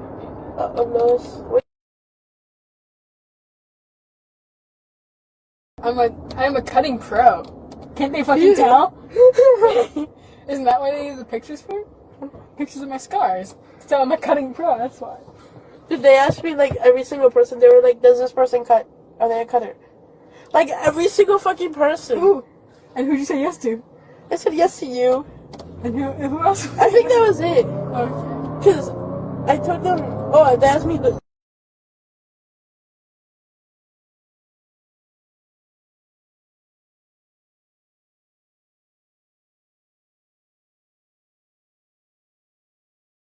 I feel like anybody that I mentioned, like, they brought in... Bro... Why?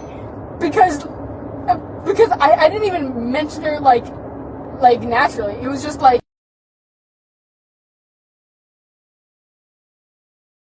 About what I was gonna do? I was vague with it. Oh. Did you tell them you told her? Well, I told them, I just told them, like... I told them I didn't, like... What did you tell her? I told her, like, yeah, if something happens on Friday, if Jimmy does something, she's probably just thinking you're gonna kill yourself, though. Oh. That's so stupid. I'm not killing myself. Killing yourself is for retards. I'm not a stupid retard that gives up. Please. I guess I am retarded, though. I'm not a stupid retard, though, okay? Thanks. Why are you touching me with your butt? This is such a bonding experience. I love this.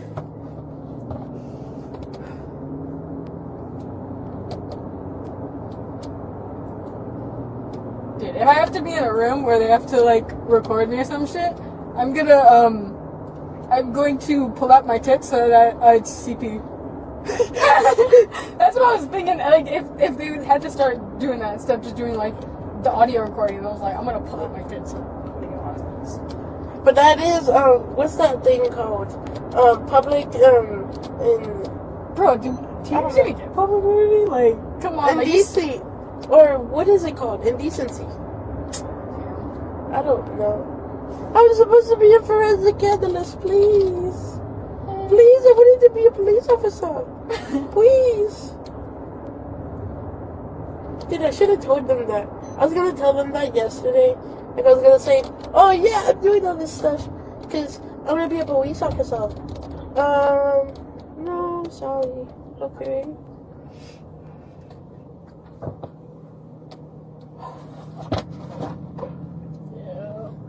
Dude, I really thought I was going home today. Me? Well, I didn't think I was going home, but I at least thought, oh yeah, I'll go to the psych ward. I thought I was going home. I was. Yeah, you want to come over? I said maybe I'll still come visit you. Oh yeah, I should. Bro, do you think this mom is gonna let me? Oh no way! If she finds out you're in jail.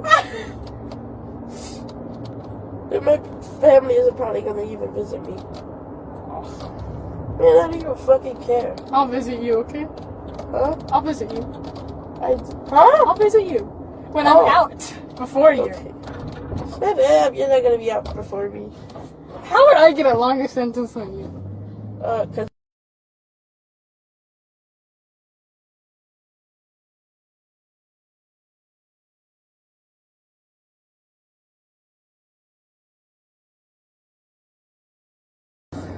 Come on. Dude, they said they were gonna go take photos in the bathroom as evidence. Dude, I don't know what they're gonna fucking take though. It was on the metal pipe. What are you supposed to take there? Yeah. When did they call you, down from the geometry? Like how long after I got called down? I said it in like 5-10 minutes. Dude, when I was there, I texted,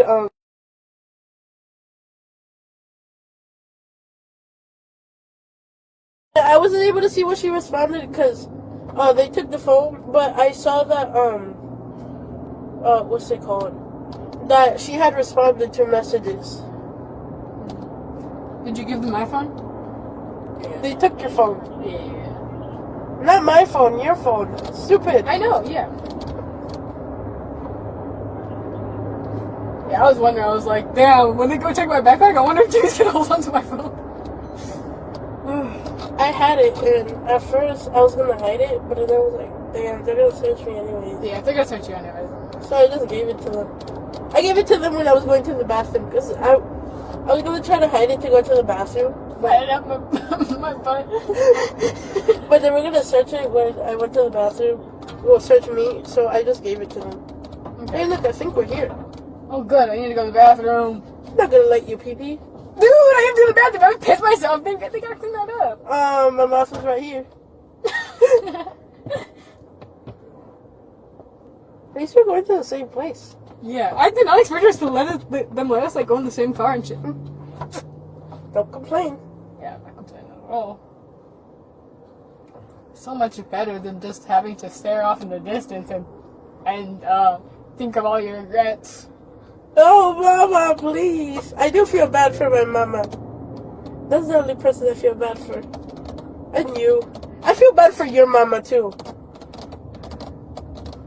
So big. I feel bad.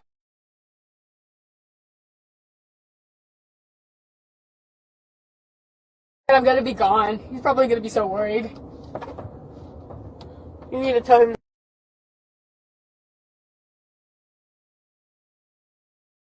No. Oh yeah. Hey, it's gonna be Yoey. I should have never worn that army shirt. I know. Ah, fuck yo. I should have told him. God.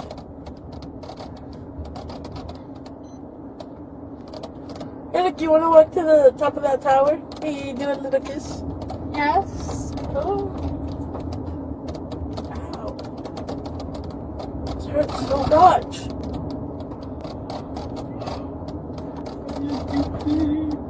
What? I need to pee. Shut up. Shut up. Shut up.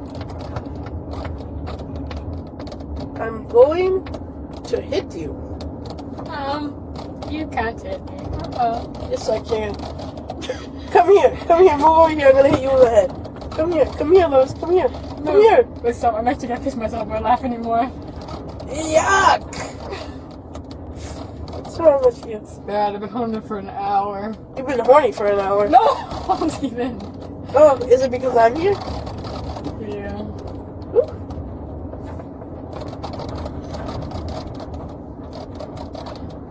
I told them how much I hated.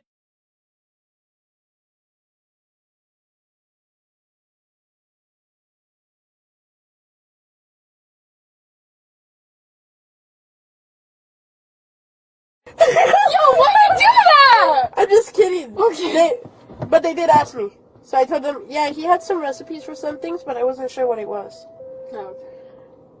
And then they were like... I goes to jail. No, that's so bad. Altamont Springs at 2. Fuck, yo. They were asking... What'd you say? I can't lie. I don't even think he has anything like actually bad. Like the worst thing is like... Wait. Oh, that's not that bad. I know, but you can still get arrested for that because I accidentally said it, but then I had to take it. I had to take it back. Then I had it on my phone because they take that shit seriously. Even though it's like see him. So charges. Hey, we're here. Oh, finally, I can piss. I've been right here the whole time. Oh. It was the other cop car though. It lost us. We were too fast. Oh. I hope I'm able to pull this sweater up and I have it hanging the whole fucking time.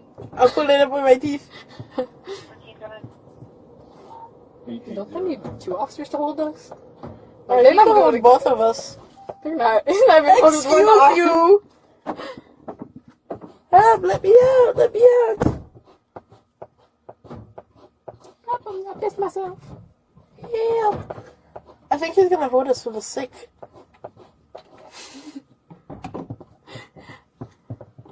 This is so boring. Ooh. Bro, I'm literally gonna piss myself. You need to wait.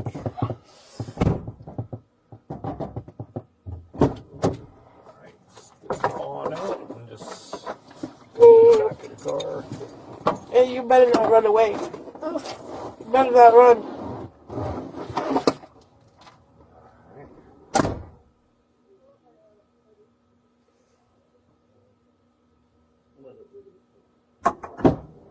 Yep.